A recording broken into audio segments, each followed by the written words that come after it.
Today is my second stream and I will continue to play Danganronpa. So let's get started.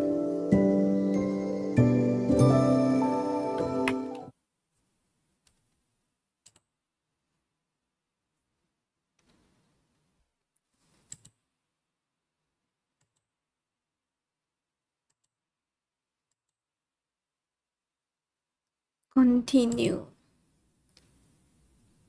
Eh? Yeah.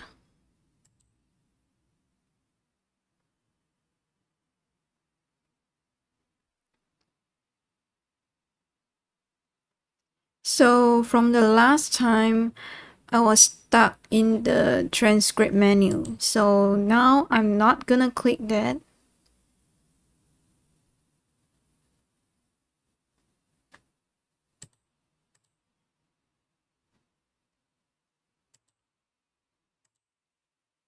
Let's see if I can buy some presents.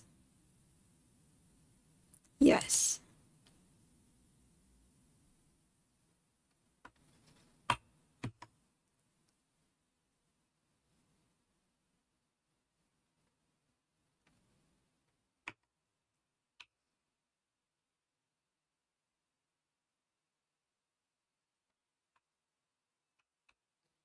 But where do I buy the presents?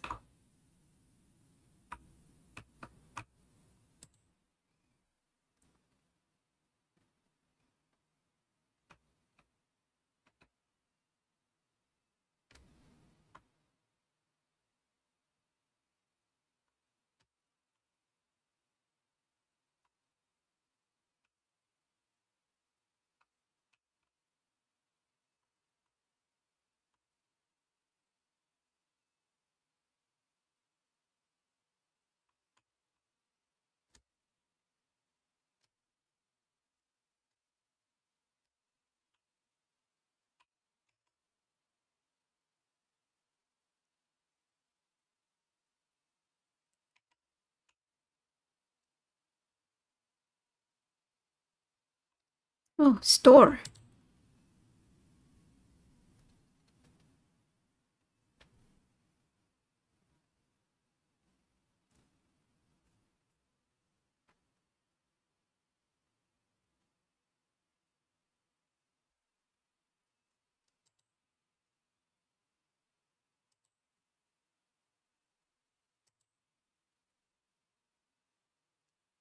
Give it a shot.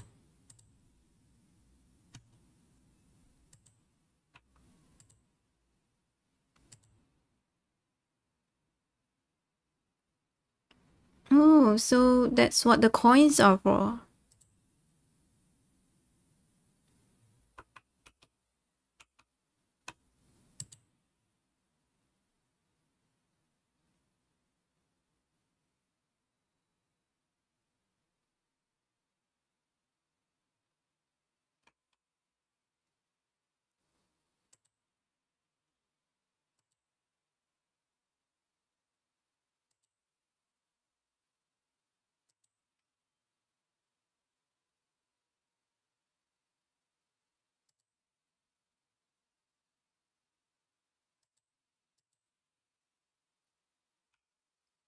So I can't choose any gifts.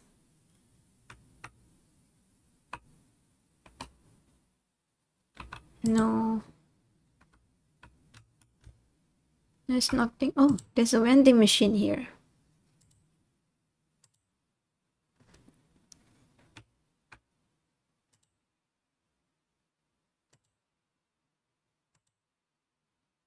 But why can't I buy things?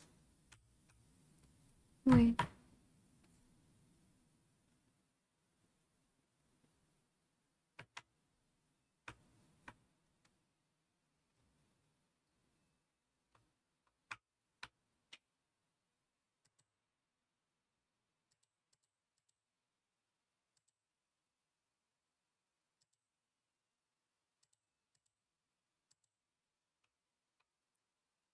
So the only way I can get gifts is from this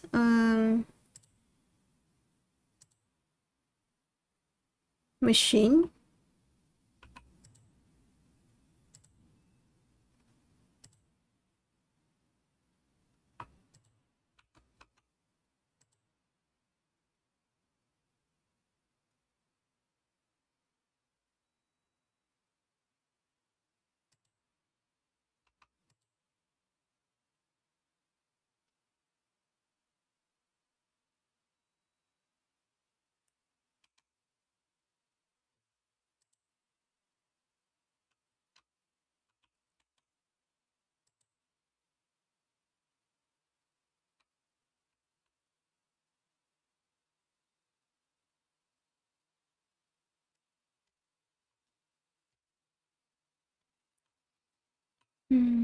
Aoi Asahina. Let's talk to her. Pushing on them doesn't help. Smacking them doesn't help. What the heck is up with those things? Oh, sorry. I'm talking about the metal plates covering all the windows.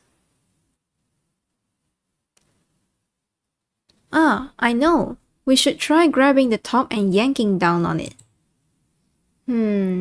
Should I talk to Hina for a while? Yeah, spend some time with Hina.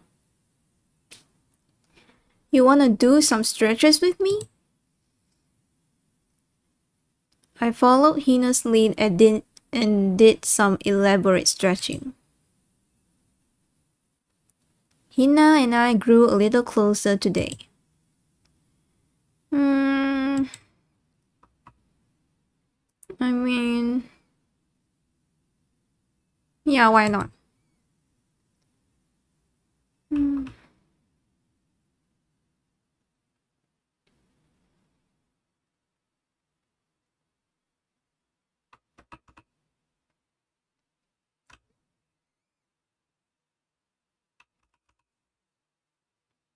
Asura tears? What's that? Well, I don't know what gift is suitable to give her. I guess I'll give up.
Towel treatment.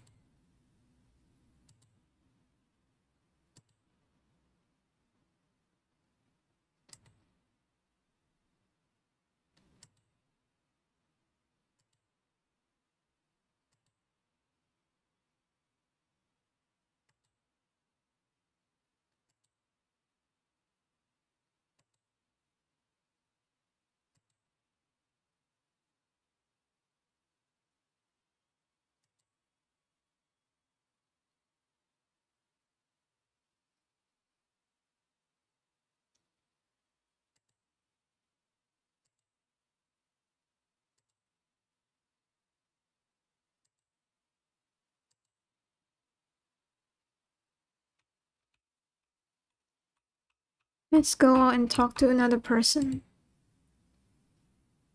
Yes. Oh, Sayaka!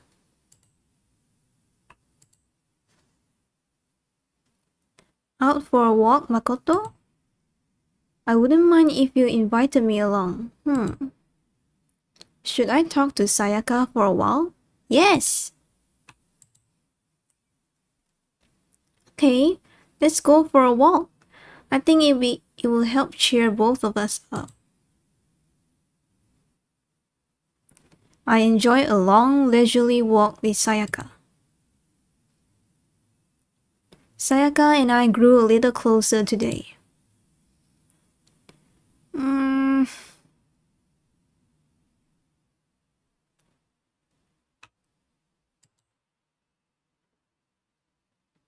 I'm not sure if she would like that.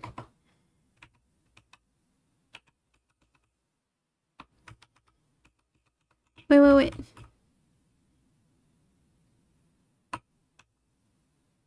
Is this a book?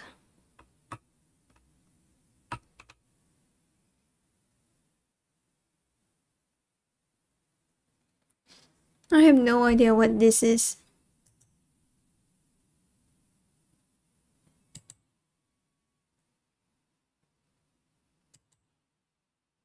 Does that mean she liked it? Listen, may I ask you just one question? So polite again. What's going on? And so polite again, I like to ask, do you have a girlfriend? That's like way out of nowhere. Are you embarrassed? Does that mean you do? No, I don't. Do I look like I have a girlfriend? Then, do you at least have a crush on someone? Just wait a second. What's going on here? Why are you asking all these questions? I was just curious, so I thought I'd ask. Is that bad? It's not that it's bad. But it's only natural I'd be curious, right? Because we're classmates, going through the same thing together. Yeah, classmates. Although, that's not all there is to it. You and I are more than just classmates. More than that? We're friends. We've been friends since middle school, in a way. Yeah, that's true. We're friends, of course. So, aren't you going to ask me? What? No, not what. Aren't you going to ask if I have a boyfriend or not? I mean, it's not like I don't want to know. Of course I want to know. You're really popular, right? So I wouldn't be surprised if you did. Nope, I definitely don't. The truth is, I'm way too busy for things like that. Then, do you have a crush on someone? I wonder. Let's just say there's someone I'm interested in. Sayaka stared straight into my eyes. I could swear her cheeks were tinged with red. Wait, me? But I need to put those feelings aside for now. Getting out of here is all that matters. Yeah, you're right. Let's get out of here together, Makoto, no matter what. Please don't turn your back on me, okay? Of course, I would never turn my back on you. I want you to know something, Makoto, and I want you to know that I mean it. I can't fake my feelings. I'm really glad you're here.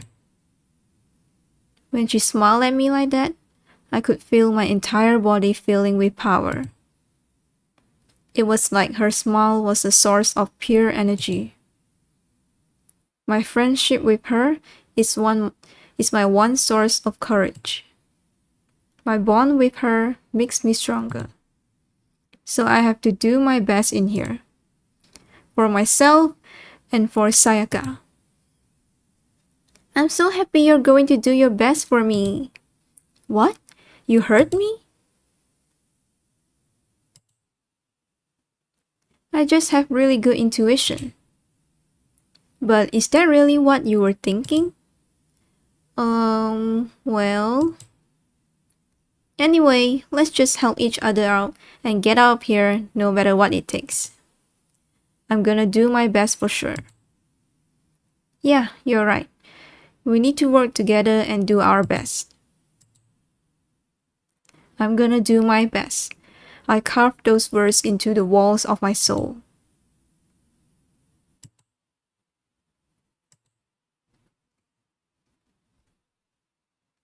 After vowing to Sayaka to give it my all, I went back to my room.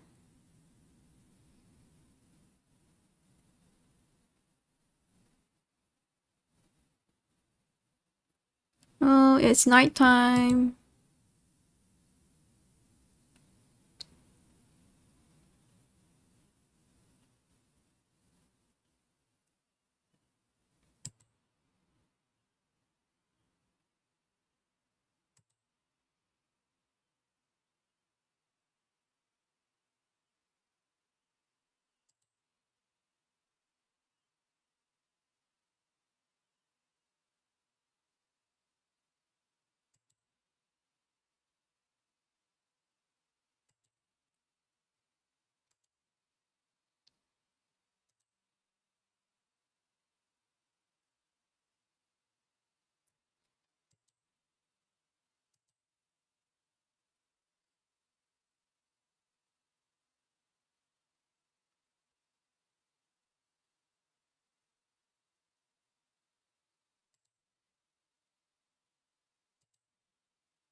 I wonder who that is.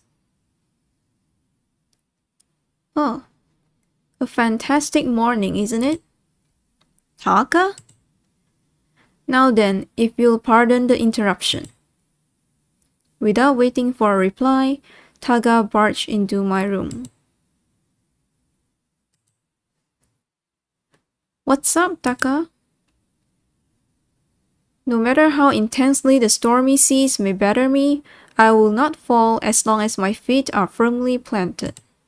You agree, right? I'm not sure I understand. And if you can't do it alone, just find someone to support you and you can support them back.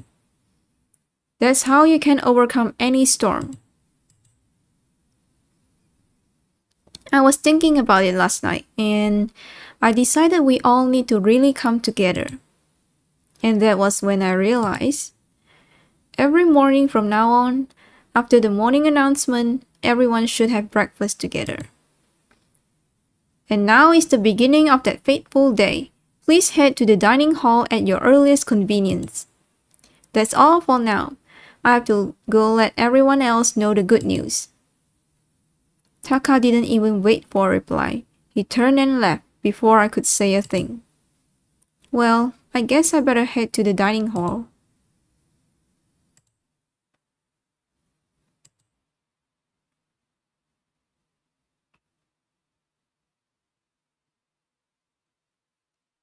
Oh, it's the writer, right? I forgot her name.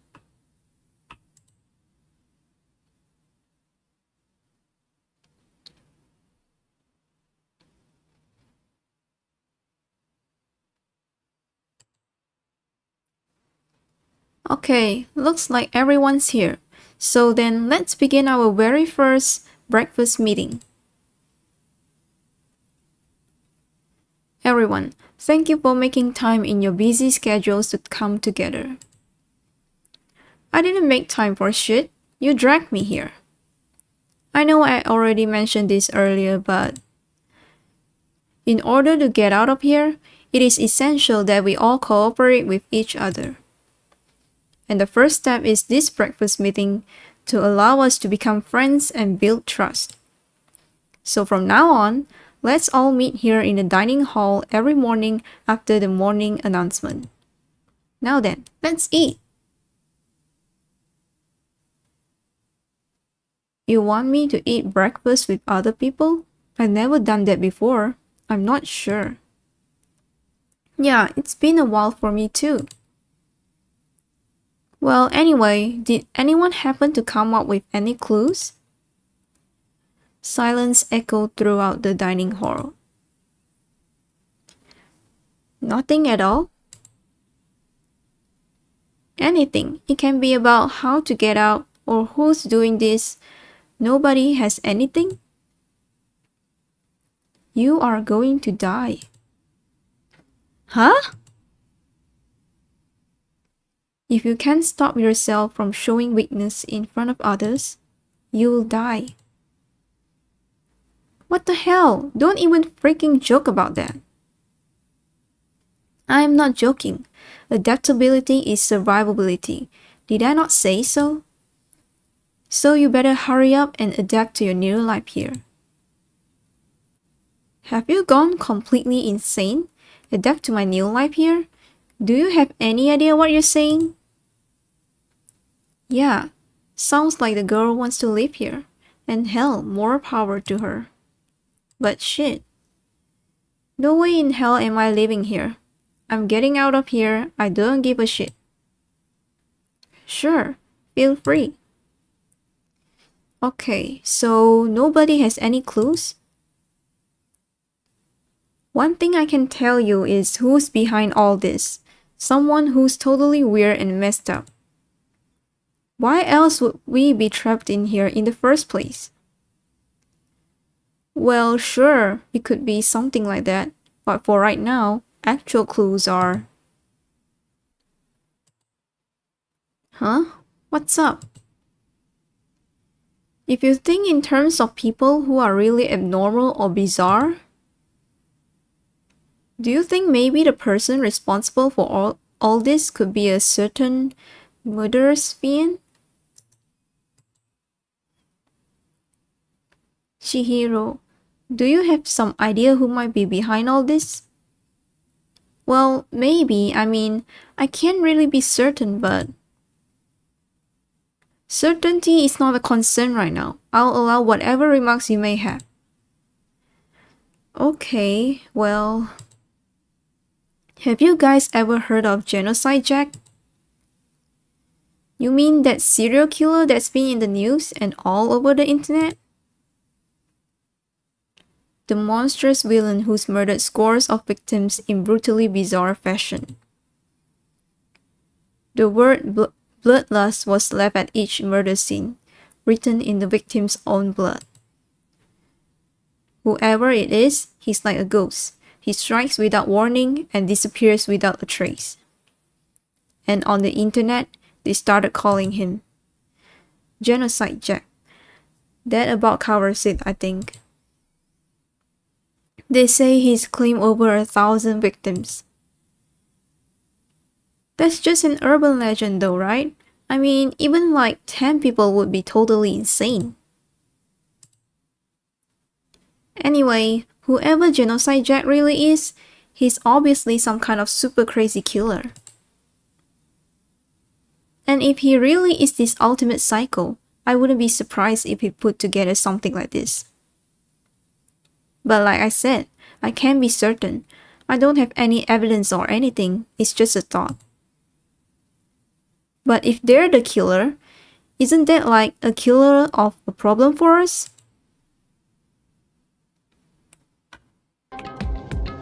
It's okay. Everything's absolutely, positively, 100% without a doubt gonna be okay. Cause help's gonna be here soon, I'm sure of it. Huh? Help?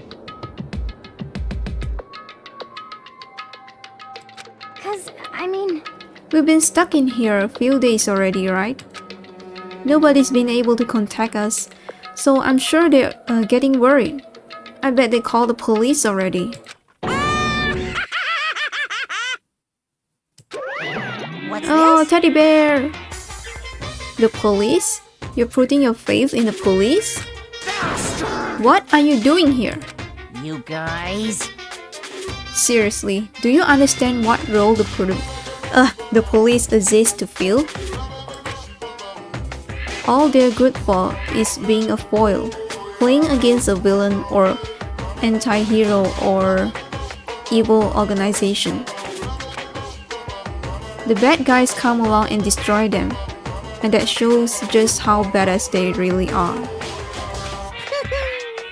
Are you sure you want to rely on such an unreliable group of losers? I mean, come on, if you really want to get out of here, all you gotta do is kill. What the hell? Why the hell are you laughing? You know? I'm just impressed at the total commitment to this whole act. Come on. You're still going on about that? You're fucking dead. So, Mr. Serial Killer Psycho Freak Bastard, what the hell do you want? Huh? That's a pretty long name. German maybe? Hey, come on. We know who you really are. Maybe if I ignore him, he'll just go away. You son of a bitch. Hey, don't ignore me. Okay, let's get back to business. Your life here has already begun and a couple days have gone by, and nobody's killing anybody. I thought all you kids were lazy and selfish, and here you are working together, but I'm totally bored. There's nothing you can say that make us start killing each other. I got it! Wait, I think yes. I figured it out. In other words, All the mystery ingredients are here. Right people, right place. So why hasn't anyone killed anyone yet? What do you mean by right people? That's what I couldn't understand. But I just realized there was one very important piece missing. What are you? If you want to know, I'll tell you. It's motive. It's simple. I just have to give everyone a motive. Stop fucking around. Motive? What the fuck are you talking about? hey, Oh, by the way, there's something I want to show you guys. You son of a bitch. Stop changing the goddamn subject. I have a little video I'd like you all to see. But don't worry, it's not some pervy adult video or anything. Seriously, it's not like that. It's a special video for each of you showing what's going on outside the school. Outside the school? What are you talking about? hello. Master is so impatient today. Why don't you just watch it and find out? Here in the school, there's a specific place you can go that has everything you need to watch the video. Correct. Good. Then we can go watch the video right now. But before we do that, I'd like to know. What are you? Why would you do something like this? What do you want from us? What do I want from you? Well, if you must know. Just there. That's all. Well now. If you want to know more than that, you have to figure it out for yourselves. Do whatever you need to uncover the mystery hidden within this school. I won't try and stop you. Cause to be honest, it's entertaining as heck watching you guys search so desperately for answers. So I guess I want amusement from you too. He's gone. And once again, he left before we could find out anything useful. Is that right? Really? I think we learned something very useful. He has no intention of standing in the way of our pursuit of the truth. Interesting. However, Perhaps. But what about the video he mentioned? I'm very curious to see what's on it. that's true. Same here. Okay, so... Mondo started glancing around the dining hall. But when his gaze landed on me, he stopped. Hell yeah. Hey Makoto, check this out for us, would you? Why me? Yo, Cause you're closest to the door. That's the rule, right? Rule? Jesus Christ. Piece of shit! Stop fucking around. You see how passionately I'm begging you? What's the big deal? Just check it out real quick. So you're a coward. I guess I'll get going then. Hell yeah. Awesome. Thanks. I owe you one. Yeah, I hope you die too. Hey, If Makoto's going, I'm going with him. It's not safe to walk around this place alone. Yo, Yeah, sure thing. Then we're counting on the both of you. If anything happens, just yell and I'll come running. I can't decide if Mondo is totally dependable or completely terrible. Yeah, I have to say he's kind of both. He's not exactly a bad person, but I definitely can't say he's a good person either. So then, where's this specific place Monokuma mentioned? It must be somewhere I can watch DVDs, but if it's a place to set up to watch DVDs, then is it the AV room? Okay. Wait, what's this? Laundry. How do I...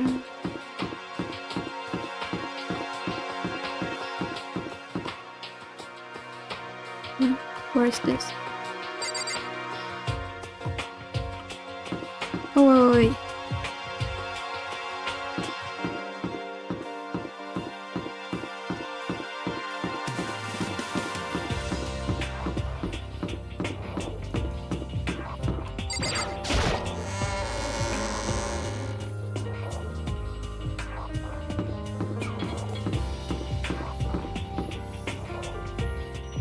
Is it this one?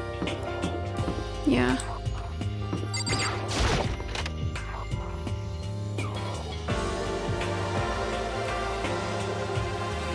Oh, there's a box here. There's something inside this cardboard box. It's a bunch of DVDs, and each one has label on it with someone's name. This must be the video for each of us he mentioned. hold on a second. I better go tell everyone. She just ran off. I didn't follow after her. I just stood right there where I was. The DVDs in front of me had robbed me of all awareness. I was rooted in place. I think I see something. What did you see? Next to the monitor is a high-end DVD player. You probably play those DVDs no problem. Maybe I'll just watch mine real quick before everyone else gets here. I sorted through the DVDs I found in the box and found the one with my name on it. Then I slid it into the expensive looking player. I sat down and stared intently at the darkened screen. And then...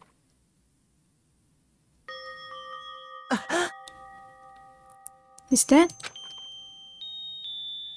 I yelled out without realizing it, and my heart started racing. Because what I saw on that monitor, it was my family. You getting picked to attend Hope's Peak Academy is like a dream come true. Make sure you do your best. I'm so proud of you, son. But remember, don't push yourself too hard. Are you really watching this, Makoto? Good luck, okay? If it had ended there, they would be fine. A message of love and support. After leaving my family behind to attend Hope's Peak, it would have given me hope, given me strength. If this was a normal school, I would have been happy, if a little embarrassed. With my family's support to rely on, I would have been motivated to do even better. But here now, it was totally different. I wasn't living an ordinary school life. So I had a pretty strong feeling that the video wasn't going to end there. I hated having that feeling, but it turned out I was absolutely right. Oh no, oh no! Oh no! This time, I couldn't even make a sound. My voice just died. Where did everyone go? It looks like a war zone or something. As if in reply, a voice came floating out of the speakers.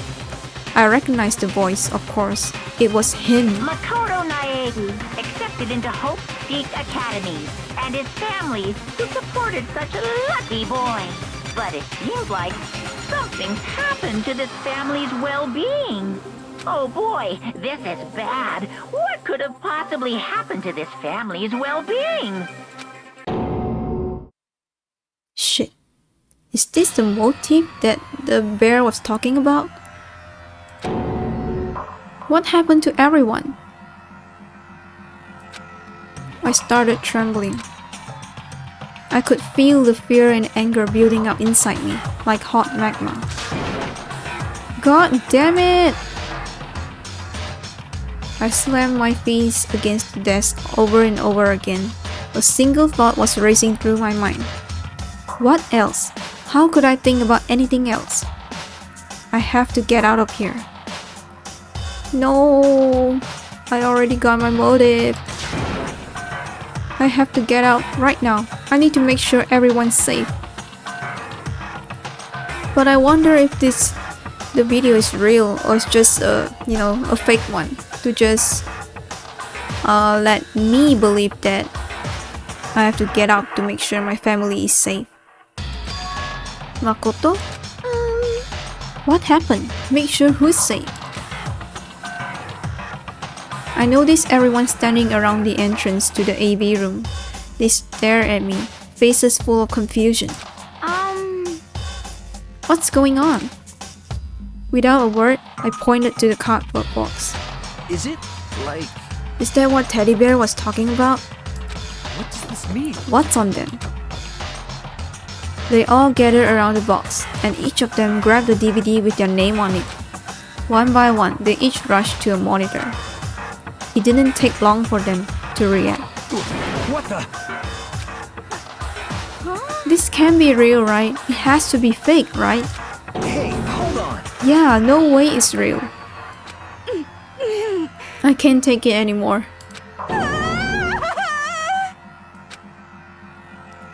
As soon as I saw their reactions, I knew they all seen something like what I seen. Nobody even bothered trying to hide their fear and confusion. Except for her. Even now, she was totally calm. I see. So this is what he meant by motive. He wants to fuel our desire to live so that we're more likely to start killing each other. Yes, indeed. It is the classic prisoner's dilemma. Let me use an example. Imagine two countries are on the brink of war, but both countries want peace, and each commits to scaling back their forces as a sign of good faith. But there's a chance that one country may betray the other, so each country fears lowering their guard. The result is that neither scales back their forces, and they both end up betraying each other. Do you understand? In other words, the fear of invisible treachery becomes the greatest enemy of stability. That kinda sounds like us right now. Everyone says they work together, but in our hearts, we are all afraid someone might betray us. Don't put those awful thoughts in our head. That's exactly what they want us to do. Huh? You can say that, but maybe you're thinking that once everyone drops their guard, you can just... What is this? Hey. This is exactly what Teddy Bear or whoever's behind this wants. They want us to fight, don't you see? Yeah, you're right. We all need to calm down. So then, Okay then, maybe we should start by all just talking. Maybe if we all just talk about what we saw, that'll help get everything out of our system. Besides, I think we're all super curious, right? I wonder what was in everyone's videos. I'll be lying if I said I wasn't curious. Hey Sayaka, What was in your video, Sayaka? What's your problem? What's wrong? Just hurry up and tell us. Sayaka? I gently placed my hand on her shoulder. She pushed my hand away and suddenly ran off. Sayaka? That's enough. Let her go. I can't do that. I have to go make sure she's okay. I hate romantic comedies like this. I don't care what happens to her, personally. What? That's because you're totally thoughtless. I'm really worried. Then why don't you go do whatever you think you have to? We don't all have to stick around together, right? I hope you are well. Speaking of which, I have my own things to take care of. Goodbye. Everyone went their separate ways. But I don't have time to worry about them right now. I have to go find Sayaka. Okay.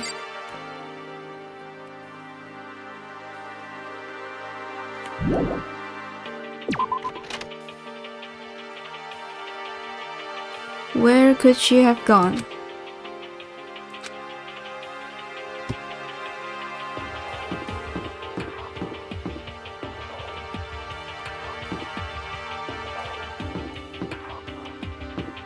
Is she like in a room or something?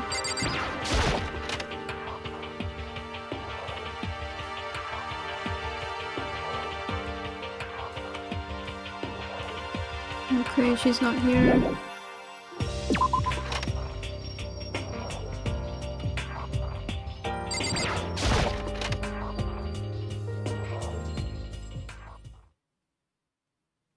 Oh, she's here. I found her in one corner of an empty classroom. She was sitting in a chair, hands on her knees, staring absently at the floor. She looked like maybe she was upset, or angry, or no. She didn't have any expression at all. There was nothing on her face that you could call emotion. It was as if her original mask had been stripped away. Sayaka, are you okay? Yeah, I'm fine. Actually, no. How could I possibly be fine? What did we do to end up like this? Why are they doing such terrible things to us? Let me out of here right now.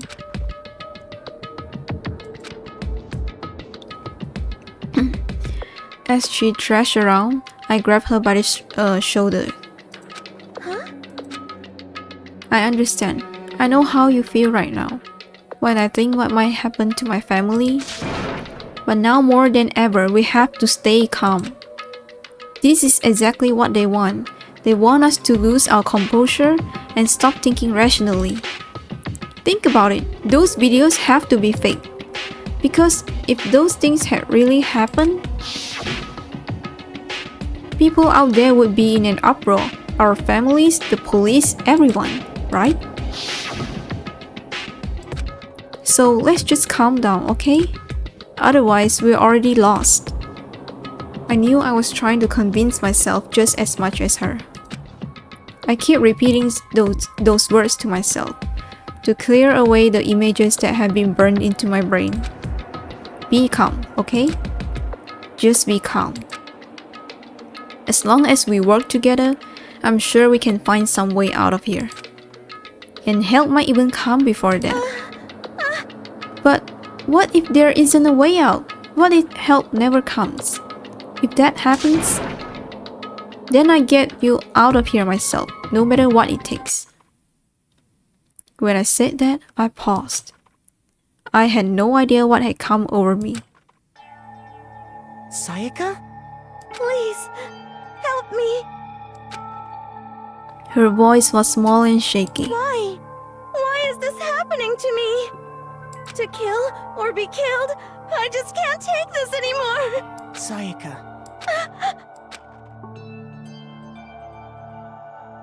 Finally, she raised her face up from my chest.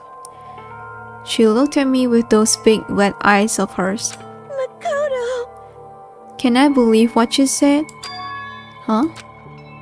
That you'll help me get out? No matter what it takes?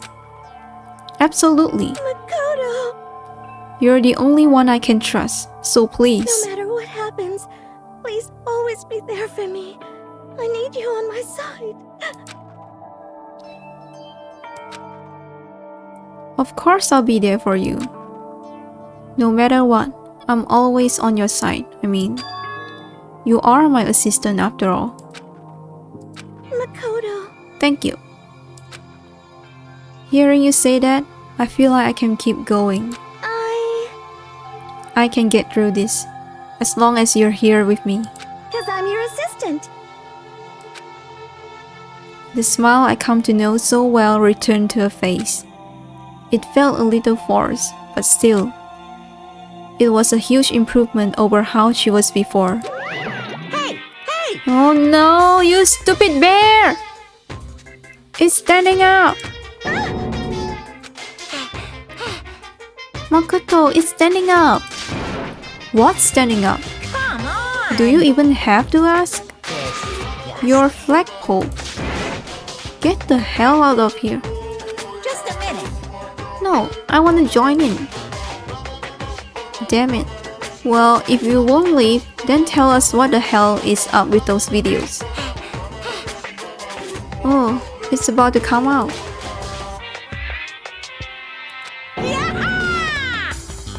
What is wrong with you?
You should get some rest, Sayaka.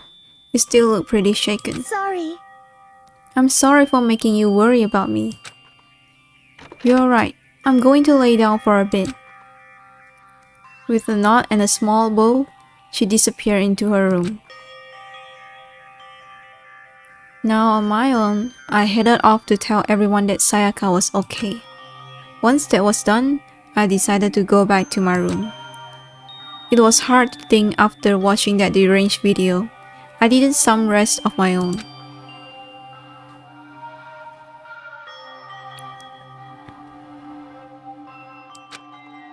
Seriously, what's going on here?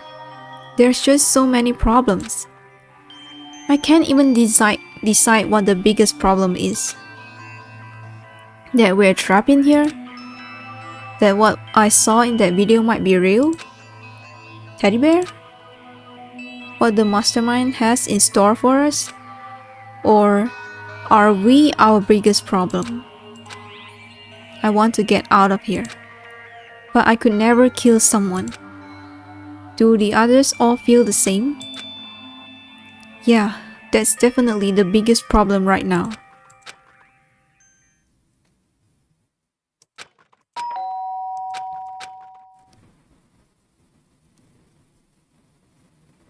When I opened my eyes, they darted immediately to the clock.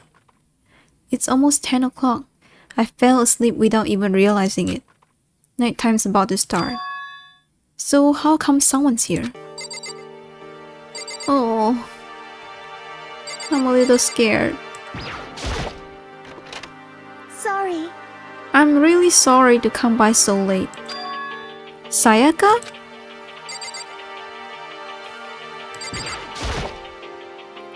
What are you doing out so late? That's when I noticed. Her body was trembling. Is everything okay? It was so strange. Sorry to bother you, but something really weird just happened. Something weird? Makoto.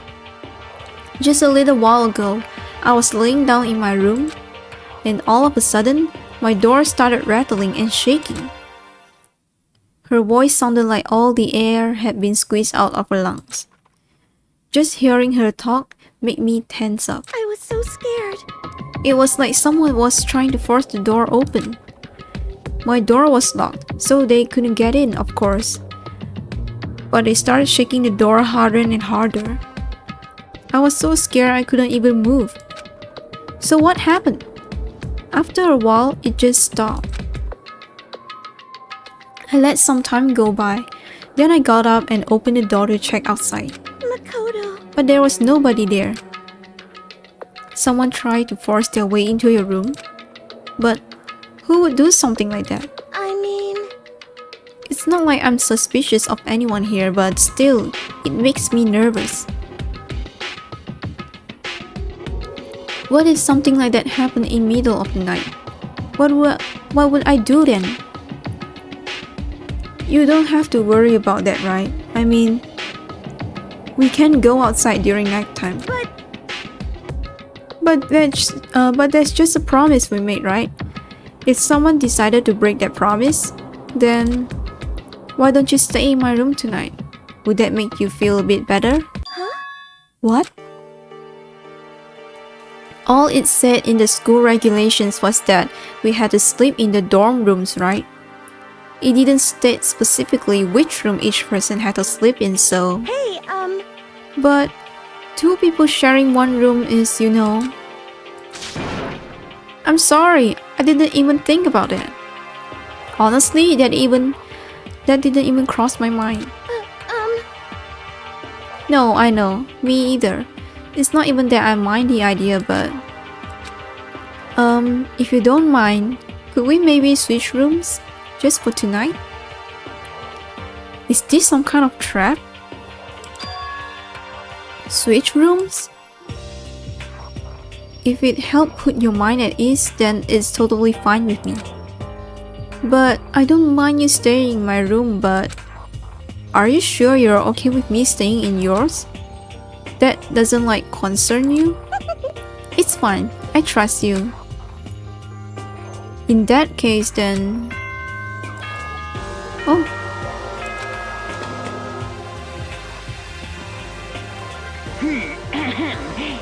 This is a school announcement. It is now 10 p.m. As such, it is officially nighttime. Soon the doors to the dining hall will be locked, and entry at that point is strictly prohibited. Okay then. Sweet dreams, everyone. Good night.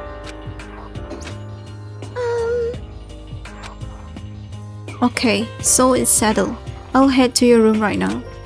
Oh, if we're gonna trade rooms, we better trade keys too. Ah, that's right. We'll have to trade keys. Again? like I said, I'm psychic. Huh? Aren't you gonna say you were just kidding? What if I wasn't just kidding? Something resembling a smile had made its way to her face. Thank goodness, it looks like she's already started to get back to normal. Okay, we better trade keys then. Okay. Yup, let's do it. We exchanged keys, and when I looked back up at her again, there was another worried expression there. Makoto, please be careful. If someone comes to the door, don't open it no matter what. I won't. The same goes for you, Sayaka. No matter who it is, don't open your door for anyone. Even if I'm sure it's you, I absolutely won't open it. Otherwise, what's the point of even switching?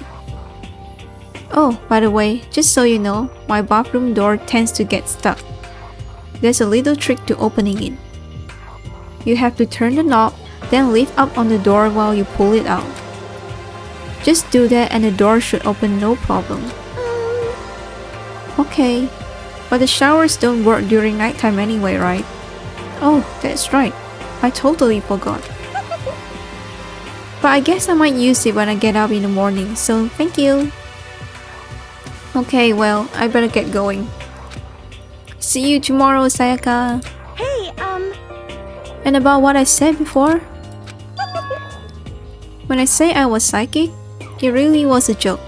Honestly, I'm just very perceptive. Yeah, I know. Good night. See you in the morning.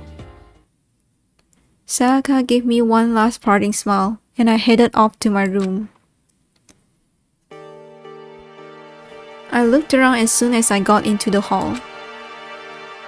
Everyone else's doors were closed. There was no sign of life. Good, there's nobody here. Making sure nobody was around to spot me, I rushed into Sayaka's room. No, don't scare me. So, this is Sayaka's room. It really doesn't look any different from mine. It smells nice though. Just so scared if there's any bodies in my room. It's kind of weird to dig through other people's trash, but I couldn't help taking a quick peek. That's the CD! There wasn't any doubt about it. It was the DVD with her name on it that we found in the AV room. That reminds me, I never did get a chance to find out what was in her video. But it's probably best if I wait until she brings it up again. Okay, the drawers. My room came with a toolkit, but Sayaka has a sewing kit, just like the notes say. And next to it is the map of the body's vital organ. Okay. The camera.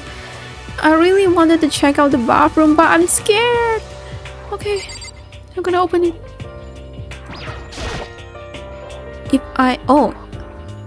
It's locked. I'm a little reluctant to go in. Oh, thank God. I don't think Sayaka will like me snooping around too much. I should probably go to bed soon. As I lower myself into Sayaka's bed, a pleasant fragrance enveloped me. Ugh. Maybe it'll bring me some sweet dreams.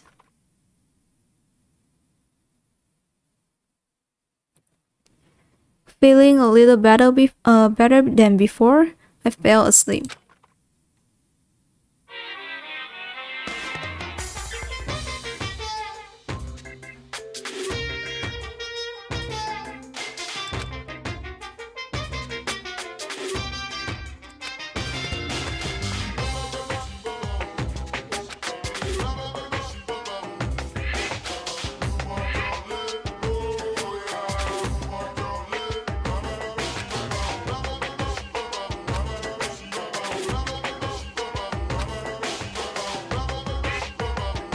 so then, let's everyone do our best to follow these new guidelines and live happily ever after together!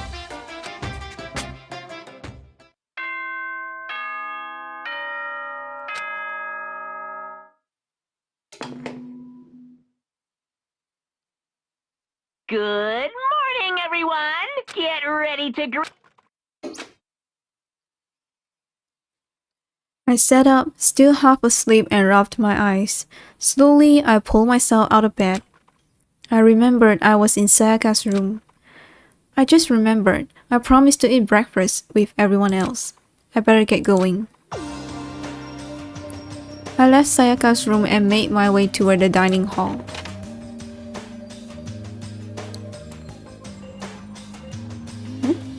Why are there so few people? A few people had already gathered at the dining hall by the time I got there. Hello, Makoto, and good morning. Can you believe it? I was the very first one here this morning. Good morning. Hey, Makoto. I suppose I'm early. I figured everyone who had arrived on time could be considered model high schoolers. And the ones who showed up a little late Yo, Sorry. Well, hello.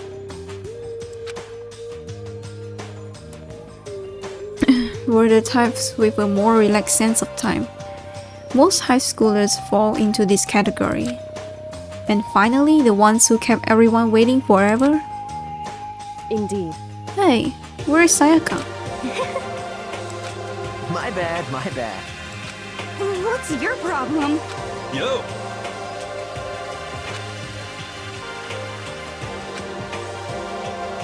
But regardless, everyone had arrived.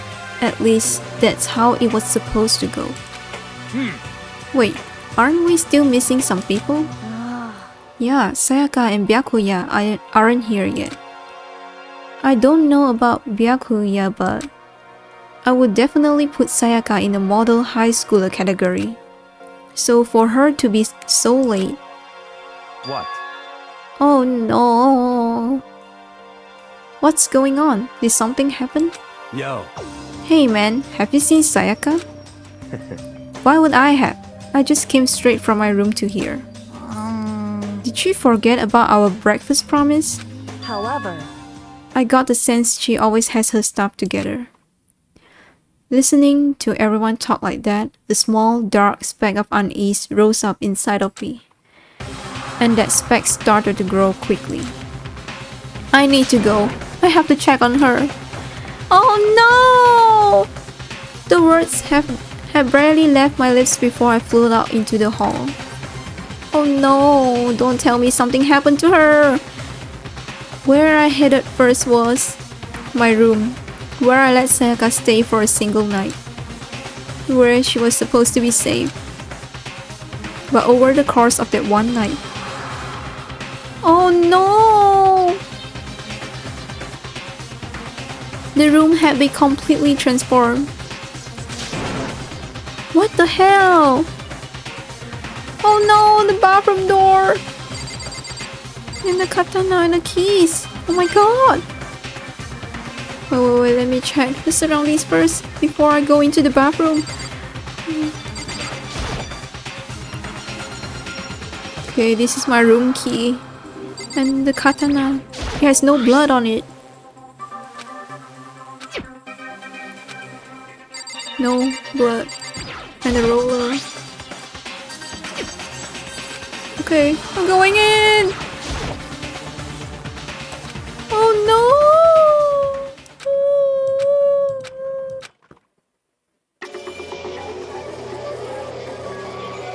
Oh no!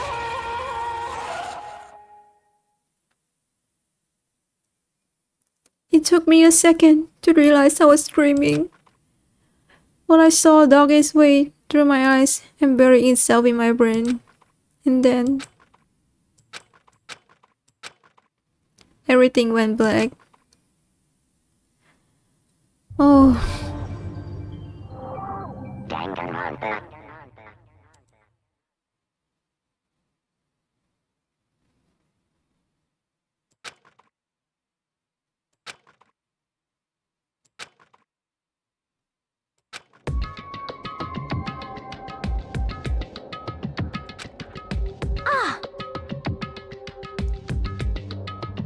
You're awake. Finally. Are you okay?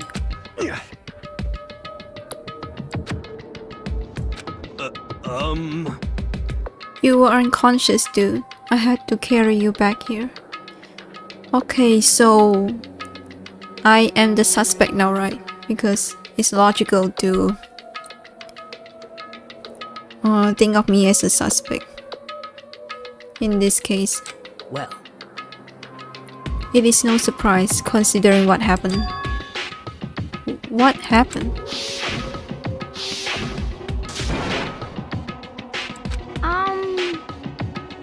Are you okay? So it wasn't a dream? What I saw? It was real? That's right. It really did happen. Sayaka is dead. A deep, dark despair worked its way through my body, and then exploded out of me. I shot up and took off running. Hey, where do you think you're going? I have to see it for myself. I have to see if Sayaka is... Just give up. You can check once, twice, 1,000 times. Sayaka is completely and irrevocably dead. No, I have to see for myself. What?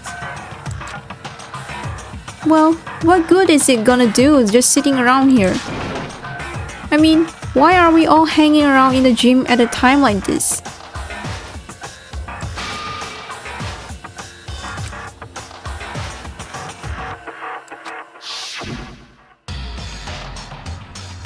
Why her of all people? Calm down.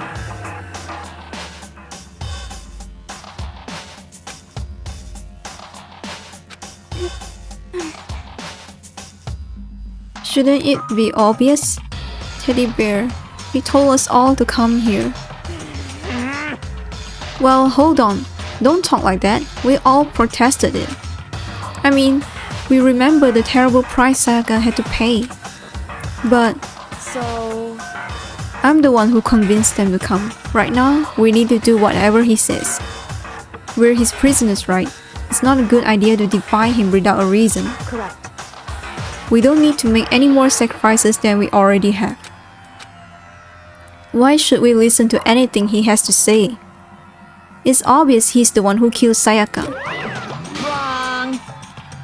I would never do that. If you can believe anything, you can believe that. He's here again. Hey, Unless someone violates a school regulation, I absolutely will not interfere. I can promise you, I won't do anything that goes against the purpose of your school life here. listen up. I'm famous at safari parks throughout the world for following the Bear times 1 rule. But Then, who did it? Who killed her? come on. You already know the answer. The one who killed her is one of you. Nobody had a reply for that. One of us killed Sayaka?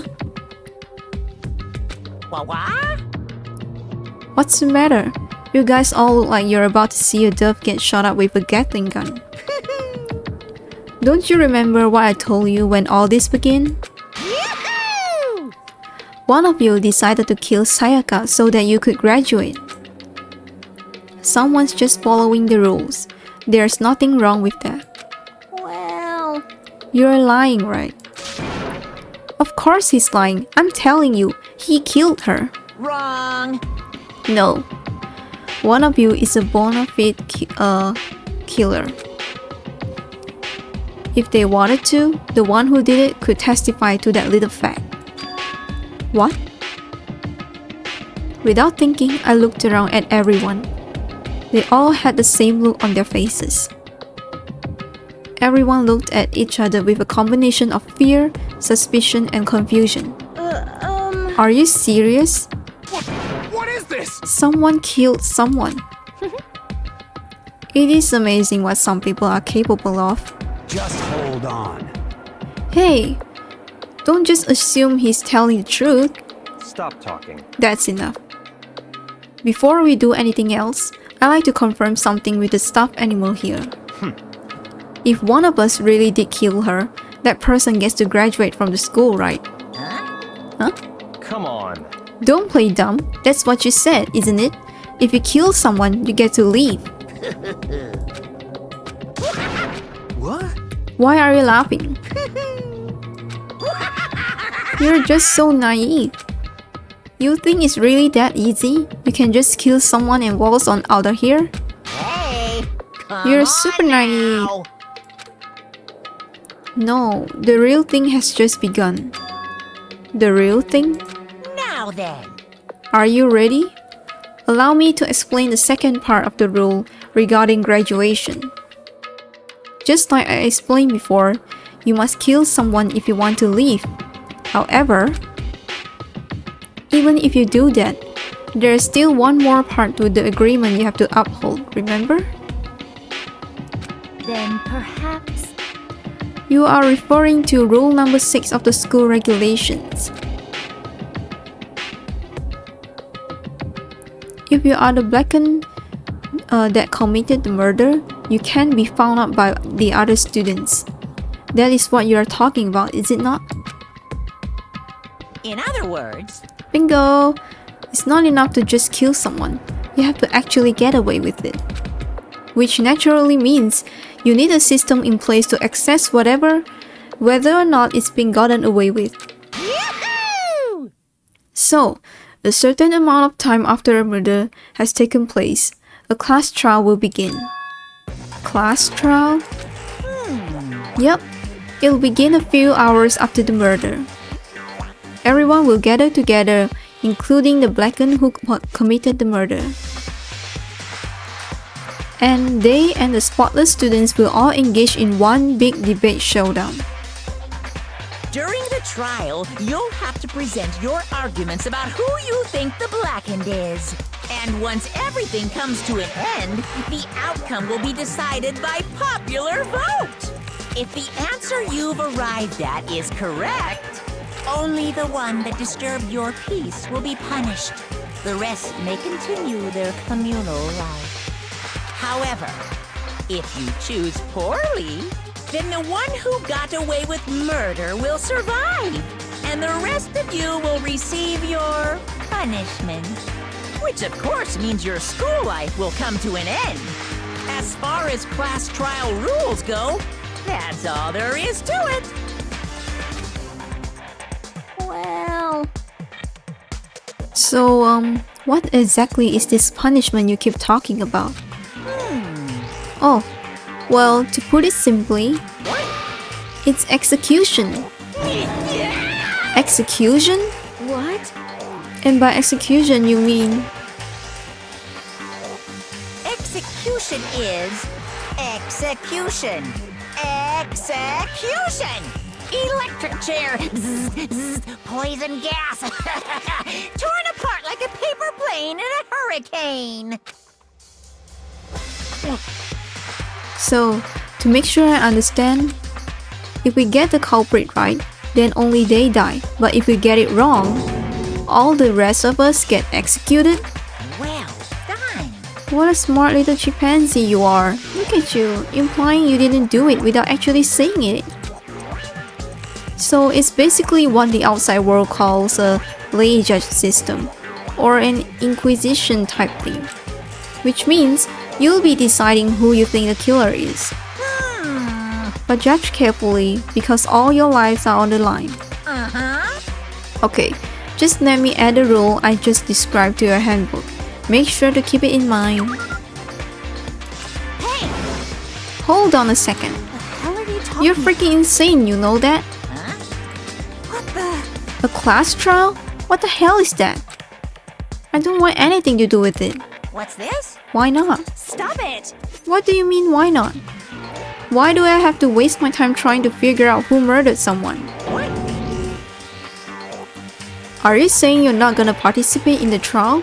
Only punishment awaits such blasphemy. The hell are you talking Punishment? I might, I don't know, throw you into a deep, dark, scary prison or something. Shut the hell up! I'm not gonna be part of this. I don't believe Don't be so selfish. Stop it! You're the one being selfish. Kill whoever you want. It's got nothing to do with me. The evil standing here before me. I'm trembling with fear. But I won't give in to such evil. It's my style to stick it out and resist to the very end. If you really want to get out of here, you'll have to go through me first. As he said that, he came charging at us, although it was more of a waddle. But then... Are you enjoying yourself now? Are you? Violence against Headmaster Monokuma is not allowed! You violated a school regulation! I invoke the mighty summon spell! Help! To me, godly spear, Gunyear!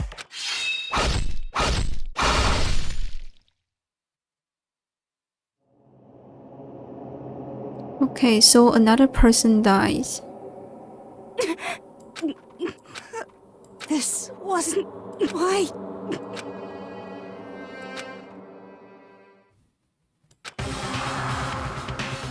No way!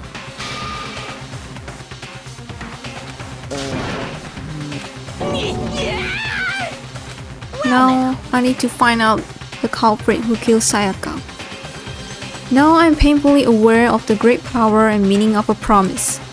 I really wanted to keep a corpse from popping out for no good reason, you know? But I guess you all needed to be taught a lesson, after all. But now you guys understand, right?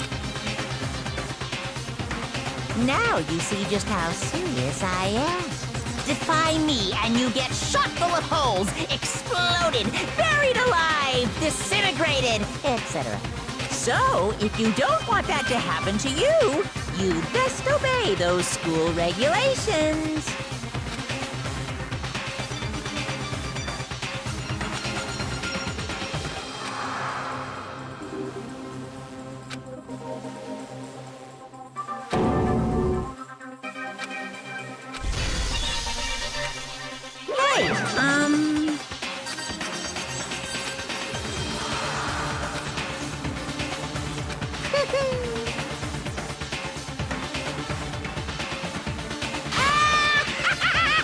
Why? I knew it. Say what? Damn it! Well now. Ta-da!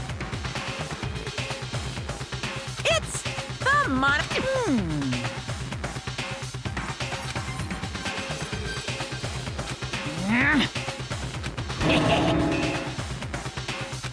So then.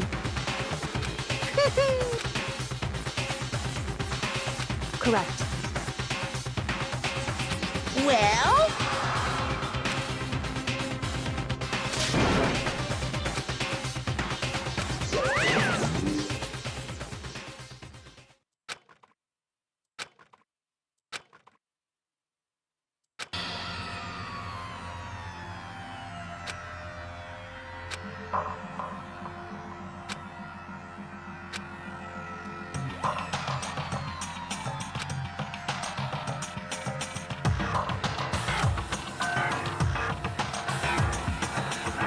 So how many students are left here?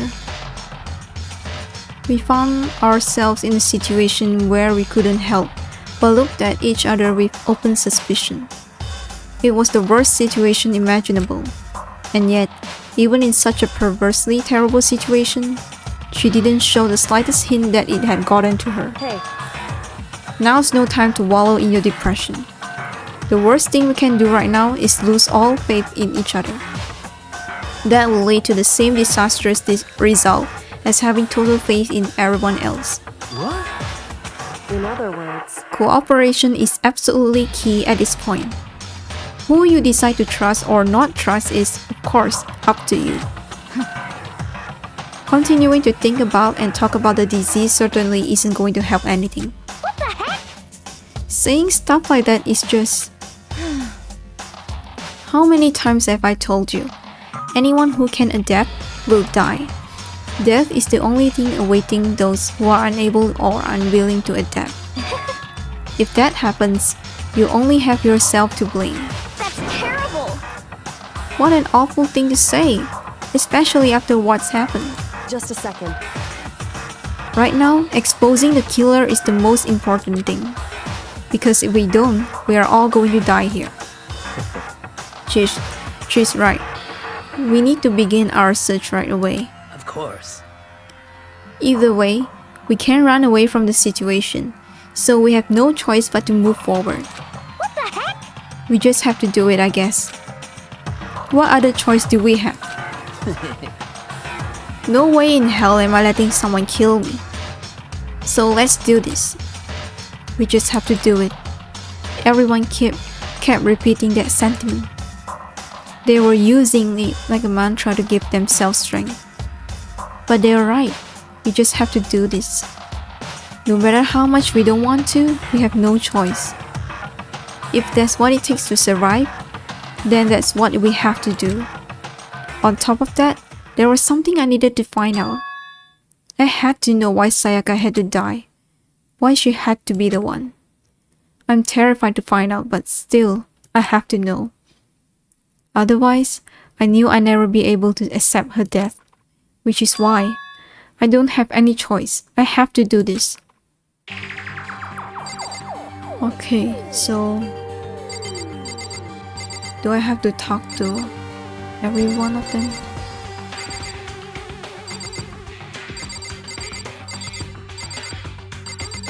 Let's talk to her first. Hey, Before we start searching for Sayaka's killer, we need to decide what to do about securing the crime scene. What do you mean? You're thinking of putting someone on guard today so nobody can disturb the area, aren't you? After all, if the culprit decides to destroy the evidence, we're pretty much screwed. Hey, In that case, I don't mind doing it. I don't like having to think anyway. I let you guys figure out who killed that chick. Okay, then we can let Mondo look after the scene. Well, no.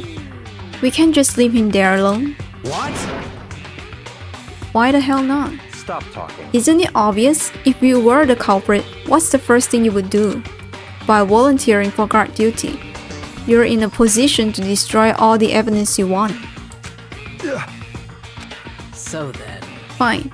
Then I'll stay there on guard duty as well. That way there's no problem.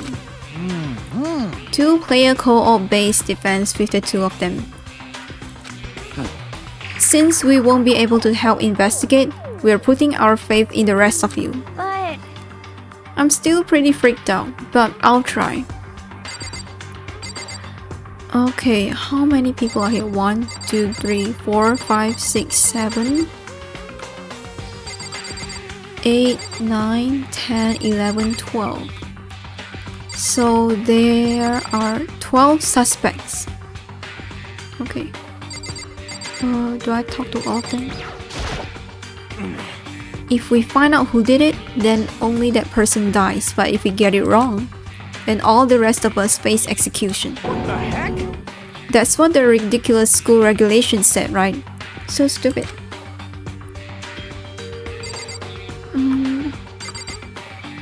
I have something. This girl. She must be so shocked that she can't even open her mouth to talk. Yeah, she's the only one that didn't speak, during this whole thing. And this one? What's going on? Yeah. Hey, just a second. hold on. Huh? Before we begin the investigation, isn't there something else we need to discuss? What do we need to discuss? Anyway, We're going to find out who the killer is, because if we don't, we're all going to die here. What do we need to discuss? We need to hurry up and figure out who the culprit is. Huh? Is this really happening? Don't fuck with me. Screw that piece of shit bear. just a second.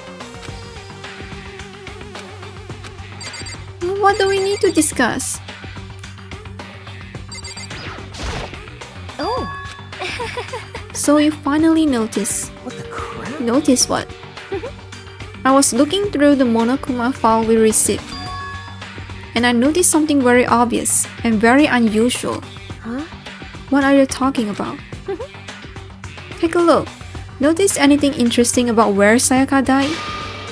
She died in Makoto's dorm. She's right. Could it be? All at once, everyone's gaze turned to me. Hold on a second, you got it all wrong. For just one night, I traded rooms with her. I did it because she was afraid. You expect us to believe that? Just tell us the truth. The look in everyone's eyes had done a complete 800 180 from just a few minutes earlier. The feeling of suspicion and fear had returned. In other words, you think I did it? Anyway. Just a sec.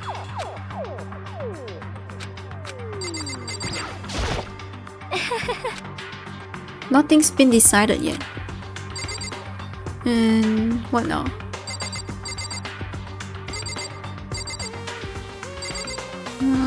This one? Huh? Don't fuck with me. What the heck?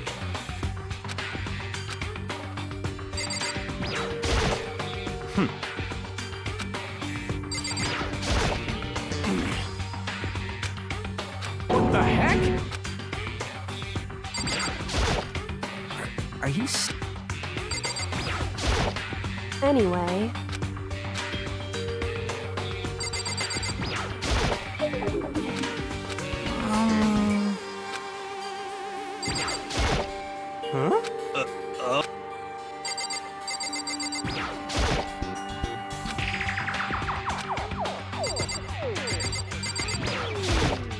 What should I do?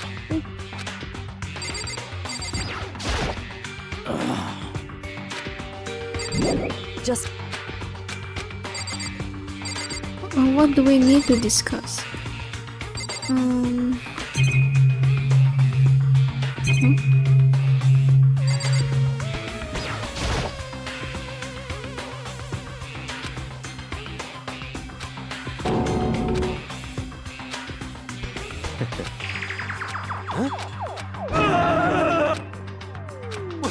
What? Let me out. what's your problem? So then.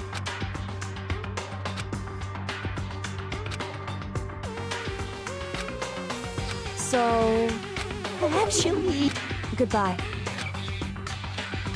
Goodbye. Yo.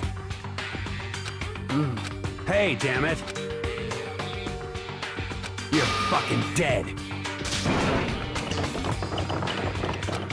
so,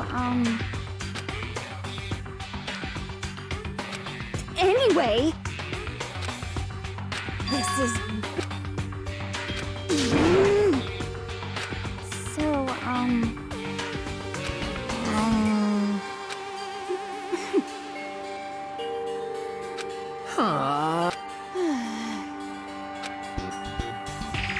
Oh yeah?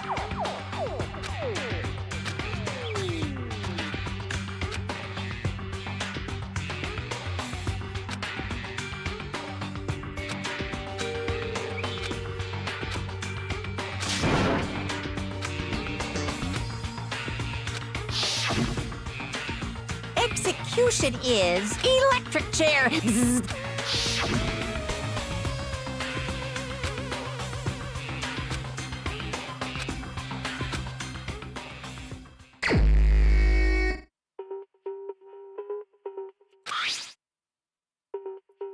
The victim was Sayaka Maizono. The time of death is estimated to be around 1:30 a.m. Okay, 1:30 a.m. The body was discovered in Makoto's room, in the dormitory. All evidence suggests that the death took place in the bathroom. But I thought only Sayaka and I know how to open the bathroom door. The cause of death was a stab wound to the abdomen. There was also an injury to her right wrist. Okay. Specifically, the wrist appears to have suffered a fracture. We have no choice but to push forward if we want to find out what happened. Somehow, I have to find out the truth, so that we can all survive. And for Sayaka, I have to find out how she was killed. Okay. So, do I talk to them? Aren't you going to help investigate, Chihiro? But I can't leave Junko here. I feel sorry for her. I have to stay with her. That's very nice of you. Okay, you're panicking.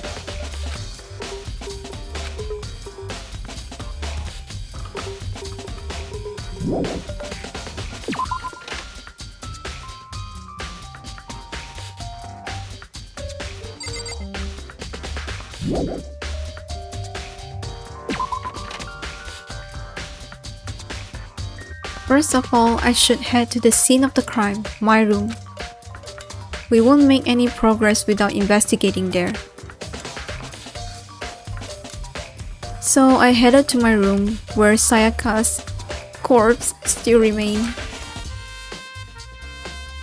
I better examine the state of my room a little closer. Okay, let me check.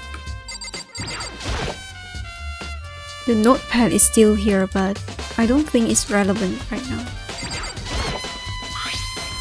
The toolkit is still inside the drawer. I don't see any evidence that it's been used at all. Which makes sense, I guess. I mean, it's mine and I haven't had any reason to open it. I can't even imagine a situation where I need a toolkit like this. Yo. Yeah, seriously. Oh, Mondo. What? We aren't exactly in the mood to be building furniture, right? So you haven't used yours either? What? Not just me. What? Nobody's busted theirs out yet, as far as I know. Actually, we were talking about it yesterday. By the way, None of the guys have opened their toolkits yet. Cause like, why the hell would we? Okay. It looks like there's way less than there was before. Did Sayaka see how dirty my room was and decide to clean up a little? This is the replica sword I brought back for self-defense. Does this mean it was used in the attack somehow? If this was used, then someone's hands, you know, they might get the gold color thingy. It's been taken out of its sheath. I hadn't actually looked at the blade itself till now. I shouldn't be surprised it's coated in gold too. On top of that, some of the gold coating had come off parts of the blade and the handle. Yeah, the handle especially is missing a lot of its coating. I remember the coating sticks to you even if you just touch it a little bit. Okay. Their hands... Oh, I can see their hands, you know. They're covering it. There's a key on the ground. It has my name on it. We have to trade keys. When we switch rooms, we switch keys too. So Sayaka would have the key here in my room the entire time. But wait, if that's true, then... how did the killer get into the room in the first place? Could Sayaka have forgotten to lock the door? But she said she wouldn't open the door even if the person was me.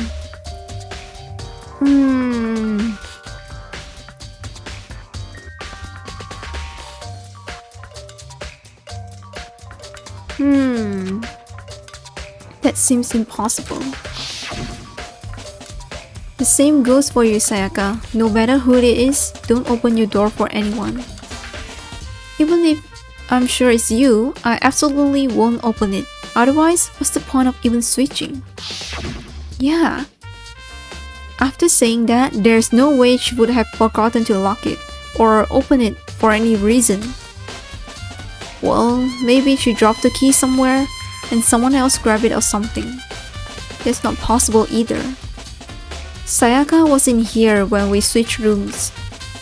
And with how scared she was, she wouldn't have gone walking around, so she couldn't have dropped it. So how did the killer... Okay...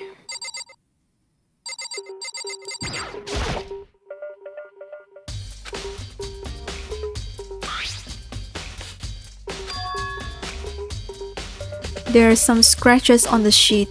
They must be made with something sharp. But how did the sheet get scratched up in the first place? Even if someone used the sword during the struggle, It doesn't make sense for the shield to be damaged. I mean, if you're gonna attack someone with a sword, the first thing you do is unsheath it. A heavy shield like this will only get in the way. It could just light up in the middle of the fight. So why are there scratches on the shield?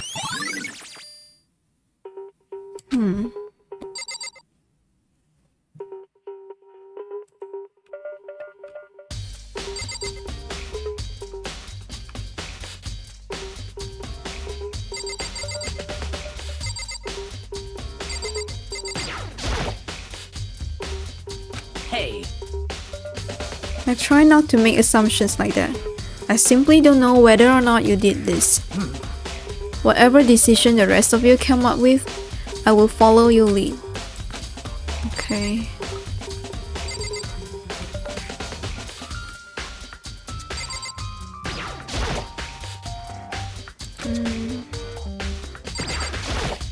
By the way, I realized something while I was on guard duty. The killer could have already destroyed some evidence, right? Before anyone found the body, I mean. There's a trash room here in the dorms, right? They could have tossed some stuff in there. Yeah, that's definitely possible. you son of a bitch! Shit. Anyone who raises their hand to a woman is scum that deserves death. That's what my brother taught me. You're fucking dead. So if I ever find the son of the bitch that did this, I'm gonna pound his goddamn face in. But what if it was a girl that did it? Yo, Let's all get sorted out when the time comes. Hey Kyoko. I quietly call her name while she was investigating the area. But What are you doing? Isn't it obvious? No, not really. I'm searching. Searching? Did you lose a contact or something?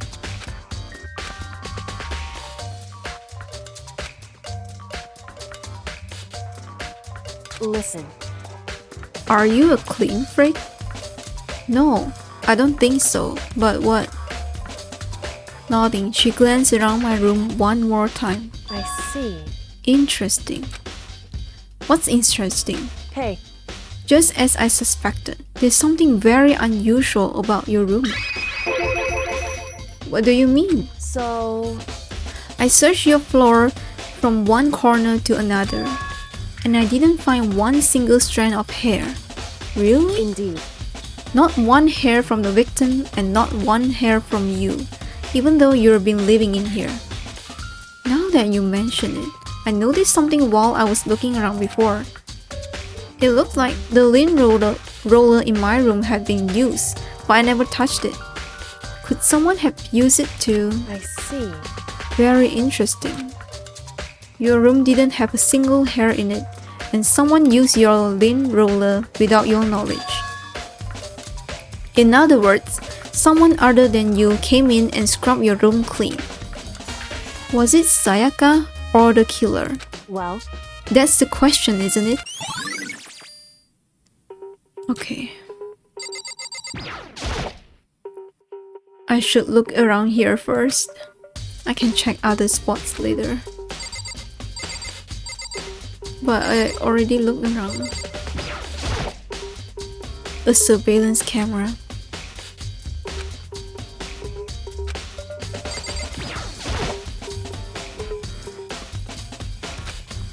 What the hell happened here? I think I checked pretty much everything, right?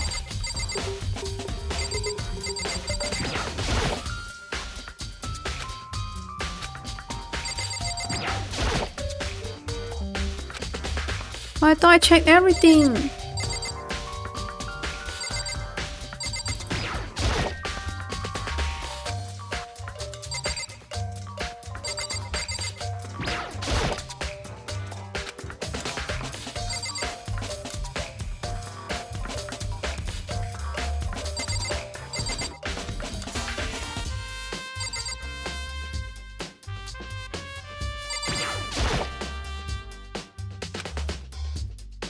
The table. There are scratches and gouges on my walls and bed. Is that evidence of a struggle? It looks like there must be some kind of fight in my room. Damn it, I was right there in the other room. If only I heard something. That would not have been possible. Don't you remember? All of our rooms are completely soundproof. So something could happen in the room right next to you, and there's no way you could know. Well. Perhaps this was another of Monokuma's strategies, creating an ideal setting for murder.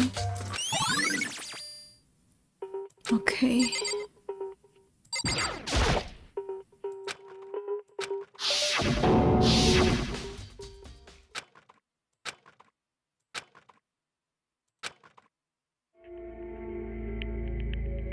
Her hands doesn't have the gold coating, so the culprit must have used the, sword thing.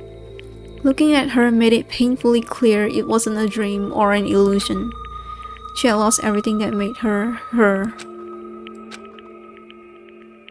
All at once, I was overcome with dizziness, nausea, the urge to burst into tears.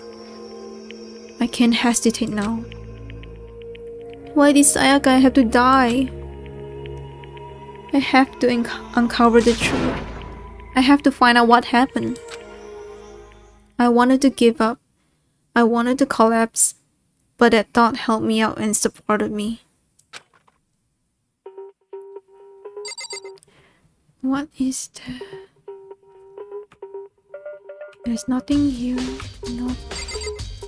Nothing here. Okay, let's focus here. Is that... I looked past Sayaka to the wall behind her, and there I saw...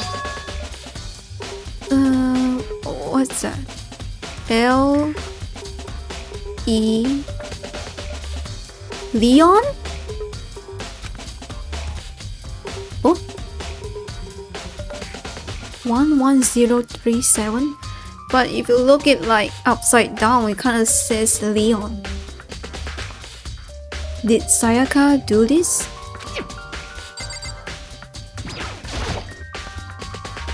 I told myself I simply couldn't face what I saw, but now's no time to think like that. I pulled out the Monokuma file to verify what it said about her body. Some sort of sharp object had been thrust onto her stomach. That must be the killing blow. But whatever they used to kill her, where did they get it? That's definitely something I should look into later. Also, according to the file, Sayaka's right wrist is broken. Oh, the gold coating! Her wrist does look swollen and bloody, that's for sure. But there's something sort of glittery there on her wrist too. That definitely concerns me. There's some blood on her left index finger. Yeah, to write the dying message, I guess. The palms of both her hands are totally spotless. So how come only her left finger? Oh.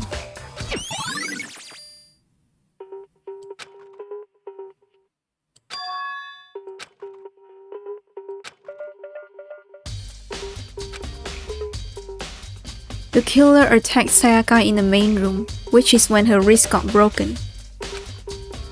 After that, the killer cornered her in the bathroom, where they get inflicted the deadly wound. Okay, nothing here. Okay.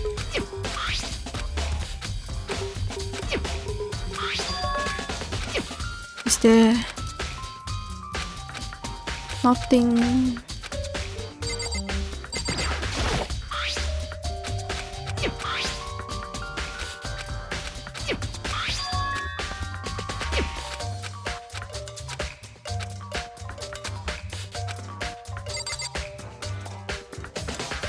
Nothing left, right?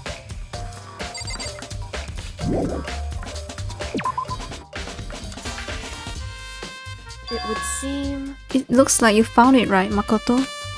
The bloody numbers. Wait.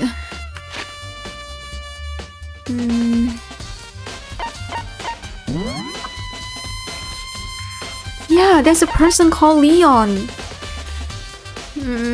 Is he the killer?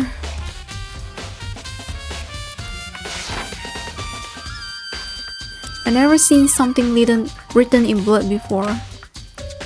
It really was her final message. It's as if she wrote it with life itself. Right. Do you often talk like an aspiring poet? But the numbers she wrote, what do they mean? I have no idea what that could possibly mean. So... The way she wrote the numbers makes me think she wanted to use her body to block them.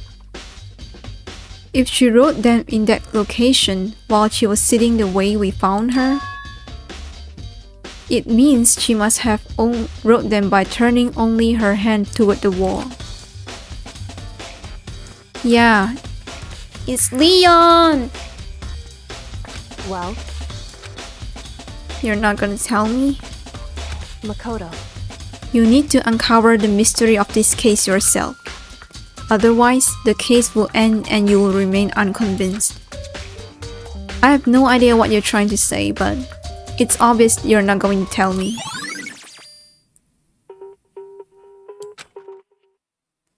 It sounds like Kyoko knows what Sayaka's dying message means. But honestly, I have no idea. Why are you so dumb? Oh, I know who I should talk to. When it comes to numbers, who better to ask than Ultimate Programmer? Makoto. There's only one other thing I want to ask you about.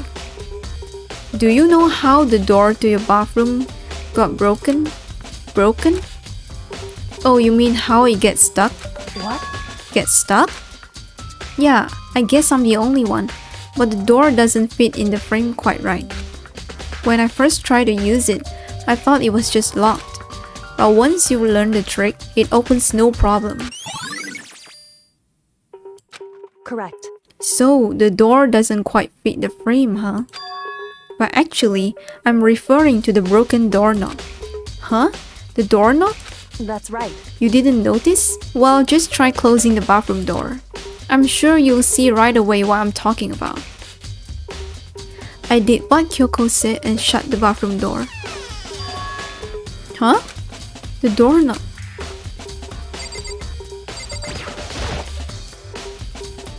What the heck?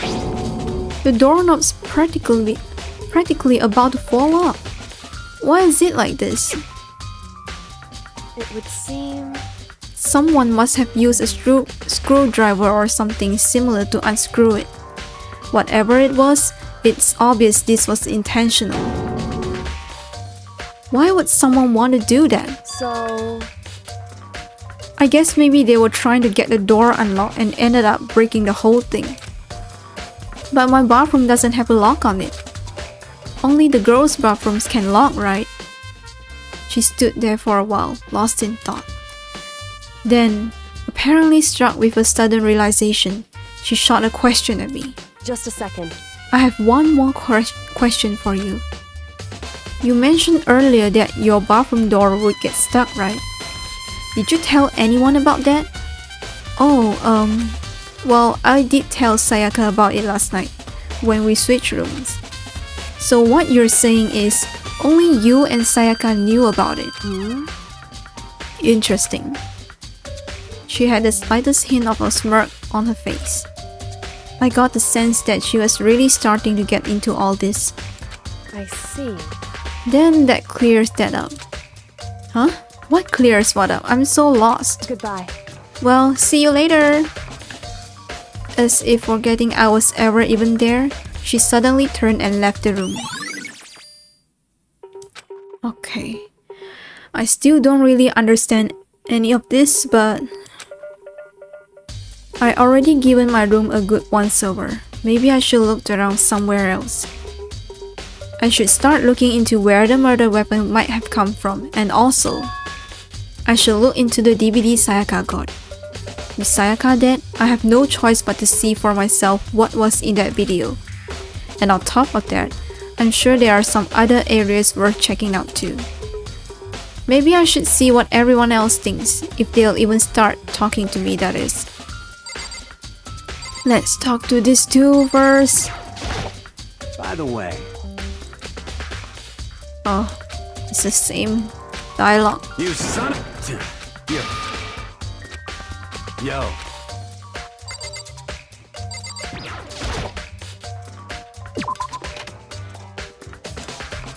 Yeah, let me save first.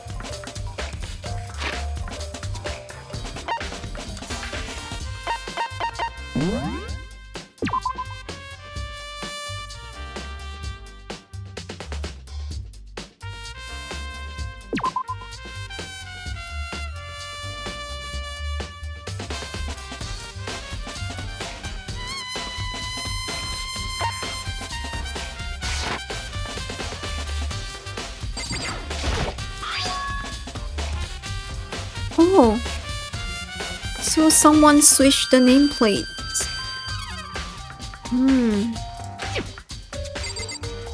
Let's check out her room. Oh.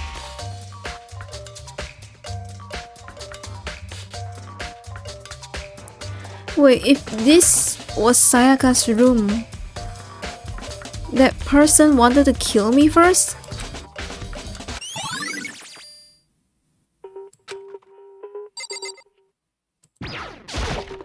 Oh, can I go in there? Okay. So this is Sayaka's room. Let's check the DVD.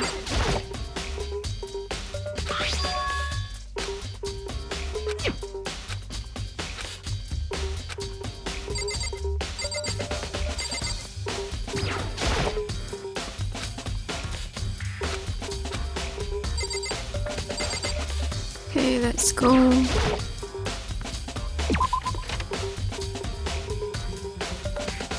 You, if you're the killer, you son of a bitch. Seems like... Something doesn't seem right. The Monokuma file said Sayaka was killed in your room.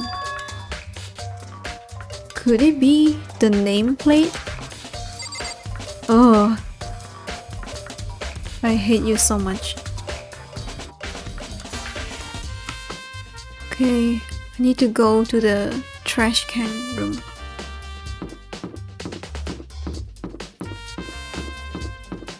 Here.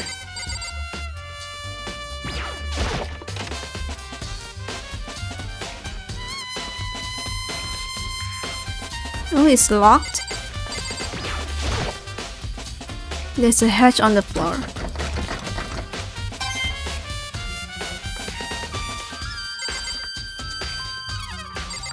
What's that? So I can't check anything here?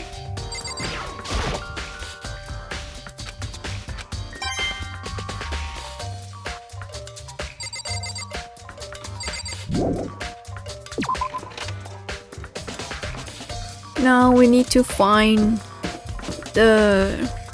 where the murder weapon comes from. Bathroom?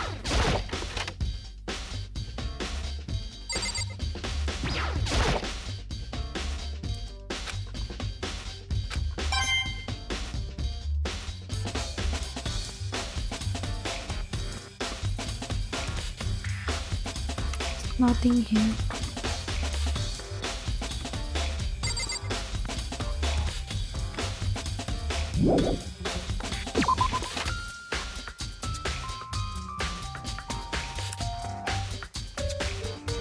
I wonder how long it takes to finish this game. Okay, these are the rooms. And where is this?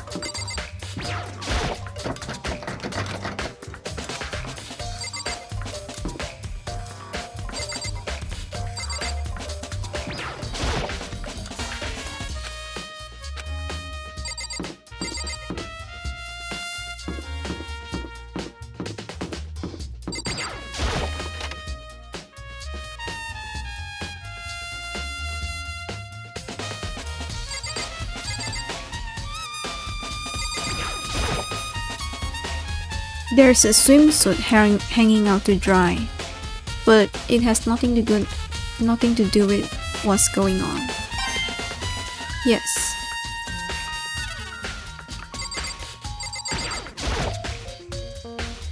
There are some magazines laying around. No help. Calendar.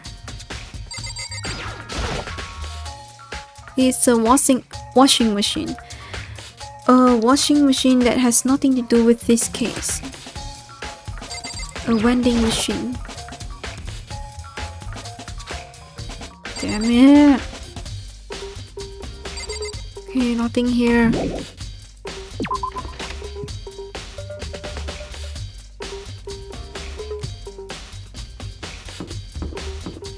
I'm gonna check here first. I mean, the knife should come from here, right?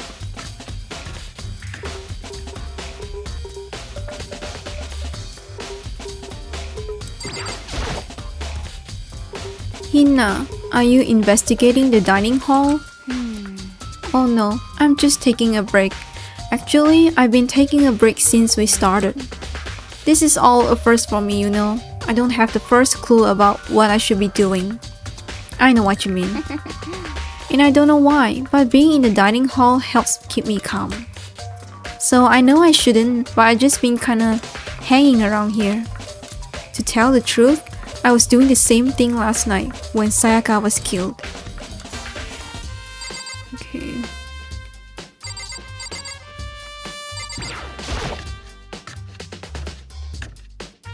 Okay, this is the kitchen.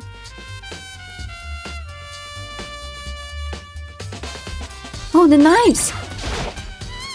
There are all kinds of kitchen knives here, big to small, but it looks like one of them is missing. Was it missing from the very beginning, or? I better see if anyone here knows more about it. Okay.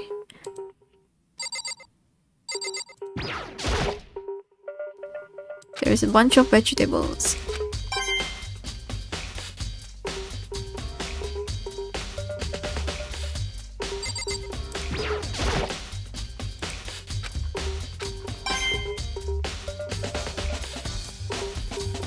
Okay, so there's nothing around here anymore. Let's ask Hina if she knows anything. There's nothing around here, right? Okay. Yeah. Did you notice that one of the kitchen knives is missing from the dining hall? Yeah, totally. Yeah, I thought it was kinda strange, a knife just suddenly disappearing like that. So it wasn't missing from the beginning? That's right. Nope. Last I remember, they were all lined up in a nice neat row. So when did you notice one of them had disappeared? Well, I went to go get some tea from the kitchen last night, and all the knives were still there. But when I finished my tea and went back into the kitchen to wash my glass, one of the knives was gone. So you're saying the knife disappeared while you were drinking your tea in the dining hall? In other words, you were right there in the dining hall when someone came and took it. Then you should be able to say for sure. You can tell everyone I didn't come to the dining hall last night, which proves I didn't take it. Okay. Hey, by the way, did you really kill Sayaka? Hey! Of course not, I would never. Hey, did you forget what I said just now? Do you really think I murdered her? Well, she was killed in your room, right? So I mean, you guys were supposed to be friends, right? Oh, fuck you. On the other hand, two people becoming good friends, then one killing the other is a classic drama setup. So when you consider everything together, I honestly have no idea. Oh. Okay, so I gather evidence from here. Where should I go?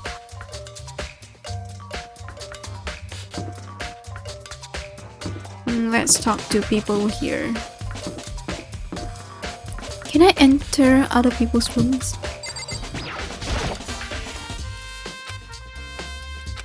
Okay.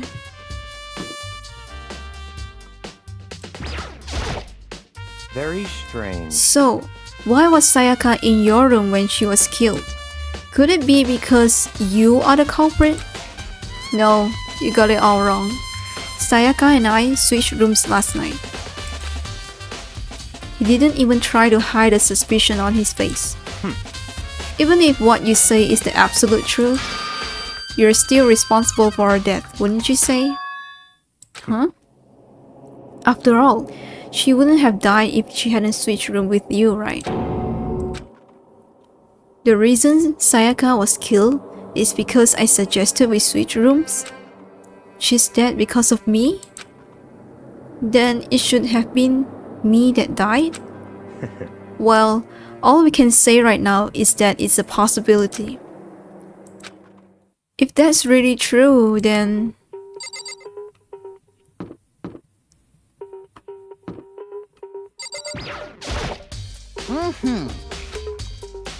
What was Miss Maizono doing in your room?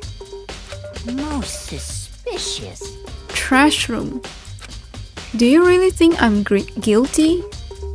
But there's nothing to see in the trash room. Yeah, it was locked, right? Should I go check one more time?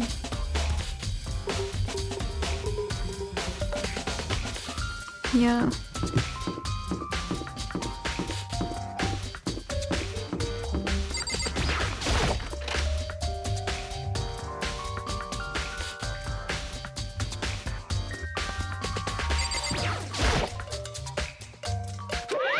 Oh no! It's the end of the line! The trash room. This is where all the trash in the school eventually winds up. How do you get this gate open? No, you can't go any further. Only the person on cleaning duty is allowed in. Cleaning duty? No, you can't go any further. Who's on cleaning duty? No, you can't go any further. This is so stupid. It'll be faster to just go around and ask the others. No, you can't go any further. Cleaning duty. I don't see a schedule around here.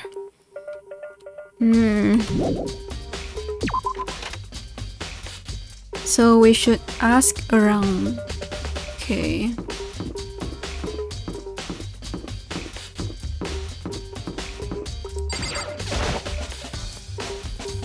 I'm looking for whoever's on cleaning duty. Cleaning duty? As a matter of fact, that's me. Why do you ask? It just so happens Monokuma talked to me yesterday and asked me to take care of it. Without someone on cleaning duty, the school will be flooded with trash in no time. So I formally applied for the position. I was gonna start this morning, but after what happened, I haven't had a chance to get started. And since you're on cleaning duty, can you open the gate in front of the trash room? Here we go. Of course! It's my job to gather up all the garbage and toss it in the trash room. And to do that, they gave me the key for the trash room gate. But we're supposed to rotate once a week, so eventually you'll be in charge. Very strange. Wait, hold on. You need a key to get in the trash room, and the only person on cleaning duty has access to the key? What's the point of going to all that trouble?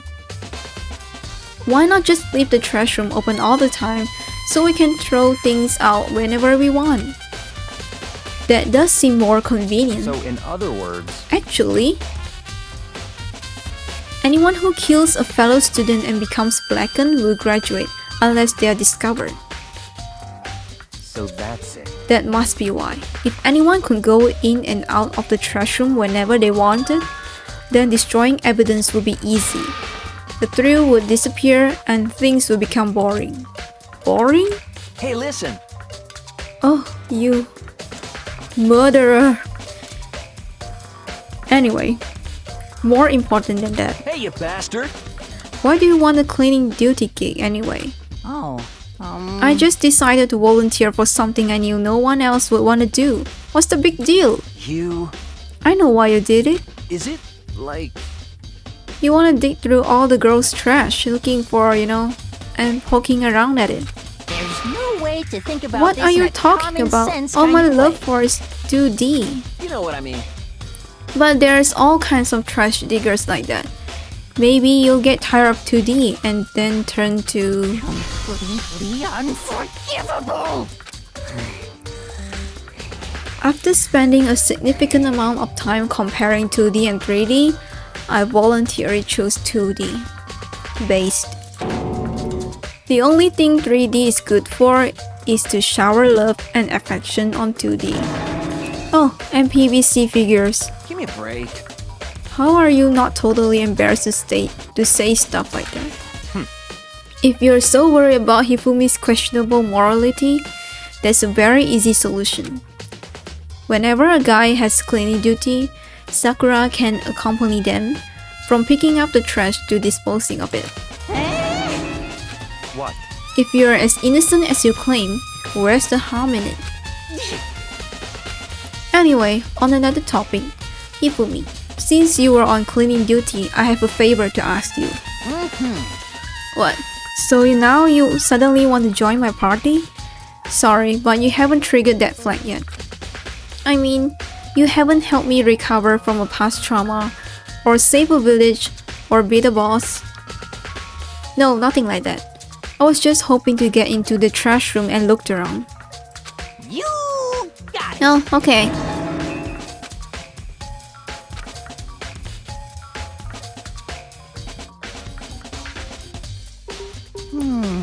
You'd like me to open the gate, wouldn't you? Yes. You know, when I looked at it, it made me think... They said he killed his wife. He learned how to get by on the inside, but he never stopped dreaming. What the hell are you talking about?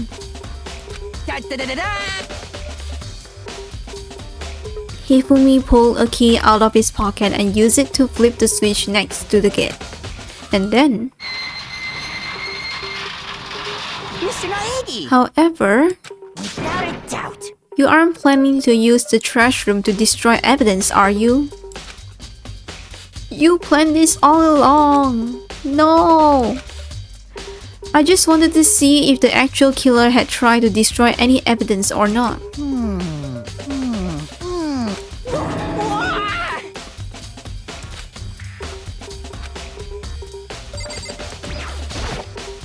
Wait.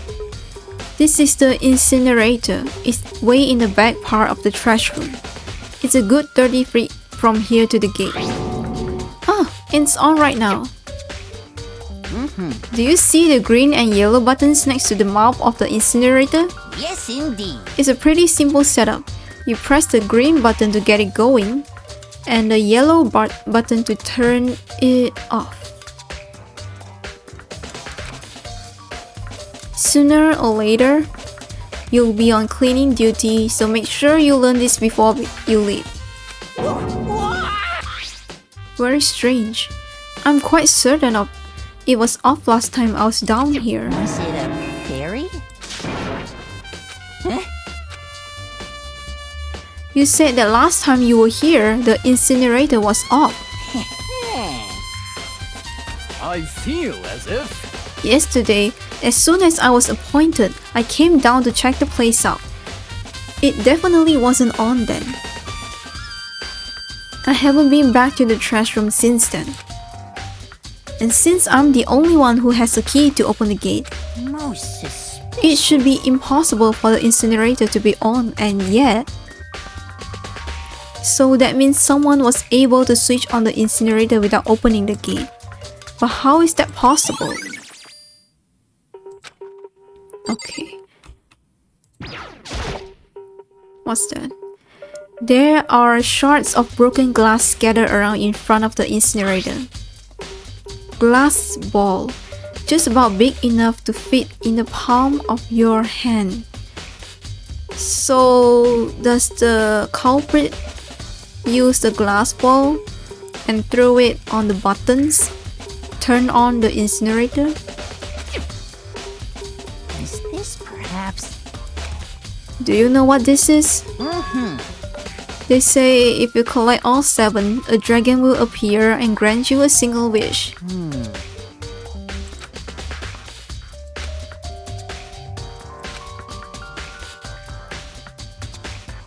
But who did this particular ball belong to? There's only one person it could be. In the gym. Okay. I'll go check out the gym later. There's something on the ground in front of the incinerator. It looks like a burnt piece of something. Wait. This is... It looks like a piece of cloth and the shape. From a button-up shirt. It doesn't look like Sayaka's, right? This is all that's left of some of the evidence that the killer destroyed. But there are lots of people here with white button-up shirts.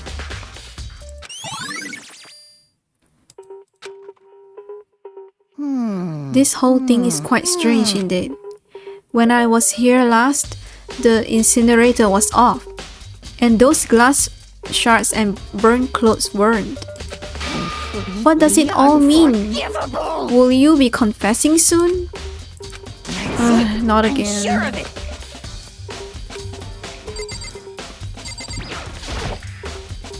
The green button turns it on, and the yellow button turns it off. Or so it seems anyway. Okay, nothing here I guess. That's a huge trash can. Is that where we're supposed to put whatever trash we can burn? Well, whatever it's for, it doesn't look like it's hiding any clues. Yay, another coin. Okay, nothing else.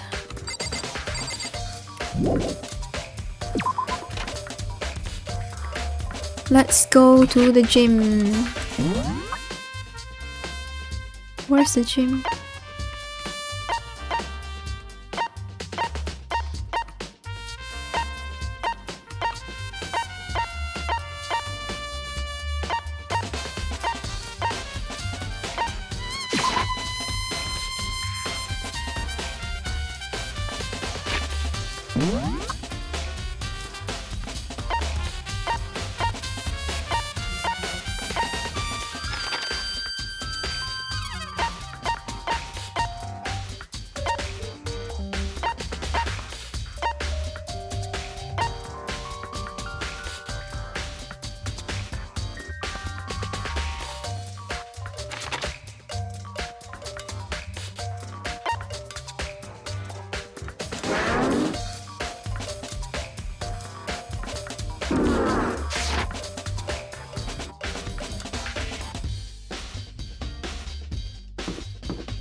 I need to go to the gym and the AV room. Where's the gym? Is this the one? Oh, here.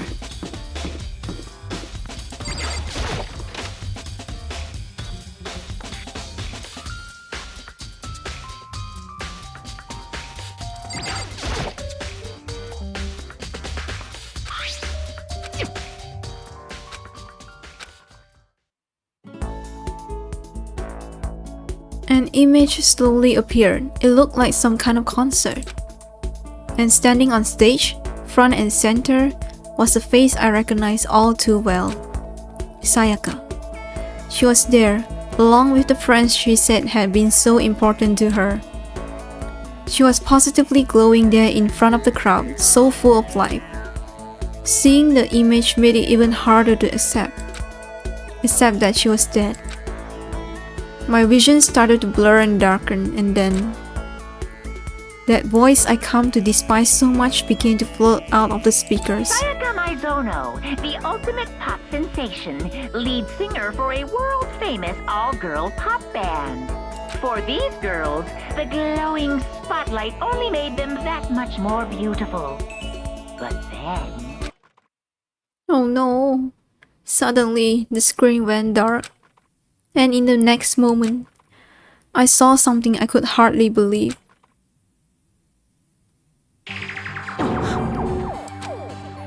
Sayaka had disappeared from the stage, which was now in ruins.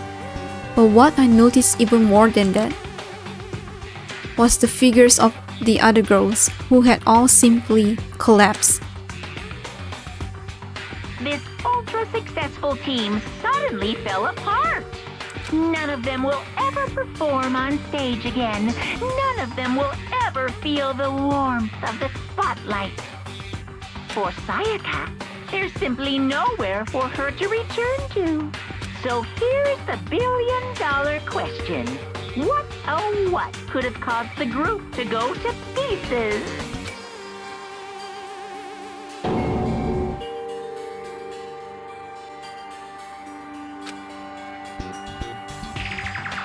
What the hell? That wasn't real, right? They're a super famous pop group. Everyone knows who they are. Is he trying to say he was even able to get to them? If that really happened, everyone in the outside world must be going crazy. What kind of person would take things this far? Okay.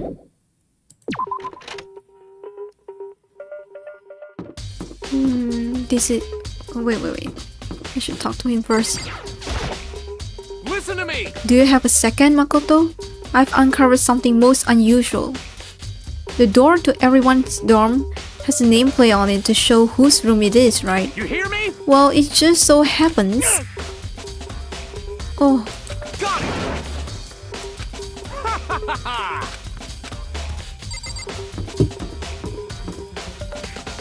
where is the gym? Here.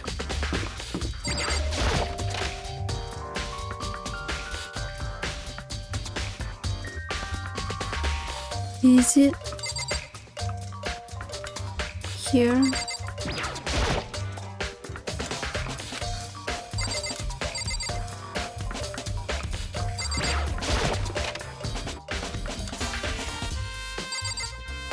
The glass.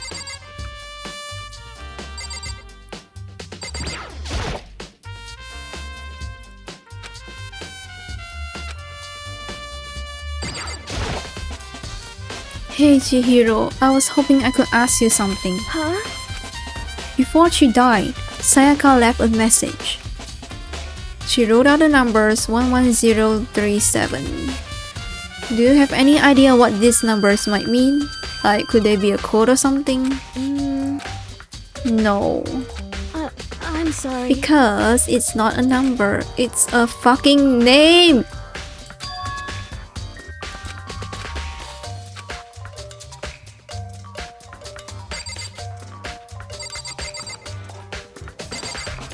Wait. Can I ask you something?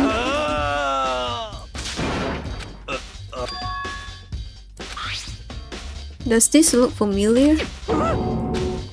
That's my crystal ball. What the heck? I only bought it because the guy said it was blessed. He said it was unbreakable. So how did it break? Was it actually just made of glass and not crystal? Did that guy totally dupe me? He said it belonged to the pillars of history. He said whoever controlled that crystal ball controlled the world. And you really bought that? So you can say without a doubt that this belonged to you. Yeah, that's mine for sure. I forgot it in the laundry room last night. Okay, laundry room.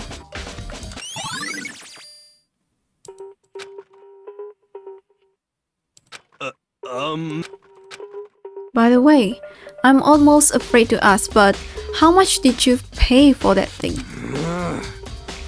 Oh my god. $1 million?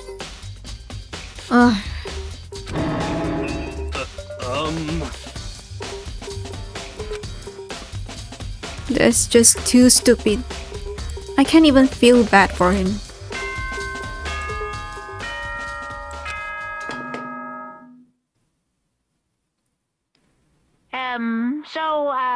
I'm getting tired of waiting. It's time for the long-awaited class trial! Now then, allow me to appoint a proper location for the proceedings. Please go through the red door on the first floor of the school. See you soon! The red door on the first floor. That's where I should go. Okay, this one.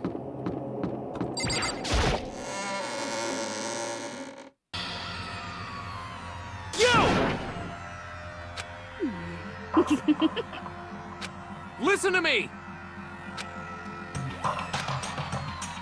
So they are really convinced that I did it, but I didn't do it. Me and Sayaka both know that all too well. But then, who is the killer? The one who murdered Sayaka. Is it really one of us?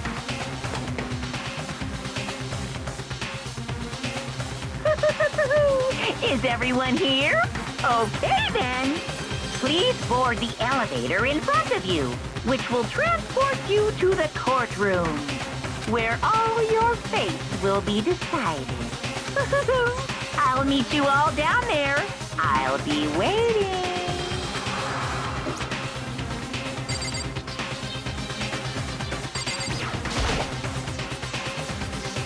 Well then. Yes, indeed. Hey. Makoto.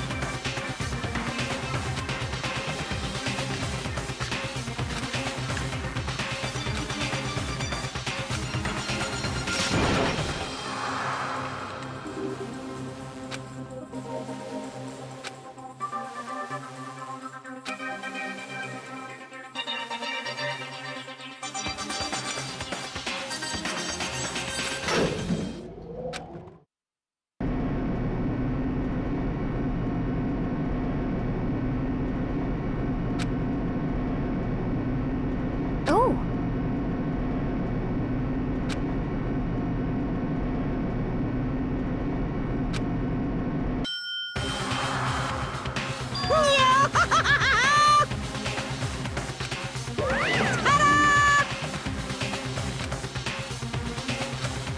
Shit. Well now. Okay, everyone find your assigned seats and sit down.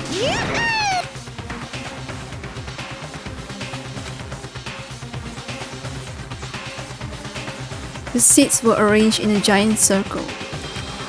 It was set up so everyone could see everyone else. Wait, let me count. Number of people again. 2.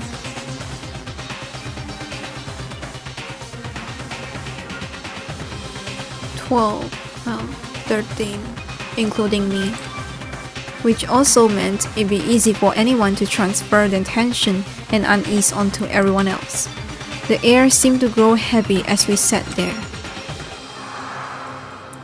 Oh, Leon, you son of a bitch! See the blood stain on your clothes? A deadly judgment.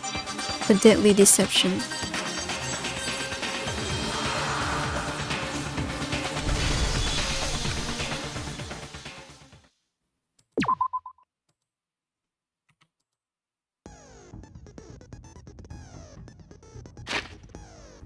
These are the handbook.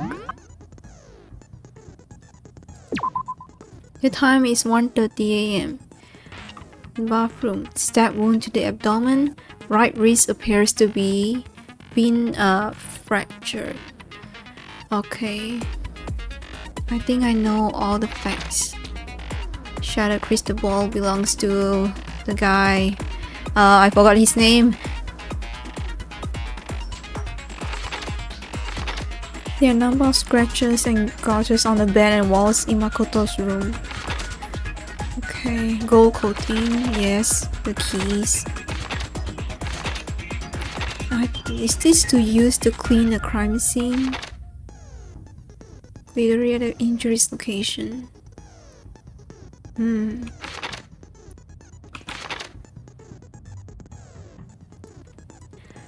Were Makoto and the room's owner and Sayaka the victim? Our nameplates have been switched, and the knife always account. The trash duty, incinerator, burn shirt piece. Okay. What is the set skills? Increase damage to the opponent when a statement is destroyed. Effective during the bullet time battle? Huh? 3 SP. I don't know what that means.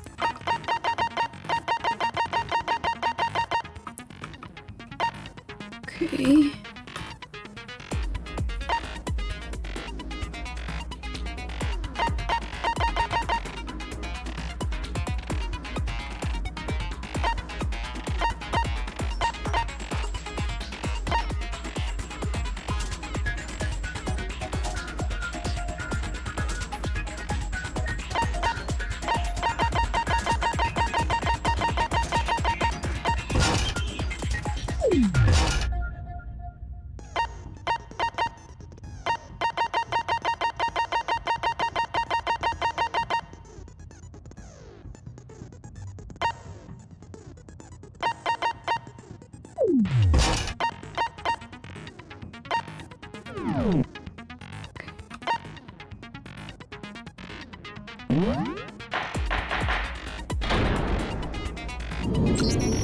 Let's begin with a basic explanation of the class trial. So, your votes will determine the results.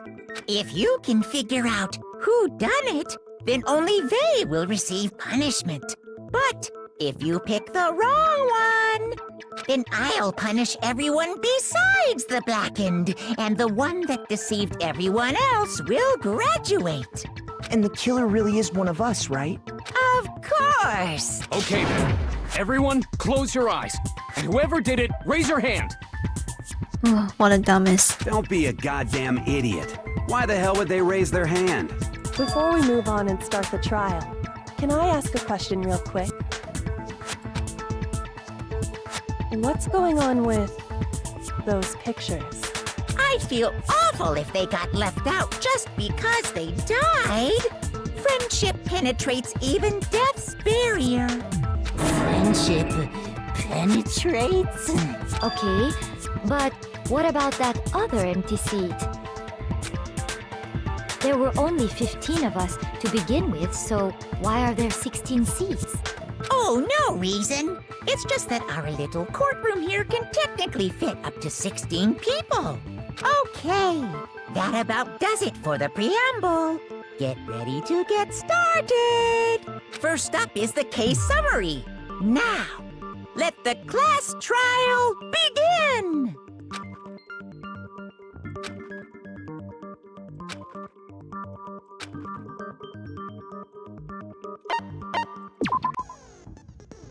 As things progress during each class trial, you will engage in a number of non-stop debates. During these discussions, characters will speak one after another without pause. It's up to you to unearth any lies or contradictions buried within their last statements. What this means is that you have to use your truth bullets to refute what they say. Any relevant truth bullets you found during your investigation will be loaded into the truth cylinder. Use the mouse to aim, then fire with the left mouse button. Pay close attention to each character's statement and use your truth bullets to blast the right ones. Note that if you run out of time, you will automatically fail, so please be careful. If you press the escape key during these arguments, you can review the controls. Good luck and have fun! Make your argument.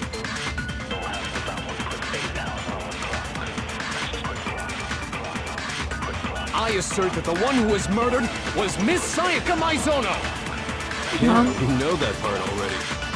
And the murder took place in Makoto's room. In the bathroom. So it seems most likely that the killer must have taken her by surprise while she was in the bathroom. She didn't even have a chance to resist. Huh? Wait, how does this work?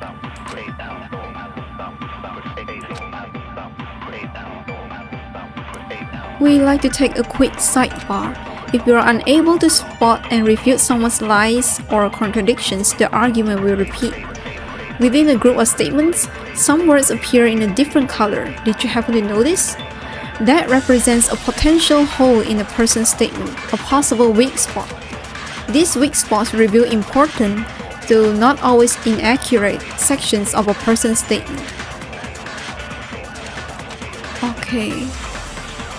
Okay. Control key. I assert that the one who was murdered was Miss Sayaka Maizono. Yeah, we know that part already. And the murder took place in Makoto's room. Uh-huh, In the bathroom. Yeah. So it seems most likely that the killer must have taken her by surprise while she was in the bathroom.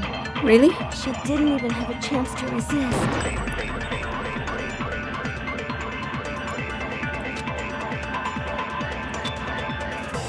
I assert that the one who was murdered How do I do was that? Miss Sayaka Maizono. Huh? Yeah, we know that part already. And the murder took place. Wait.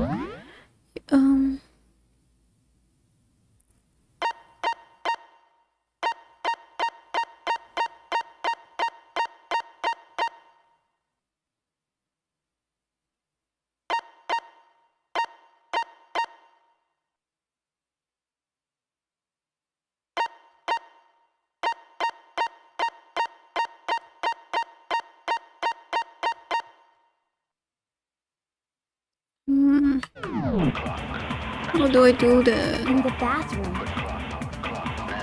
So it seems most likely that the killer must have taken her by surprise while she was in the bathroom. She didn't even have a chance to resist.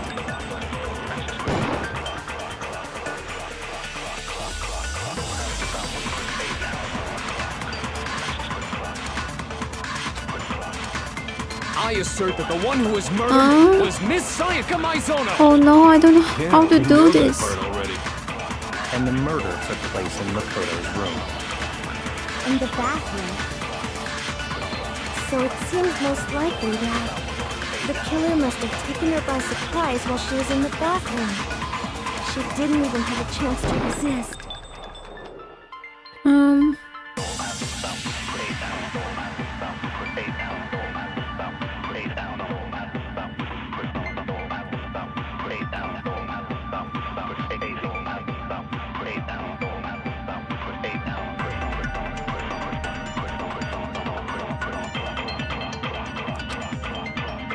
I assert that the one who was Oh murdered. no, I'm so confused. I choose the right statement, right?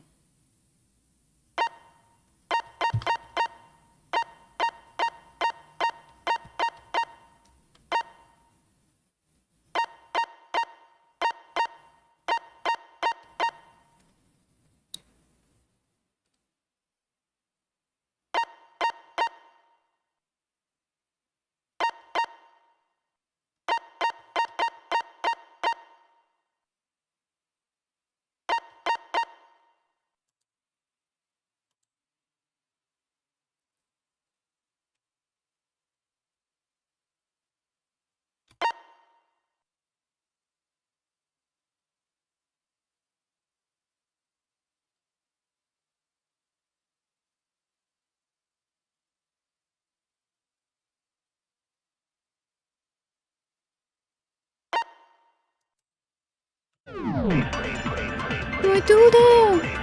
Yeah, we know that part already. And the murder took place in Makoto's room. In the bathroom.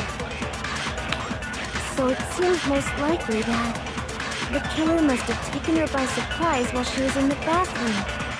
She didn't even have a chance to resist.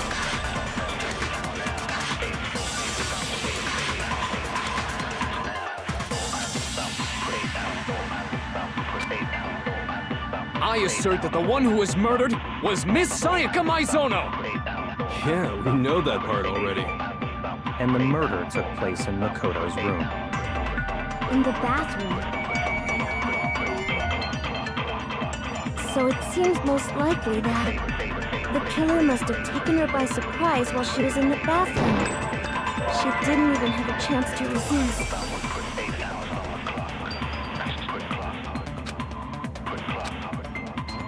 I assert that the one who was murdered was Miss Sayaka Maizono! Yeah, we know that part already. And the murder took place in no. Makoto's room. How do I do In the this? bathroom. So it seems most likely that the killer must have taken her by surprise while she was in the bathroom. She didn't even have a chance to resist.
Okay, let me try one more The one who time. was murdered was Miss Sayaka Maizono! Yeah, we know that part already. And the murder took place in Makoto's room. In the bathroom. So it seems most likely that the killer must have taken her by surprise while she was in the bathroom. She didn't even have a chance to resist. No, he's wrong. Finally!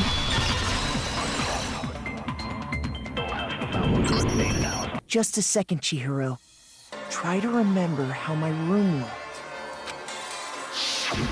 With the way things had been damaged, I think we can definitely assume there was a struggle. A struggle? Between who and who? Between Sayaka and the killer, of course. So you're saying Sayaka wasn't caught by surprise in the bathroom? She must have been attacked in the main room first. Then, she ran to the bathroom to try and hide. The killer followed her in, and that's where they finished the job. That much should have been obvious after taking one look at the scene. It shouldn't even need explaining. Sorry. Okay, so what's next? Next is the subject of the murder weapon. Wow, this is starting to sound like a real trial. We need to determine what was used to kill Sayaka. And isn't that murder weapon a knife? Kitchen knife set. Okay. So what was used to kill her? There was some kind of sharp object thrust into her stomach. Without a doubt, that is the murder weapon. So the killer used some random knife they had on him. How could anyone do something like that?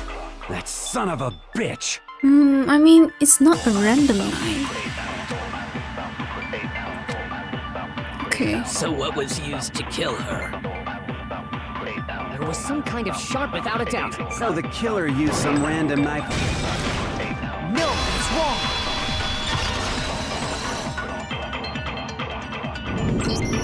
No.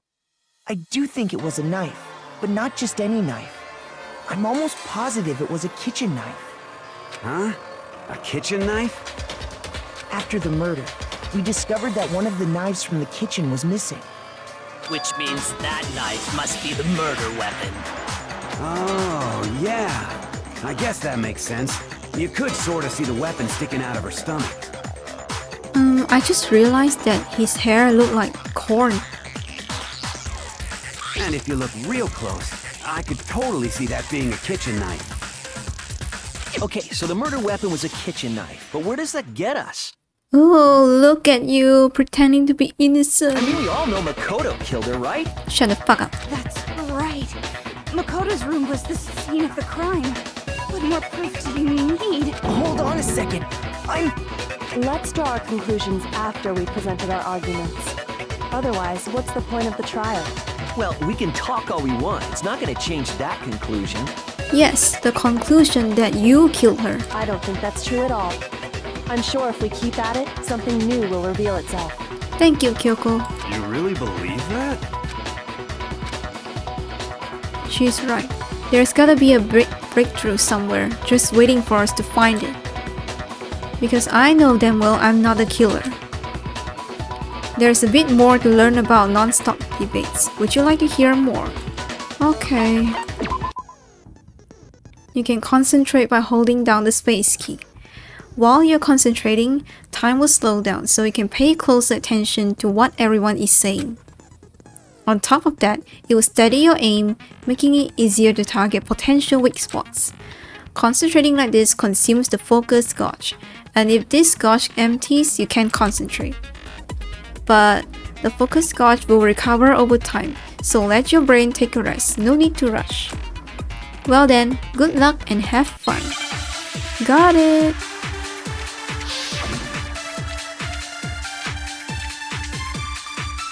So I guess there's no question that the kitchen knife was the murder weapon. But where does that get us?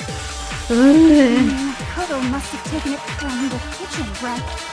He did it in secret, when nobody was in the dining room. No, that's wrong.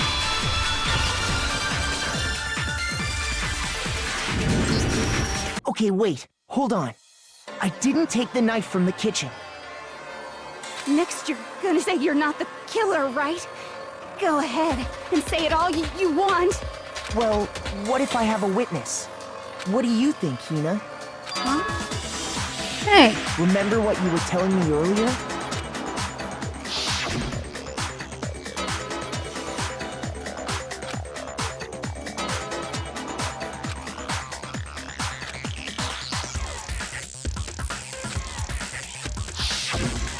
Just to be perfectly clear, the knife disappeared while you were in the dining hall, correct? Yeah, that's right. And at any point while you were there, did you ever see me come into the dining hall? No, I don't think so. You don't think so? No, he definitely wasn't there. The knife disappeared while Hina was in the dining hall, but I wasn't there the entire time. In other words, there's no way I could have taken the knife. Okay, then what about this? What if the idiot swimmer girl and Makoto are in on it together, and lying to protect each other? Idiot swimmer girl? Oh, and more importantly, why would I get involved in something like that? Speaking of which, I'd like to ask the bear, if there is an accomplice, do they also become blackened? So you ask, and so I shall answer. Each murder is allowed to have an accomplice, but only the one who does the killing will get to graduate. So in other words, two people can work together, but one of them has no chance of profiting from it. Then there's no way anyone would work together, right? But what if they did work together, and they just didn't know about the rules? Good grief! Enough already! No, okay? There are no accomplices in this case! Oops! Did I say that out loud? Anyway, I didn't go to the dining hall, and I didn't take the knife. So I'm not the killer. Okay, so then, who did take the knife? Hina seems the obvious candidate. After all, she just said she was in the dining hall. No way! I swear it wasn't me! Sure, but can you or anyone else prove that? I can. That's right. Sakura was with me the entire time I was drinking my tea. I hate to have to ask, but just to be sure, Sakura's... Me. Right. But then, couldn't either one of them have grabbed the knife? Actually, no. Because, well, Just spit it out already. I stayed in Hina's room last night. I got so scared thanks to those creepy videos. I wasn't really thinking, I just asked her to stay over. Which means we have airtight alibis. You stayed over? Doesn't that violate one of the school regulations? We're not allowed to sleep anywhere but the dorms, but it doesn't say we have to stay in our assigned room. So, I don't think that's a problem. It is a problem! A boy and a girl spending the night together? It's unwholesome! But I'm a girl. You are? Oh my gosh, I'm so sorry! But if it wasn't either of you, then what other possibility is there? Actually, there is one other possibility. Right, Hina? Oh, yeah, that's true! One other person did come to the dining hall while we were there. Please tell me it's Why Leon! didn't you say so in the first? Well, because they're not here anymore. Huh? Sayaka. She's the one who came to the dining hall. And then later, she wound up dead. Okay, so the person who took the knife from the kitchen was Sayaka. I got it! Then, Sayaka is the one who took the knife? That's the only possibility. And thinking back on it, she was acting kind of unusual. When she came into the dining hall, she didn't even look at us. She just went straight to the kitchen. As she left, she said she just wanted a drink of water. But most likely... And the person who took the knife was the victim herself! I'm sure she just took it for self-defense. So you're saying the knife she took was then taken from her, and she was killed with it? In that case, you may not have taken the knife, but you still could have killed her. What? See? He did do it after all! No, you're wrong. So, that's how you would twist the argument and send us all off in the wrong direction? You possess a most terrifying talent. If I don't do something, they're gonna blame me for the murder. If they convict me, everyone's gonna die. Hold on. It's still too early to decide conclusively that Makoto is the killer, wouldn't you say? Oh, thank you so much, Kyoko. Because you see, if the room did belong to the killer, then they did something most bewildering. And until we unravel that little mystery, you simply can't declare that he's the killer. Bewildering? What the hell are you talking about? Something was missing from the scene of the crime that by all rights should have been there. You know what I'm talking about, don't you?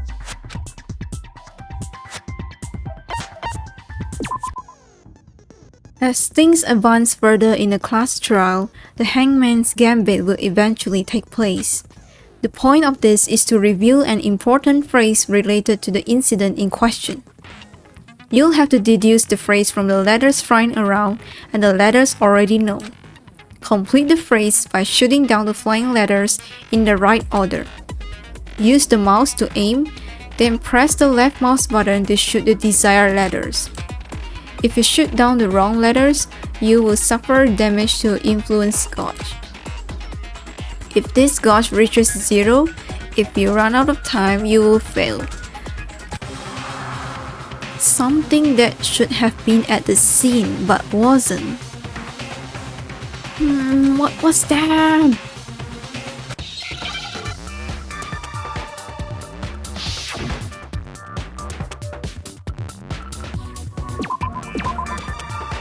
Hair. Huh? Oh.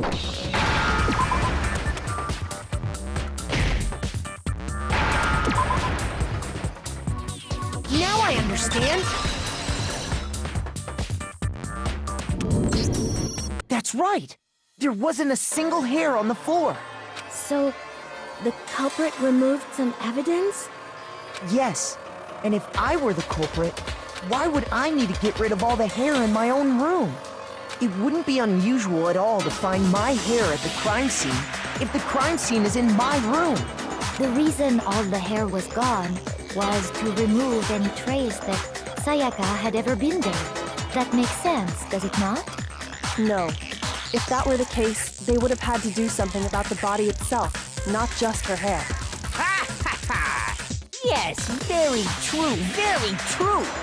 Okay, then why wasn't there any hair on the ground? The killer got rid of it all, of course, to remove any trace that they had ever been there. Wait, then that means... Precisely. It's simply beyond reason to believe that the room's owner and the killer are one and the same. Then Makoto isn't the culprit? Are you sure we can decide something so important based solely on the absence of some hair? No. There are other reasons that prove why Makoto couldn't have done it. I would like to hear these reasons. The dying message. Do you remember anything remarkable about the bathroom at the scene? Sayaka was attacked in the main room first, then fled into the bathroom, right? Yeah, then they ran after her, got into the bathroom, and stabbed her. And how did the killer get into the bathroom? Did they have any trouble with it? What do you mean? It's fairly certain that the killer had some trouble getting into the bathroom. There was clear evidence left behind. Do you remember, Makoto?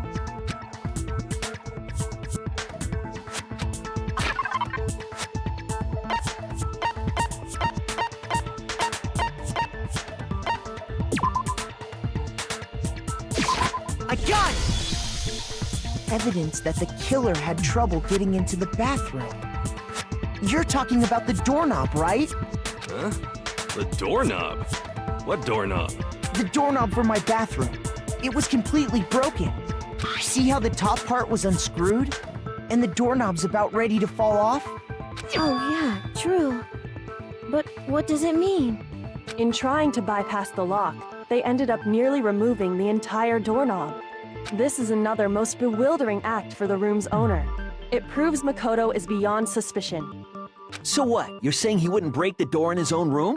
But if the only choice you have is to break it, you break it. There's nothing bewildering about Shut it. the hell up. You still don't see? Oh, let's take another look at how the incident unfolded. Hopefully that will help you understand. Kyoko said it was a bewildering act. I almost didn't notice it at first, but is that the key point here? There's a bit more to learn about. From here on out, the number of weak spots will start going up. But no matter how many weak spots, there's essentially only one lie or contradiction in that debate. What I'm trying to say is, not all weak spots you see are necessarily false. Use a truth bullet on the wrong one and not only you will fail to refute what they said, but you will also lower your trust with everyone. And your influence gauge will take damage. Now this is important because if your influence gauge reaches 0, you will fail. You have to rely on your own logic to determine which weak spots are actually lies or contradictions. Okay.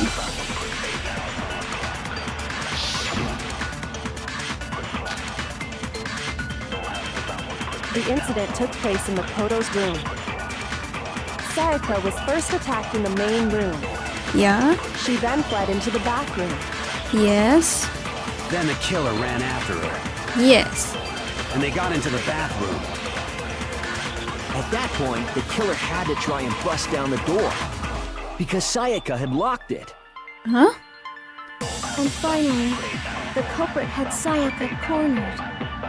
To finish the job, they stabbed her with the kitchen knife. She didn't lock it. I mean, you cannot lock the door. Wasn't it, Makoto? Admit it! We already know the answer.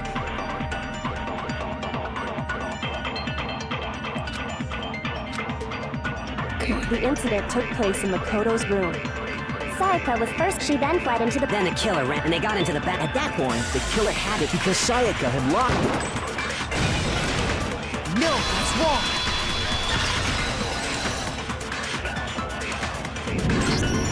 The reason my bathroom didn't open wasn't because it was locked. After all, the girls' rooms are the only ones with walking bathrooms, right? Yes, now that you mention it, that is true. Then why didn't your bathroom door open? Because it was stuck. Huh? What are you talking about? Of course you didn't know. My bathroom door doesn't fit in the frame quite right. Monokuma over there can testify to that. Yup, true as true can be. But you know, you're supposed to be the ultimate lucky student, right? But to have such a cruddy door... That's not lucky at all! So the reason the door didn't open was just because it was stuck. But the killer didn't know that and assumed it was locked. So they tore apart the doorknob to get in. Okay, but then why would the killer even think the door was locked in the first place? Everyone should have known you can't lock any of the boys' bathrooms. The killer could easily make that mistake, thanks to one important detail about the scene of the crime.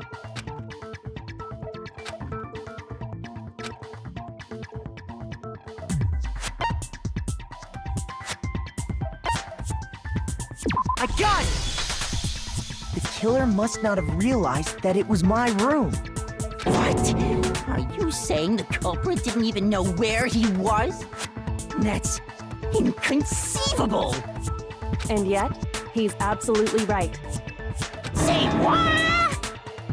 Well, to be more specific, what the killer didn't know was that Makoto and Sayaka had switched rooms. Which is what led to the misunderstanding about the bathroom. If Sayaka had been in her own room, then... Then there would have been a lock on the door, and they would have had to break through! So they had no idea how unnecessary their actions were. Ultimately, we can't know if it came open by force or simply by accident. But... the killer must have been considerably confused, with no idea how they actually got the door opened. Regardless, it was a pointless act. Wasting time trying to break down a door that wasn't locked is... Definitely something I wouldn't do, since I would have known exactly why it wasn't opening, right? That is a definite possibility. So the killer would have to be someone who didn't know they'd switched rooms? Then Makoto couldn't have done it. Okay, then who did do it? I'm sorry, but I give up!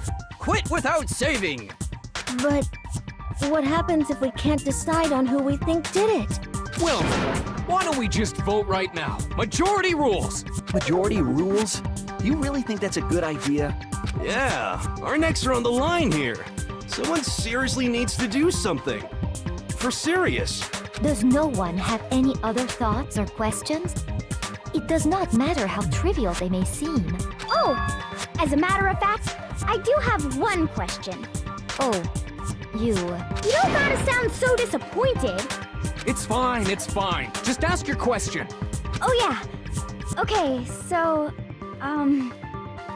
well, I was just wondering, how did the culprit get into Makoto's room in the first place? Yes. How did the killer get inside? Maybe Sayaka just dropped the key somewhere and the culprit picked it up. That's possible, right?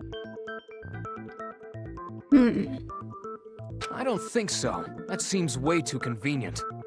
Then, maybe someone picked the lock? Negative! If you remember, Monokuma made it quite clear that the locks are all unpickable. Fine. How about this? The killer got in the easy way. They could have knocked and said they wanted to talk or something, and Miss Maizono just let him in. No, that can't be it either. Oh, trying to argue against me? Sounds like someone doesn't know his place. Hello? Why exactly can't that be it? Because she asked me to do something in particular, because of how frightened she was. That's the answer right there. There is no way she let them in because...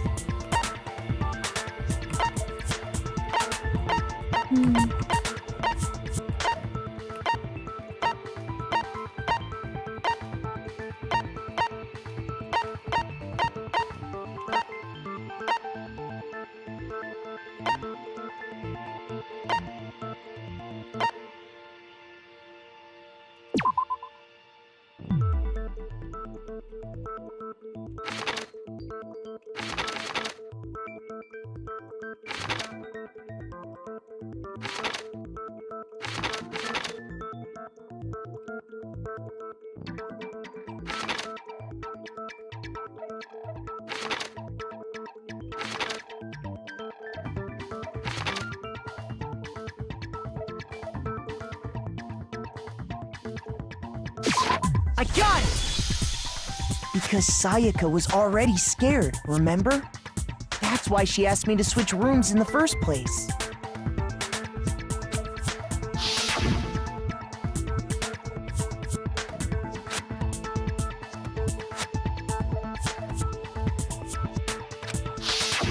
Knowing what she'd been through, I just can't believe she would have opened the door for anyone.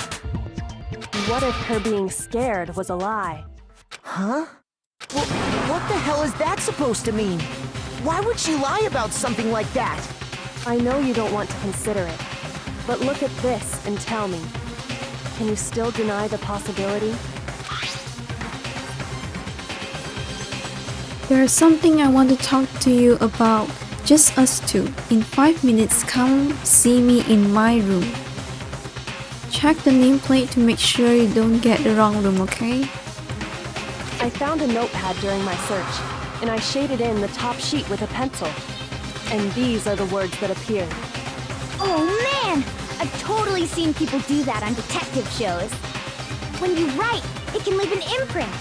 Sketch over the next sheet of paper, and you can see the words. When I saw that, I was like, holy crap! I better make sure I rip the paper out before I use it from now on. It's a pretty old-fashioned technique, but even the classics can be surprisingly useful sometimes. Oh, and I should also mention, I found the notepad on the desk in Makoto's room. Huh? Which means only someone who had been in Makoto's room before the incident could have written it. Then either it was Makoto who lived there, or Sayaka who switched rooms for a single night. So, Makoto, did you write this? No, I didn't. But of course you didn't, because the note also bears a perfectly legible signature. Sayaka's signature. But why? Why would she write that? The note was likely her way of getting in touch with a certain someone. She must have slid it under their door to let them know she wanted to meet with them in secret. If you got an invitation like that from the ultimate pop sensation, what young man could resist? Of course, I'm only into 2D, so it wouldn't have any effect on me. But can we be sure anyone even got this note? And honestly, even if they did, I do not think they are at all involved in what happened. Huh? What makes you say that? Would you like to hear what I have to say? Very well then, pay attention.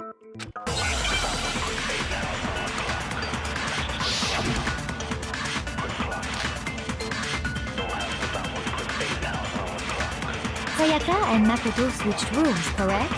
Yes. But in the note, the place no, they were no. asked to come to, it specifically says, my room. I see. So if someone read that note, then they would have gone to Sayaka's room. Exactly. The room that Makoto was staying in. So in other words, even if someone did read the note and did what it said, they would not have any connection to what happened. It certainly would seem that way.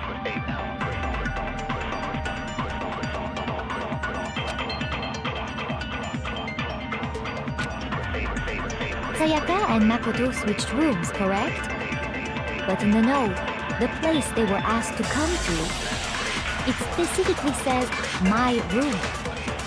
I see. So if someone read that note, then they would have gone to Sayaka's room. Exactly. The room that Makoto was staying in. No, it's wrong.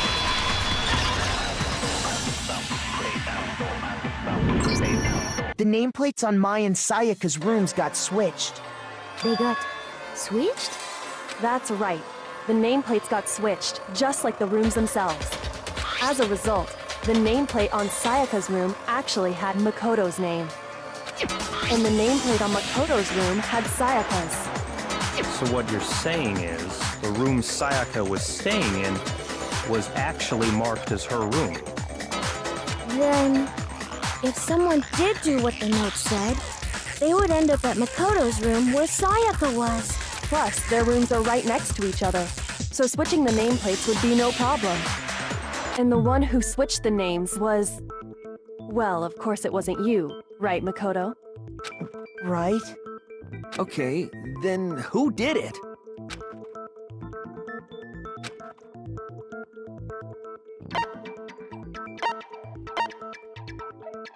I got it! Me and Sayaka were the only ones who ever knew about us switching rooms. So the only other person besides me who would even know to switch the nameplates was Sayaka. You can also infer as much from her note.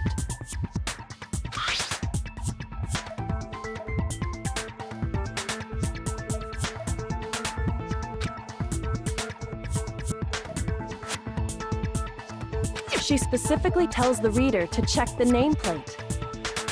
She would only have written that if she knew the nameplates had been switched. But why would she switch them in the first place? She wanted someone to come to the room she was in, and also hide the fact that it was Makoto's room. What? Inviting someone to your room, but not telling them you'd switched rooms. Why would anyone do that? To understand that, we first need to understand what happened after she invited the person into the room. That's where the answer lies. What happened then was probably whoever she invited over came in and attacked her. We figured it out! We know who did it! Whoever she invited over is the culprit! But we still don't know who it is, you goddamn idiot! Sayaka fought with her killer there in the room, yes? Perhaps the answer to our previous question lies in that initial struggle. Yes, I think you're right. Then... we just have to figure out what happened during the fight, right? That reminds me. There was a replica sword at the murder scene. Was that perhaps used during the fight? Oh yeah. What's the deal with that sword? Sayaka suggested I should hold on to it. I thought it might come in handy if I had to defend myself. It seems pretty likely that the killer used it to break Sayaka's right wrist. How the hell could you possibly know that's what broke her wrist?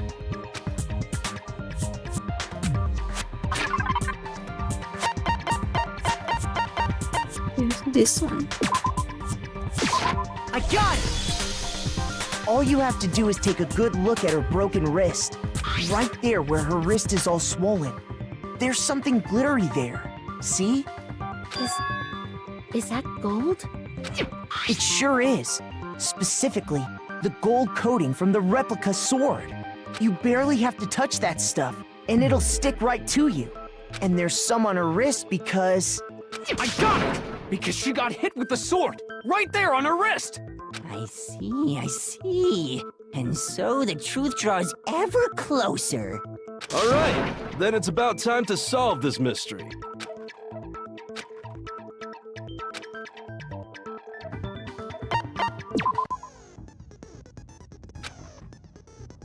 Starting with the next debate, I'll start loading multiple truth bullets into your truth cylinder. But just like with the weak spots, only one of those bullets can actually refute the proper statement. In other words, from here on out, you'll have to combine the right truth bullets with the right weak spots to refute each statement. If you come up with the wrong combination, you'll take damage to influence gauge. You can press the Q key to rotate the cylinder and choose which bullet to fire. Okay.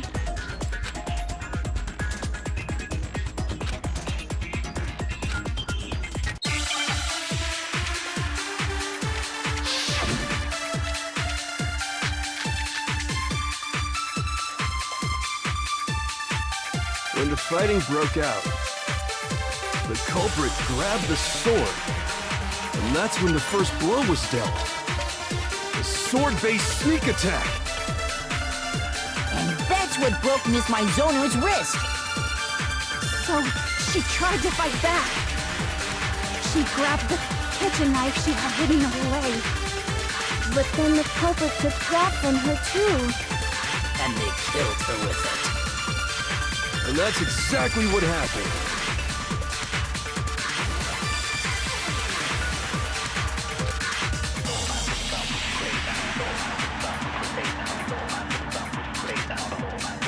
When the fighting broke out, the culprit grabbed the sword, and that's when the first blow was dealt. A sword-based sneak attack. And that's what broke Miss Mizono's wrist. So she tried to fight back. She grabbed the kitchen knife she had hidden away. Oh no! The wrong one. Shoot! When the fighting broke out, the culprit, and that's when the first sword-based sneak attack. And that's what broke... So she grabbed the kitchen knife she had hidden away. But then the culprit took... And they killed her. And that's exactly what happened.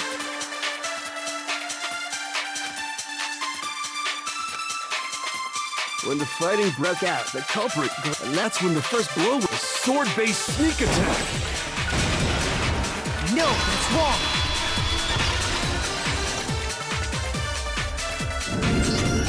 Actually, no. I don't think the fight started with the sword. Why not? Because the sword's sheath had been scratched. See? There's a gash in it. Like someone cut into it with something sharp. Something sharp? You mean like the kitchen knife? That was the only sharp thing found at the scene. Stop jumping ahead. Slow down and explain it so I get what the hell's going on. If the sword was used first, there wouldn't be any explanation for the scratch on the sheath. If you were going to attack with the sword, you'd take it out of the sheath first, right? That's true. With the sheath on, it'd be heavy and bulky and useless as shit. Okay, so how did the sheath get damaged? If they got attacked with the kitchen knife, maybe they grabbed the sword as a defensive impulse. In that situation, there wouldn't be any time to actually unsheath the sword. So you're saying the sword was initially used to defend against an attack from the knife? Which means whoever had the kitchen knife was the one who attacked first. I think I get it. So here's how it all played out. The culprit came in, found the kitchen knife hidden there somewhere. Then they took the knife and attacked Sayaka before she knew what was happening. So she grabbed the sword to defend herself. But then the culprit took that from her too. Then, after they broke her wrist with the sword, they took the knife and finished it. Sorry, but I don't think Sayaka used the sword to defend herself. What? How the hell can you not think that? Because she never held the sword at all. There's a certain part of her body that makes this clear.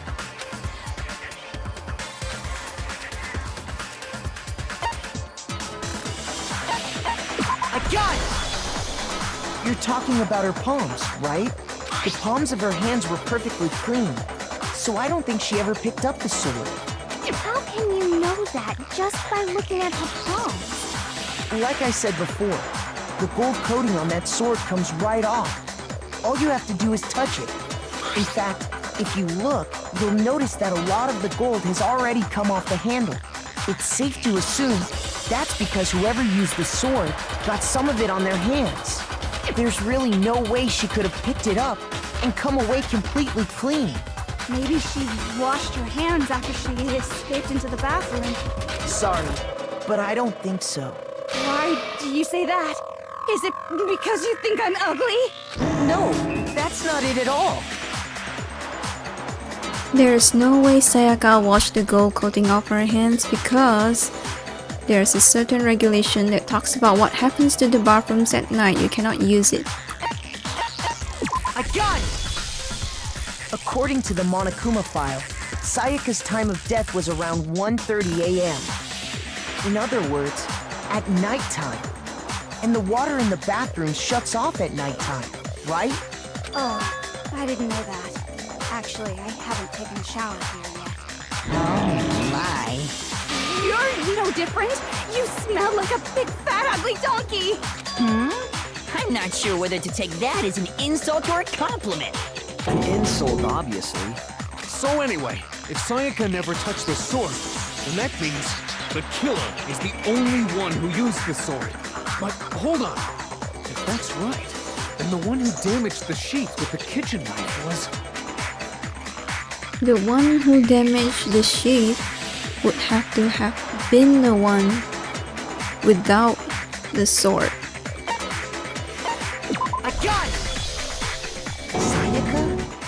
She had the kitchen knife? But we already said that the attack started with... The person with the knife attacked first, and the sword was used as an impromptu defense. Then the one who attacked first was... Sayaka? Now do you understand? She wasn't a blameless victim in this. No, far from it. It's almost as if she'd been planning to commit a murder of her own. She took the knife from the kitchen, then invited the culprit to the room she was staying in. And if it's true that she had the kitchen knife and attacked without provocation... Indeed. These are all the actions of an assailant. Which brings up another point. Makoto, Sayaka was the one who suggested you two switch rooms, correct? Maybe the reason she wanted to switch rooms was so that she could pin the crime on you. That is a possibility, is it not? Sayaka wanted to... on me? That would also explain why she would switch the nameplates. She wanted to get whoever she had targeted to come to Makoto's room where she was staying. And by committing the murder there, instead of her room, that would implicate Makoto. But for that to work, the target had to be lured out while still keeping the room swap a secret. If the target knew she had switched rooms, they would have become suspicious right away. So all that's why she switched the names? But doesn't that plan seem a little risky? For one thing, even if her plan worked, Mr. Naegi would just tell everyone they'd switched rooms. I don't know. I'm not sure our soft-hearted Makoto is capable of that kind of cutthroat behavior. I'm sure Sayaka realized the same thing, which is why out of all of us, she asked him to switch rooms. Plus, she was the ultimate pop sensation. A totally forgettable kid. Or a national superstar. Who are you more likely to believe? Wait, then you're saying she had this all planned out? Holy shit! But in the end, her plan backfired. She launched her attack with the knife, then found herself under attack in turn. That must be when her wrist got broken, and she was forced to drop the knife.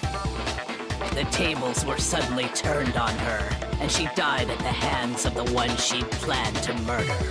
Just hold on! That can't be true! Because... Hey! You guys have totally derailed the argument! You're being super boring right now. Come on, hurry up and decide who did it! Wouldn't it be awful if I had to punish you all just because you ran out of time? Oh yeah, we gotta decide who we think did it. Makoto, right now you just need to concentrate on figuring out the answer to this mystery. If we can't uncover who murdered Sayaka, it's over for all of us.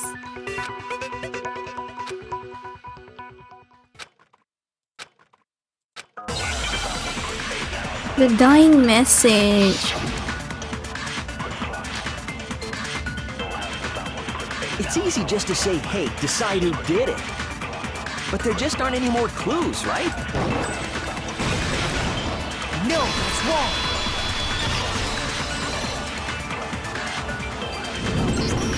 There still might be one clue left. Sayaka's dying message. Dining? Wait, what did you say? The dying message. She wrote something on the wall behind her, remember? 11037.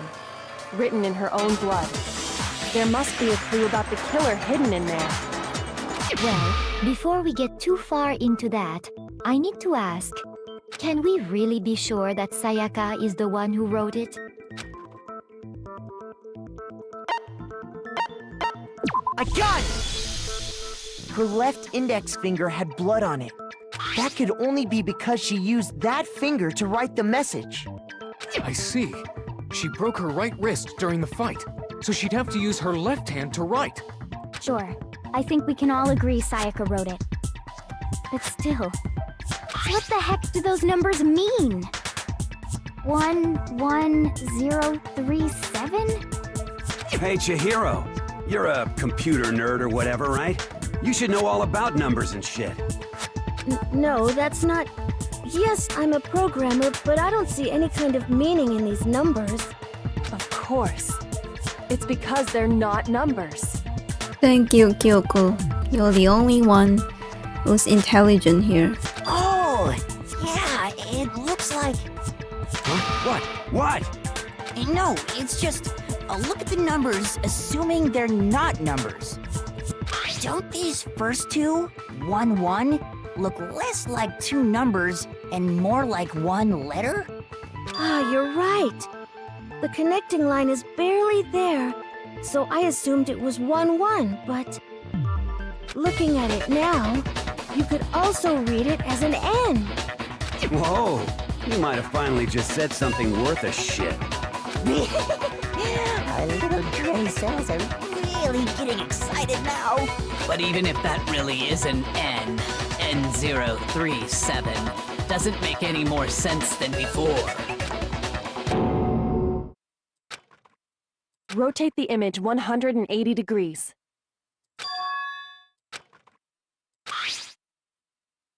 Oh my god. Now I see. She wrote down the killer's name. Huh? You just shot past the clue part and right onto who did it.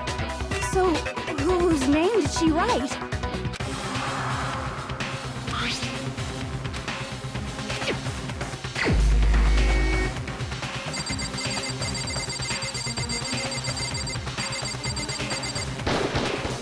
Here's my answer. The key to solving this mystery was simply to rotate the writing 180 degrees. If you turn the message around, it becomes the letters L-E-O-N. L-E-O-N, or more accurately, Leon. What the hell are you talking about? It's just a coincidence. It's just a bunch of random squiggles that happen to look like my name. No, it's not random at all. She wrote that message on the wall behind her as she was leaning up against it. In that position, she couldn't move to write normally, and had to write upside down, as it were. And as a result, when you look at it standing in front of her, it ends up getting flipped. Try it for yourself if you want. Write something sitting like her, and the letters will be inverted. That sounds like one hell of a stretch to me. I'm the killer? You can't just go and say shit like that. If you're not the killer, then why did you try to destroy the evidence? Huh? You know what I'm talking about, right, Makoto? The evidence Leon tried to get rid of? Is it about the white shirt? Hop thinking?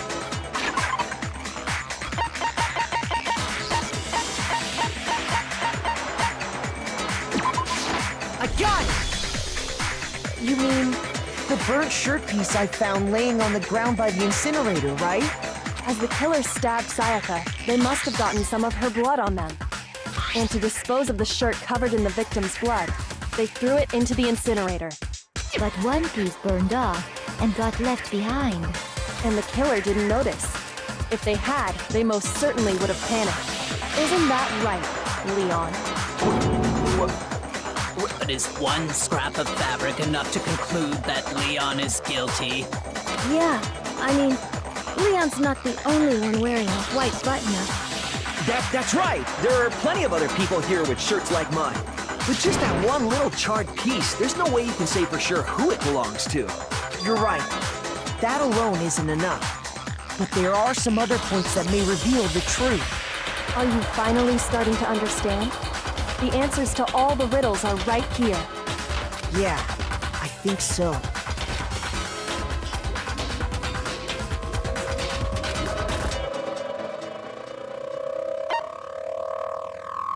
Where it was disposed of? How? When? Is it when?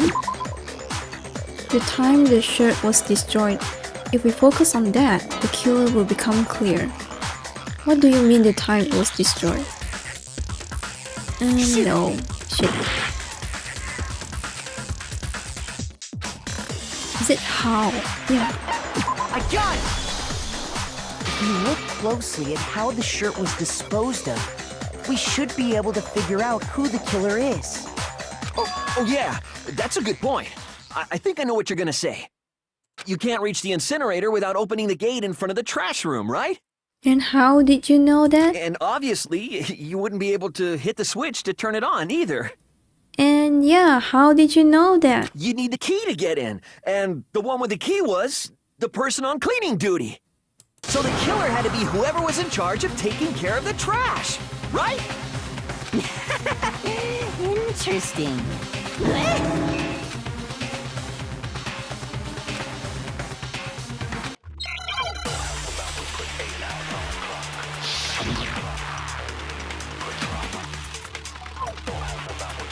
The key to the trash room. Whoever was on cleaning duty must have had it, right?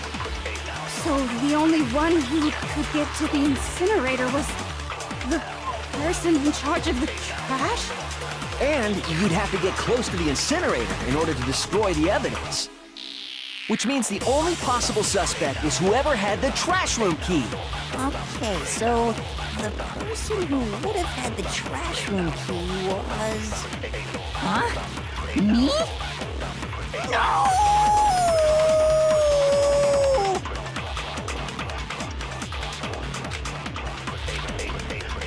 The key to the trash room, whoever was on cleaning duty. So the only one who... the person in charge of... And you'd have to get close to the incinerator. No, that's wrong.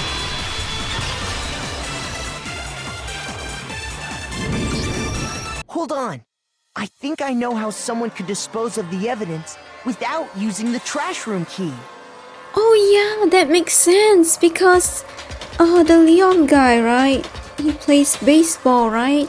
But if you Yeah. can't get past the gate, you couldn't possibly turn on the incinerator, could you? Yes, you could. If you used this.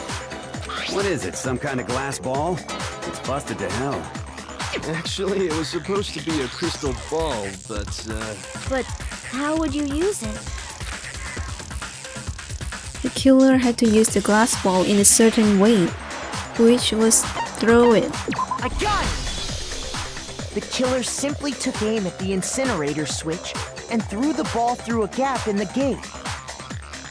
All they had to do was hit that switch, and the incinerator would come to life. Someone threw a gap in the gate? Remember what you said before, Hifumi?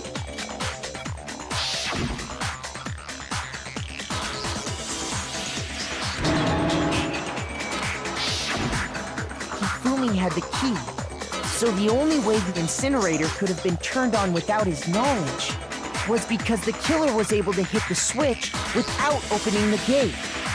Once they got the incinerator going, all they had to do was ball up the shirt and toss it in. Hey, come on! What the hell is this? All you have to do is look at the scene to know that the killer never actually went inside the trash room. The shards of broken glass, the incinerator left running, the piece of shirt that escaped the fire. If the killer had been on cleaning duty, the evidence would have been taken care of much more thoroughly. Wait, no, just hold on. But the distance from the gate to the incinerator has to be at least 30 feet, right? The pinpoint accuracy you'd need to throw a glass ball that far and hit something that small. Could someone really do that? That's right. There's no way. It'd be impossible. Difficult, absolutely. Impossible? I don't think so. Because the killer is... I got it! Because the killer is the ultimate baseball star. Isn't that right, Leon? Do you have any idea how stupid you sound right now? A target 30 feet away would surely be little challenge for the ultimate baseball star. You can't be serious. I'm not the killer! These goddamn shipper brains have got it all wrong, I'm telling you! You still won't admit it? Okay then. Makoto, go ahead and review the incident one more time to make his crime perfectly clear. And with that, we can end this. Listen to me! What the hell do you mean, end this? Say what you want, Leon. But all the questions have been answered, and the truth has been revealed. Now here's what happened. Closing argument is about to begin. Would you like to hear more? Okay. Every case has one last element to bring the class trial to an end. This is the closing argument. In this phase, you'll give a complete summary of the case. You'll have to reproduce the flow of the events for the case in the form of a comic book. However, you'll notice that in the comic, there are a number of pieces missing. It's up to you to complete the comic using the provided truth panels. Also, if you take aim at a missing section and press the left mouse button, you'll get a hint that might lead to a breakthrough. I don't understand. Okay, so Act 1. Okay, this is the last one. Is it this one?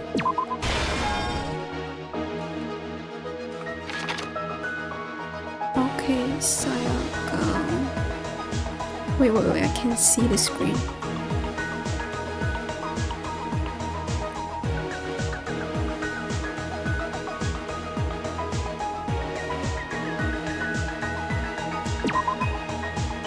Is it this one?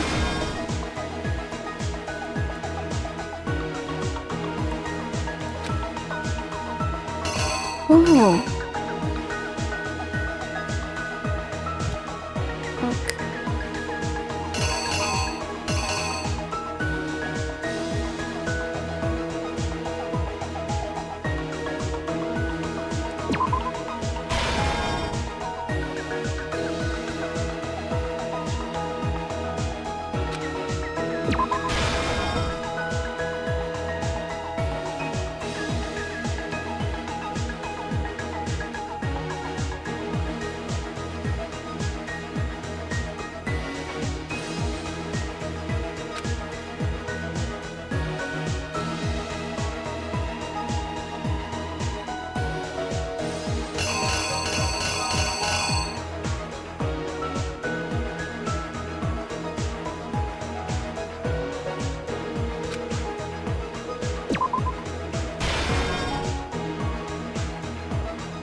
The killer is you! I think I'd better take one more look back at the case from the beginning. Last night, the killer went to the room Sayaka was in. In other words, my room. From what we can tell, Sayaka invited that person there intending to kill them. She attacked them with the knife she'd taken from the kitchen earlier.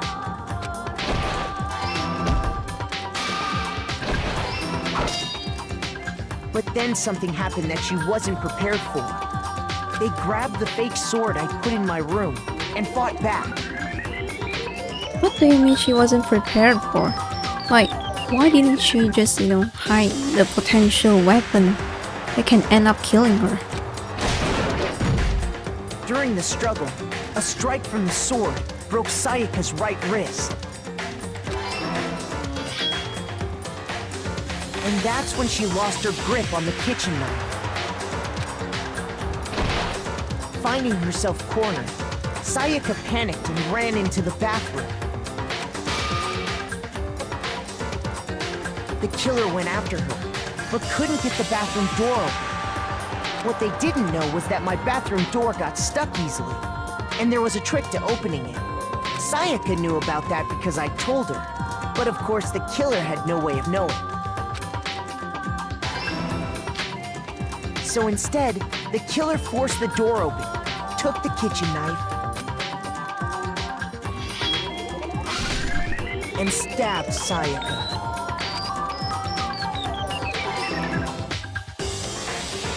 But with what strength she had remaining, Sayaka left a dying message.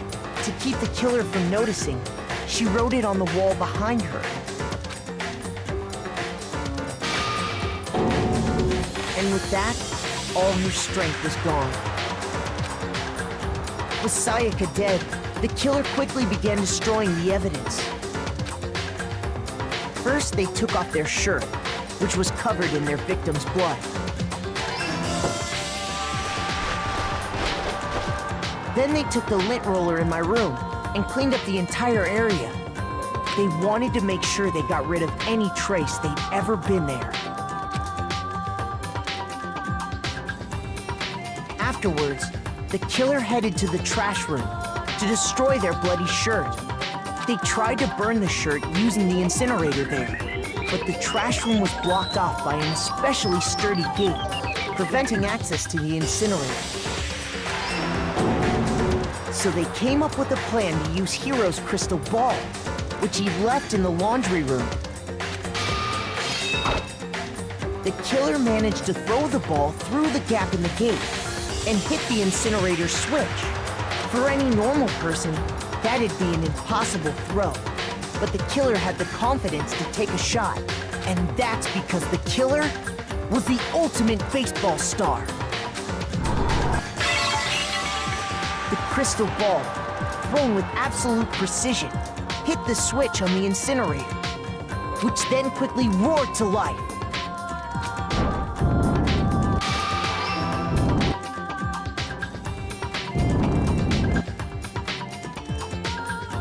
Having destroyed the final piece of evidence, they left the area with, I imagine, a sigh of relief. But there was one thing they missed. Part of the shirt they'd thrown into the fire burnt away and fell out of the incinerator. The killer didn't notice this, and so left behind a piece of indisputable evidence.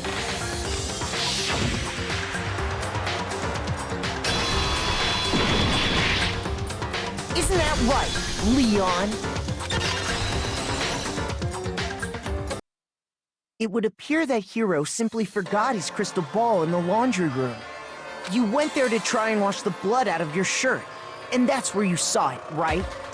Seeing the ball, you thought of a way to take care of everything. So, Leon, do you object to anything that's been said? Do I object? Hell yes, I object! Of course I do! I object! I object! I object! I mean, all of this is just a bunch of stupid theories! You need evidence! Where's the evidence? Without evidence, it's all bullshit! It's bullshit and I refuse to acknowledge it!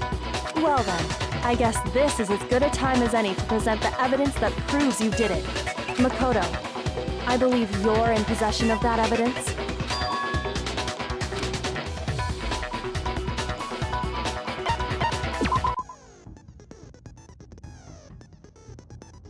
Sometimes during a class trial, your opponent is simply won't want to hear what you have to say. When this happens, you will engage them in a head-to-head battle. We like to refer to this as the bullet time battle. During the BTB, you want to destroy your opponent's statements in time with the rhythm.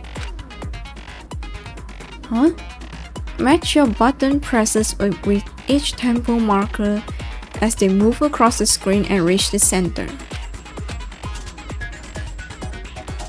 A rhythm game.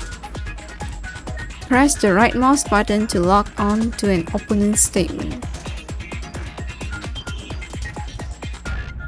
Destroy the statement you locked on with the left mouse button as the tempo marker reaches the center. Use this method to deal damage to your opponent. If you can't pull it off, you'll be the one in pain. Do this consecutively and you will start a combo. Keep this going and you'll initiate a tempo up. On the flip side, if you keep missing, you'll get a tempo down situation. When the tempo changes, so does the timing for hitting each button. So watch out for that. Deal enough damage to your opponent and their weak spot statement will appear. At that point, you can press the left mouse button to shoot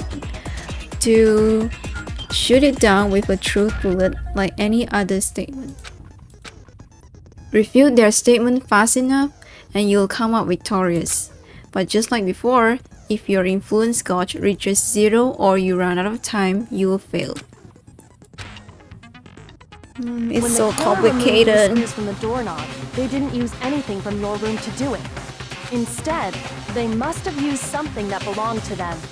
Oh, the toolkit that everyone said they didn't use it. Okay. I refuse to acknowledge you. You're stupid. Stupid, stupid, stupid. Stupid, stupid, stupid, stupid, stupid, stupid. I have to show indisputable evidence that Leon is the killer. I need to figure it out.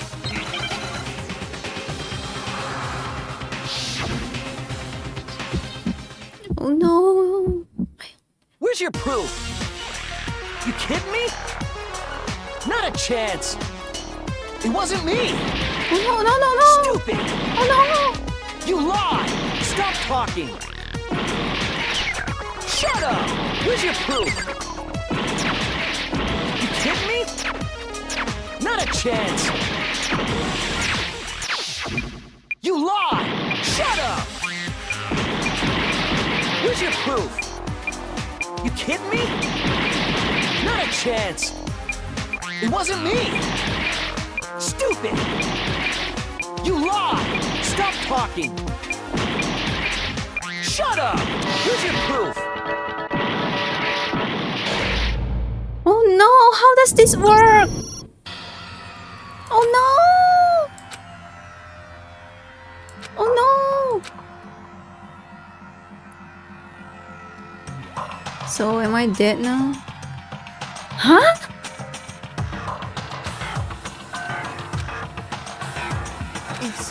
Is this really the Oh end? no! Yes! I refuse to give up yet. I should save this. Can I save it? Oh no, I cannot save this. Absolutely! Okay. When this happens, you engage them in a head-to-head battle. You like to reproduce this as a bullet time battle. You want to destroy your opponent's statements in time. How? Match your button presses with each tempo maker as they move across the screen and reach the center.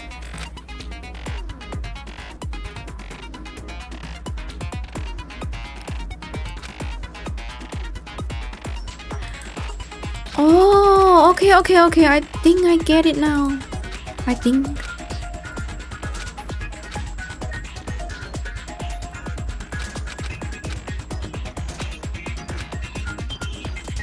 When the killer removed this instead,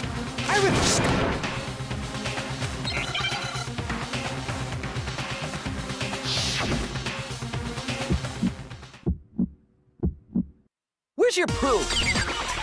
You kidding me? Not a chance. It wasn't me. Stupid. You lied. Stop talking. Shut up. Here's your proof. You kidding me? Not a chance! You lie! Shut up! Here's your proof! You kidding me? Not a chance! It wasn't me! Stupid! You lie! Stop talking! Shut up! Here's your proof! You kidding me? Not a chance! You lie! Shut up! Okay, the final one. Where's your proof? Is it this one? This should prove it.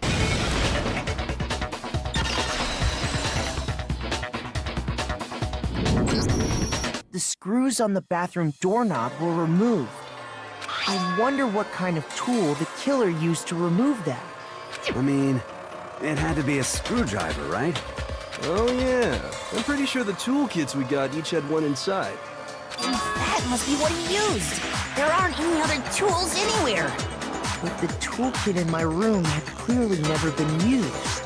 That's because the culprit didn't know it was your room. They thought they were in Sayaka's room. Only the boys got toolkits, so the killer naturally assumed there wouldn't be one in there. Okay, then whose toolkit did the killer use? Their own toolkit. Stupid, stupid, stupid! It had to be their very own toolkit. Stupid, stupid! Leon, would you mind showing us your toolkit? If I'm right about this, then the screwdriver will show some evidence of being used. Stupid! And if you say you used it for something else, you'll have to explain exactly when, where, and why. And let me say this right now. I lost it isn't an excuse at this point. Stupid!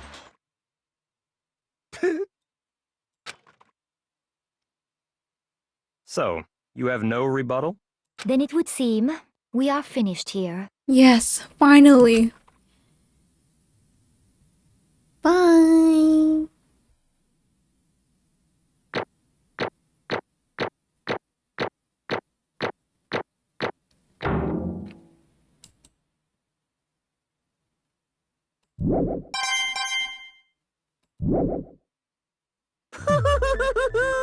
Looks like you've reached your verdict. Then are we ready to cast our votes? You all have a lever in front of you. Use it to make your selection. Oh, just to remind you all, make triple sure you vote for someone. You wouldn't want to be punished for something so minor, right? Okay, then let's get excited! Who will be chosen as the Blackened? Will you make the right choice or the dreadfully wrong one? What's it gonna be? What's it gonna be?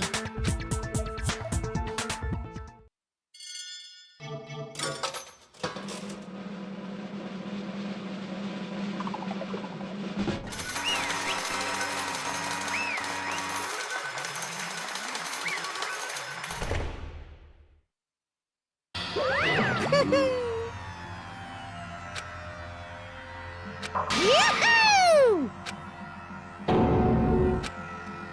Huh? Hey, hold on. But You son of a bitch! I didn't have a choice. So, that's why... None of you are any different! I was just... unlucky. Hey! Come on!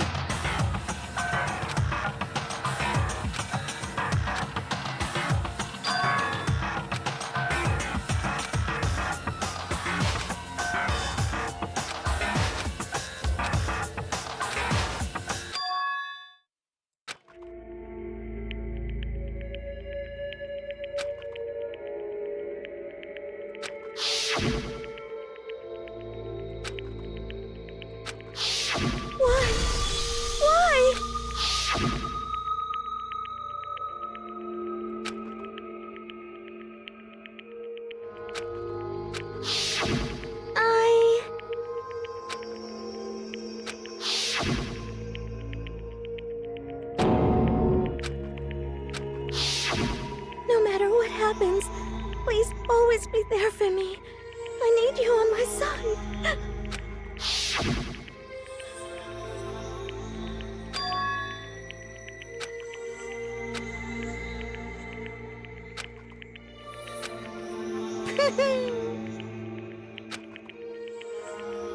Ba-bum, ba-bum. Phew!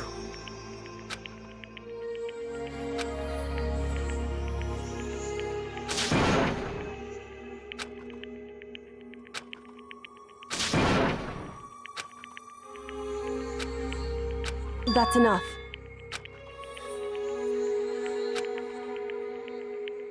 Calm down. Ba-bum, ba-bum. Yes, indeed.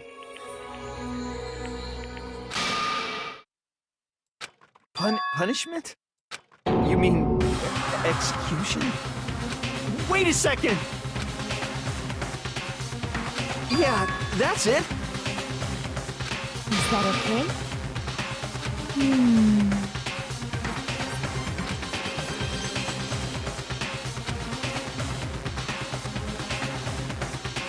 Do you understand?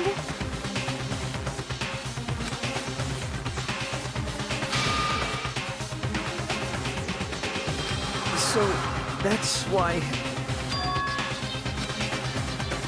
Oh!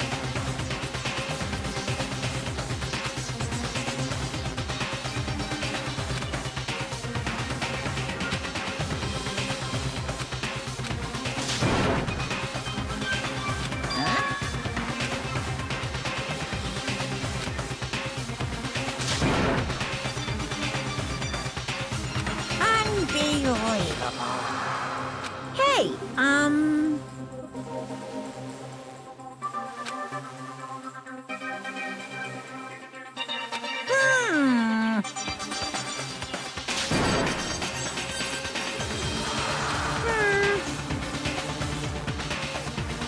Thrills, chills, kills!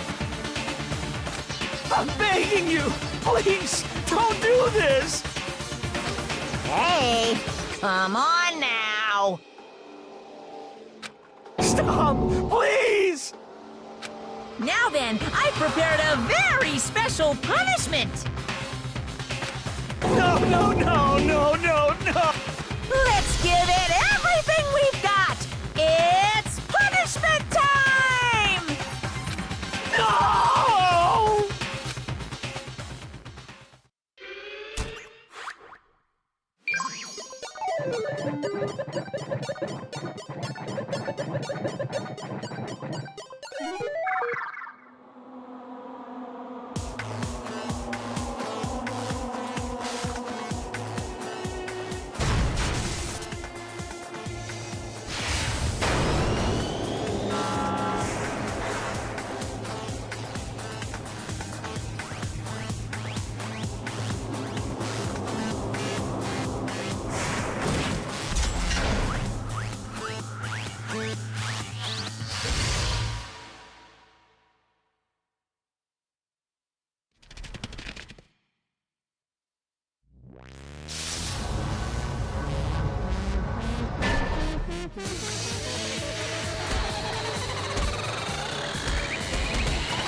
can't take it.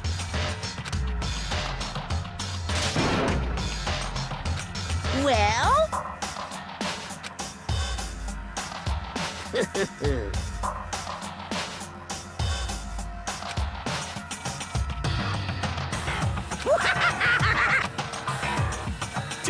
Damn you! I'm going to the toilet.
I am back.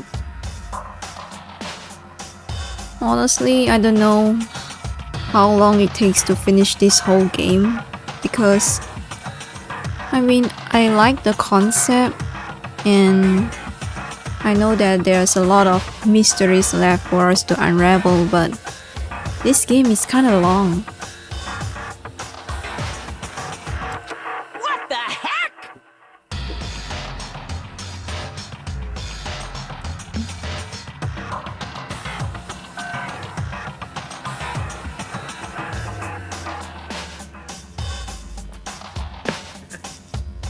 Say what? Well... Hey,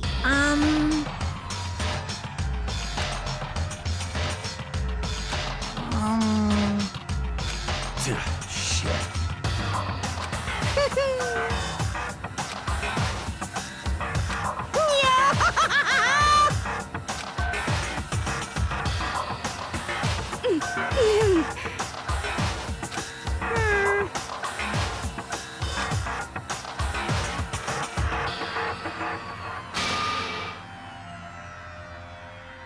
What does this mean?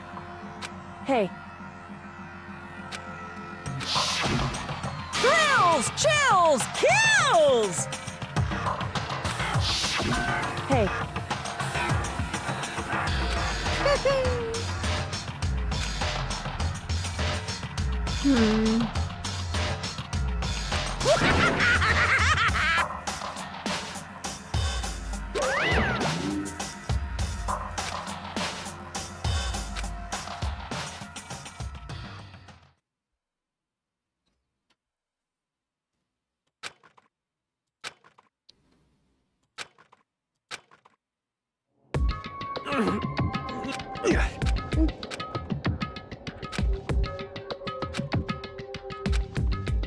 just a second. Makoto.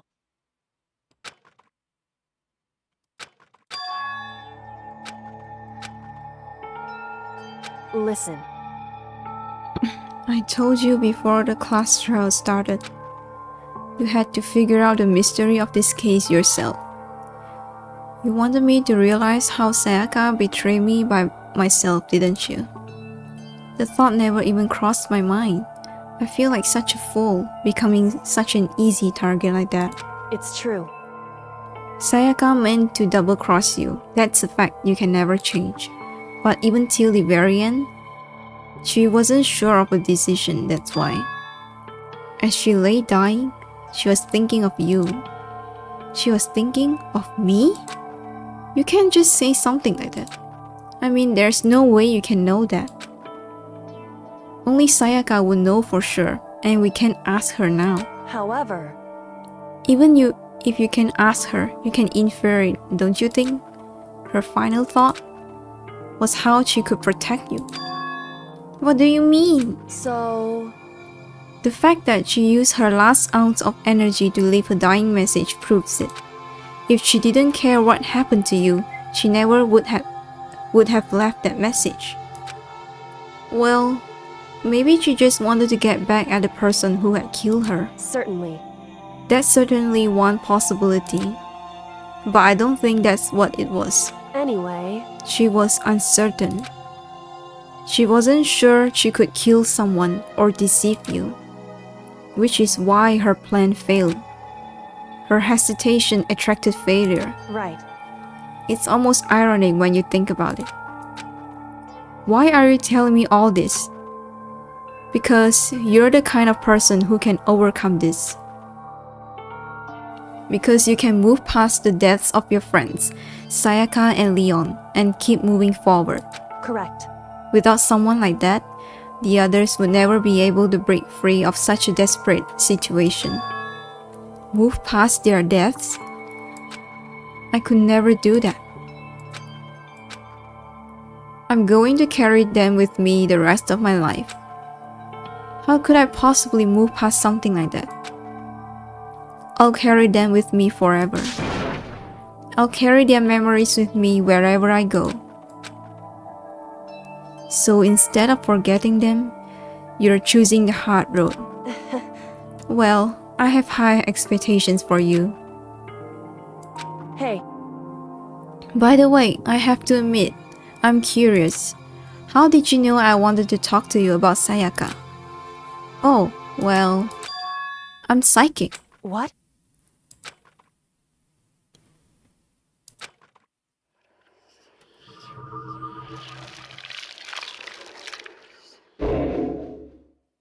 Okay, chapter 1 is finally finished.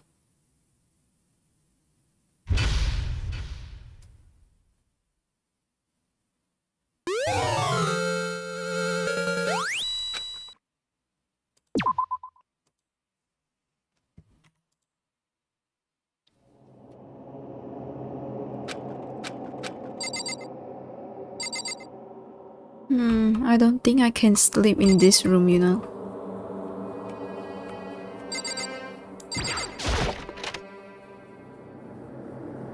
Oh, thank God. It's gone. It's almost like there's never anything there to begin with. Every last sign of Sayaka's existence has disappeared without a trace. It's just like he said. After the class trial, before we took the elevator back up, the teddy bear told us, since the class trial is over, I'll go ahead and dispose of all the corpses. What are you gonna do? Yeah.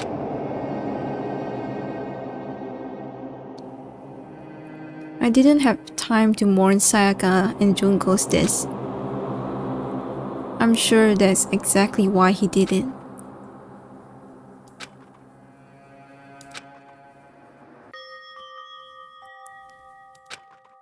So,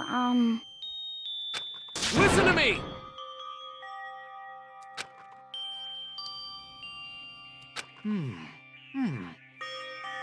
So what happened? Was your room fixed up like he said?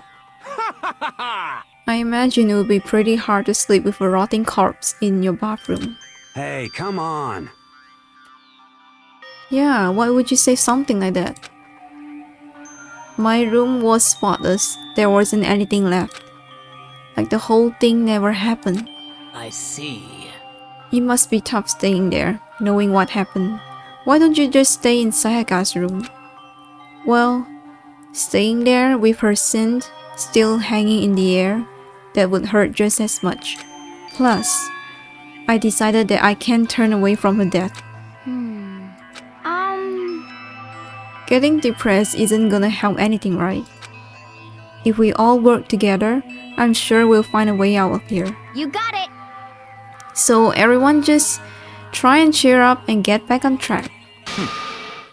Is that honestly supposed to make us feel better? We were already working together and yet someone was still murdered. Anyone could betray us at this point. Now that it happened once, it's a question of when, not if, the next one takes place. Yeah, because Sayaka made the first move. Well... But if we work together against the mastermind, nobody has any reason to do anything like that. Stop talking. Keep telling yourself that I'll be over here in the real world. Working together, fighting a common enemy, like it or not, it's not that simple.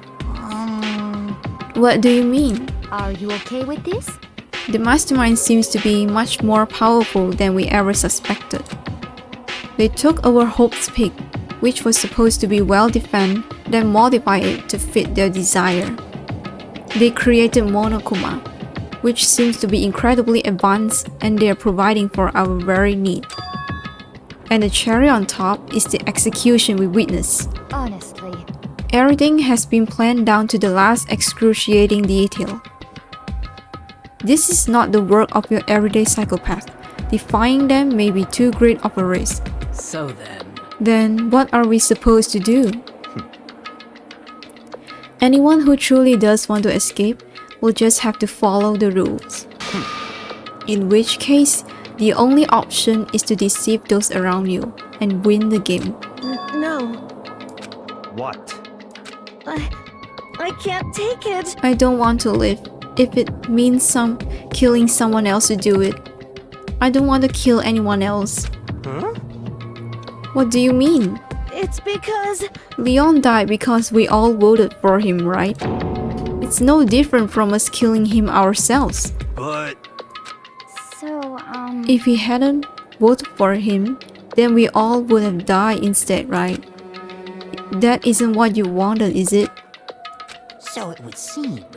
If you heap that kind of blame on yourself, you'll turn into a full-fledged masochist.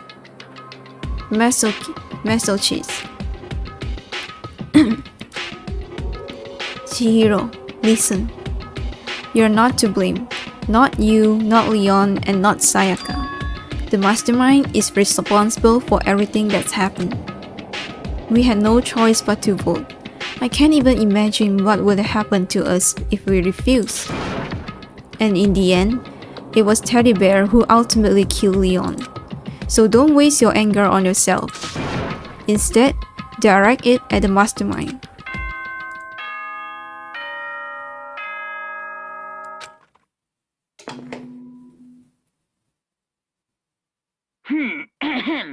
This is a school announcement. It is now 10 p.m. As such, soon the doors to the dining... Oh, it was totally obvious before that you were trying to make yourselves feel better and justify what you did.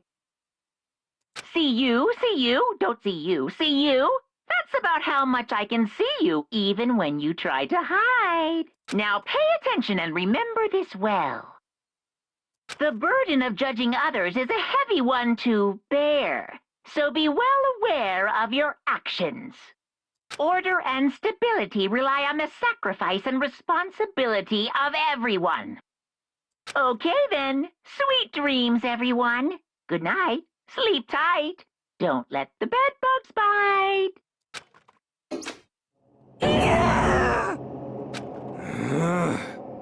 Was he saying it's our fault what happened? That's pretty cool. That's pretty cruel, man. Don't fuck with me.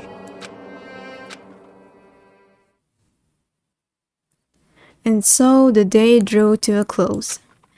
A tense, maddening day that saw the deaths of 3 classmates, Sayaka, Junko, and Leon. But this is just the beginning. Our despair has only just begun.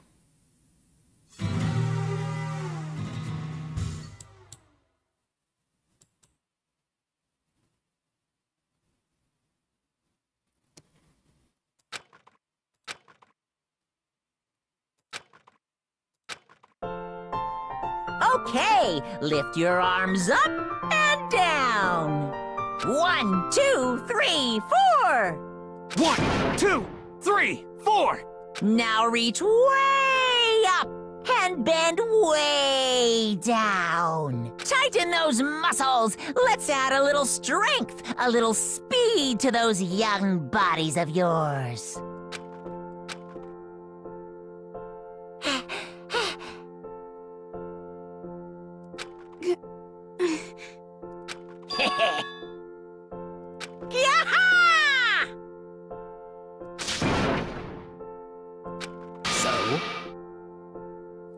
So why did you call us here? Certainly it wasn't just to make us exercise. Hey!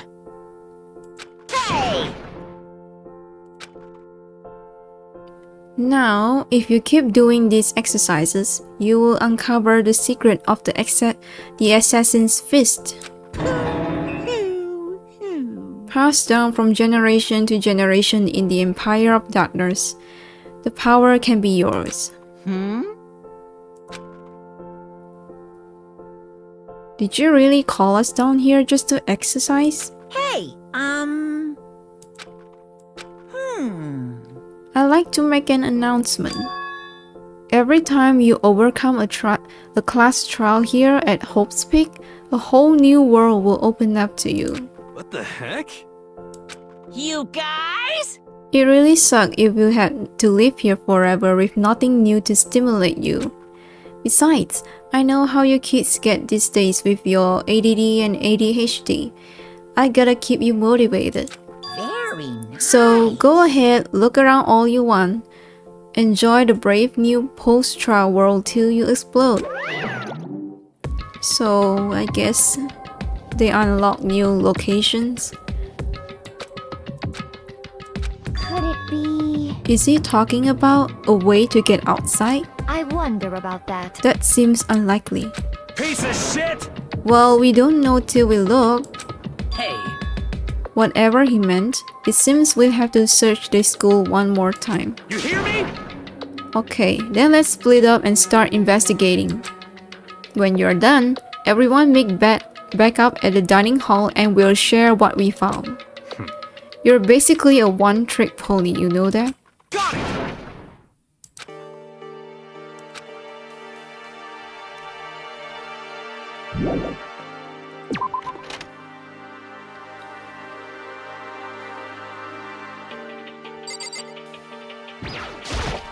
What the heck? Did you see what's inside the display case? This is super bad, man. What you're talking about? I didn't notice anything all that weird in there. Sure, to the untrained eye it's nothing, but this is awful.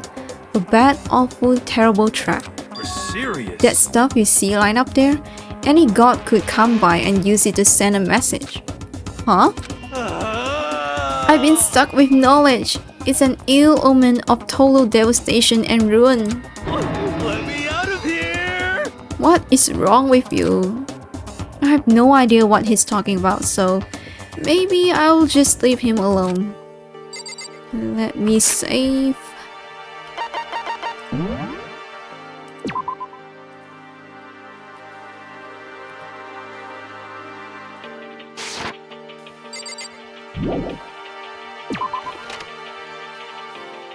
Okay.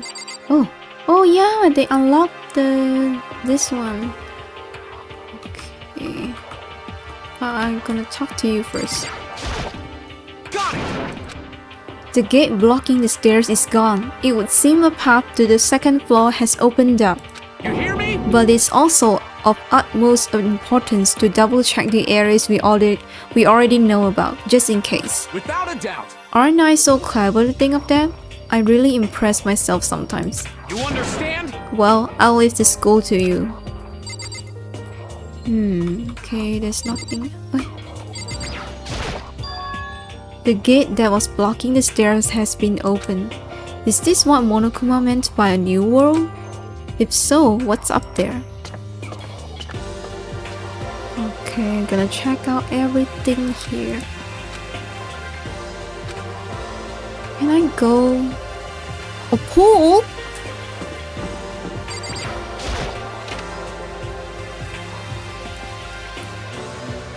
Where's the pole? Just a second. Hey, guess what? A pole. There's a pole here. Okay. And there's a ton of exercise equipment in the locker room. Sakura's gonna go nuts when she finds out. Yeah, you're right about that. Hina seems way more excited than usual. Okay, where is the pole? I didn't see any pole here. Okay, I'm gonna talk. There's a bunch of different pole related items on the shelf. Oh, a coin.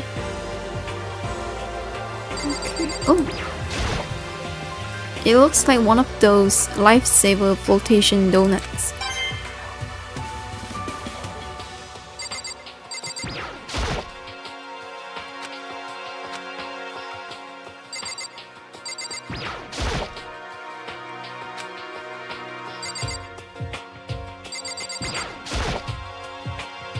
Hey Chihiro, have you checked out the pool yet? No.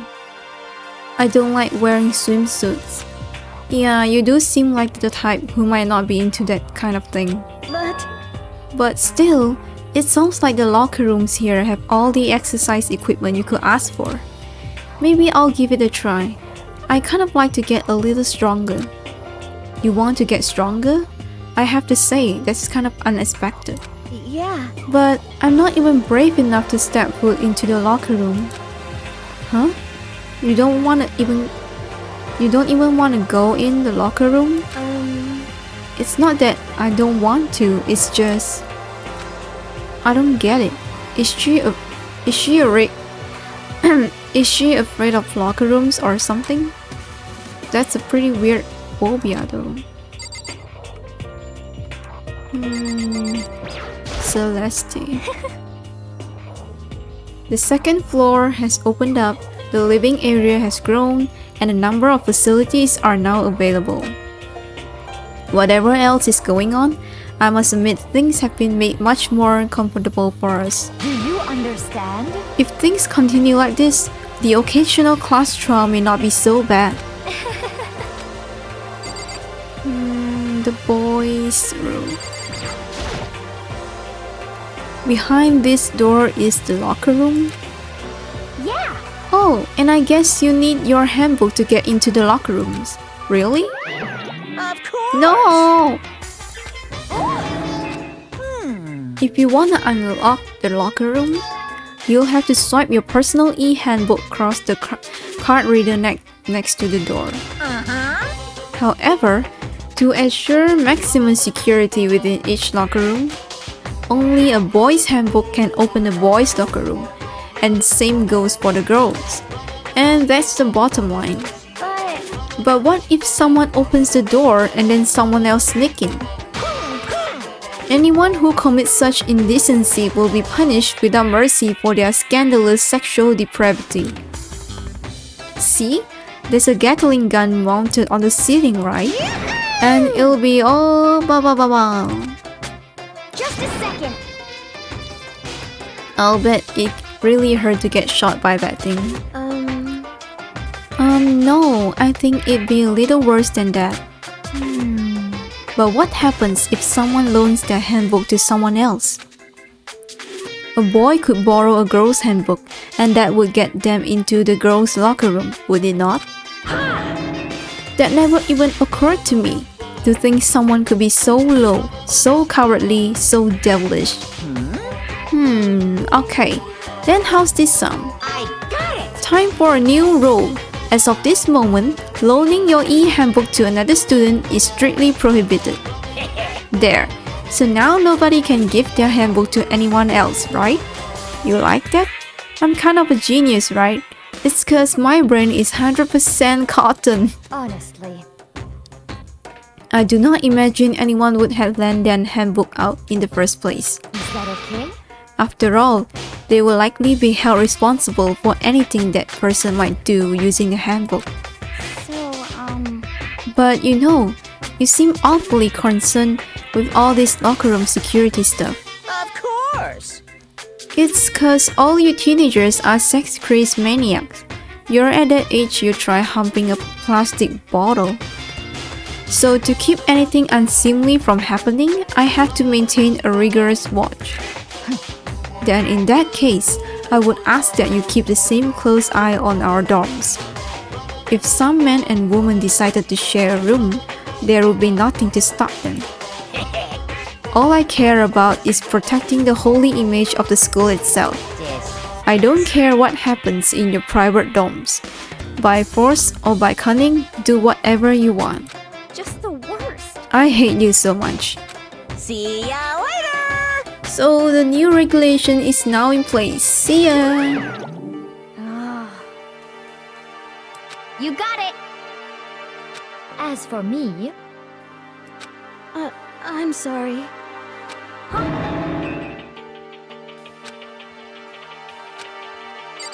So, can I go in now? Wow. Oh my god! Now this is an interesting poster. Obviously, someone put this in the school, but is it really okay to have something like this here? Okay.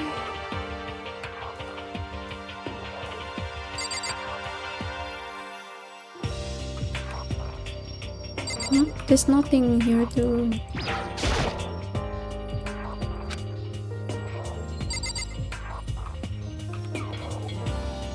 So boring. Oh!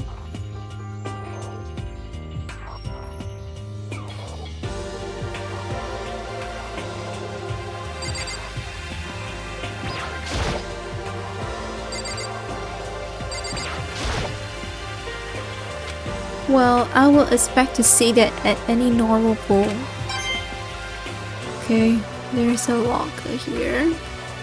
Is there anything else worth checking out?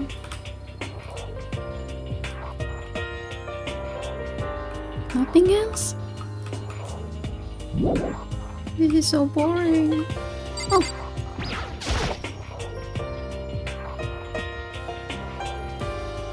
What's that? There's nothing here.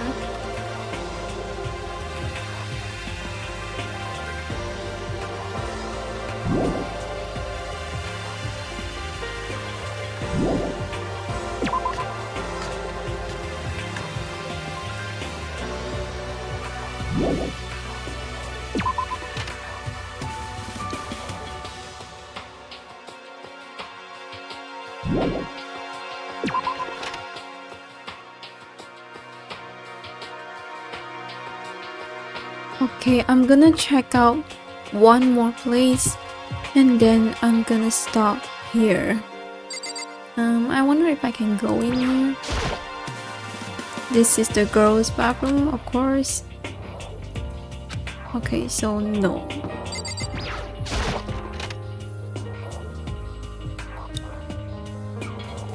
There's nothing special here, right?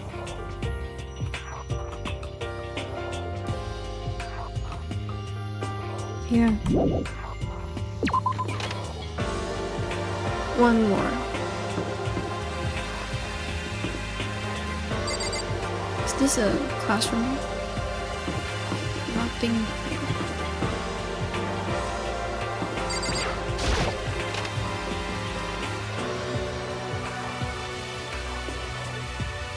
Oh. I see. This is what he meant by a new world. I should probably take a really close look around. Okay, nothing much here.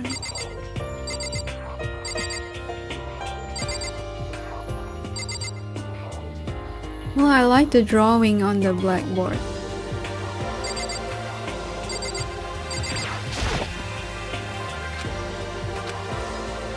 There's nothing here though.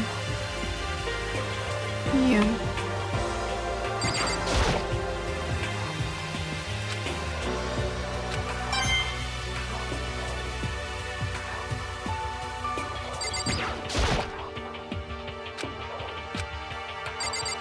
Okay, I am gonna stop here.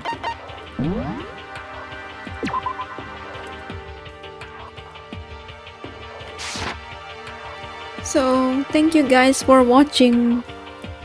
One more day left and it's my debut day, so if you guys could come, it will make me very happy.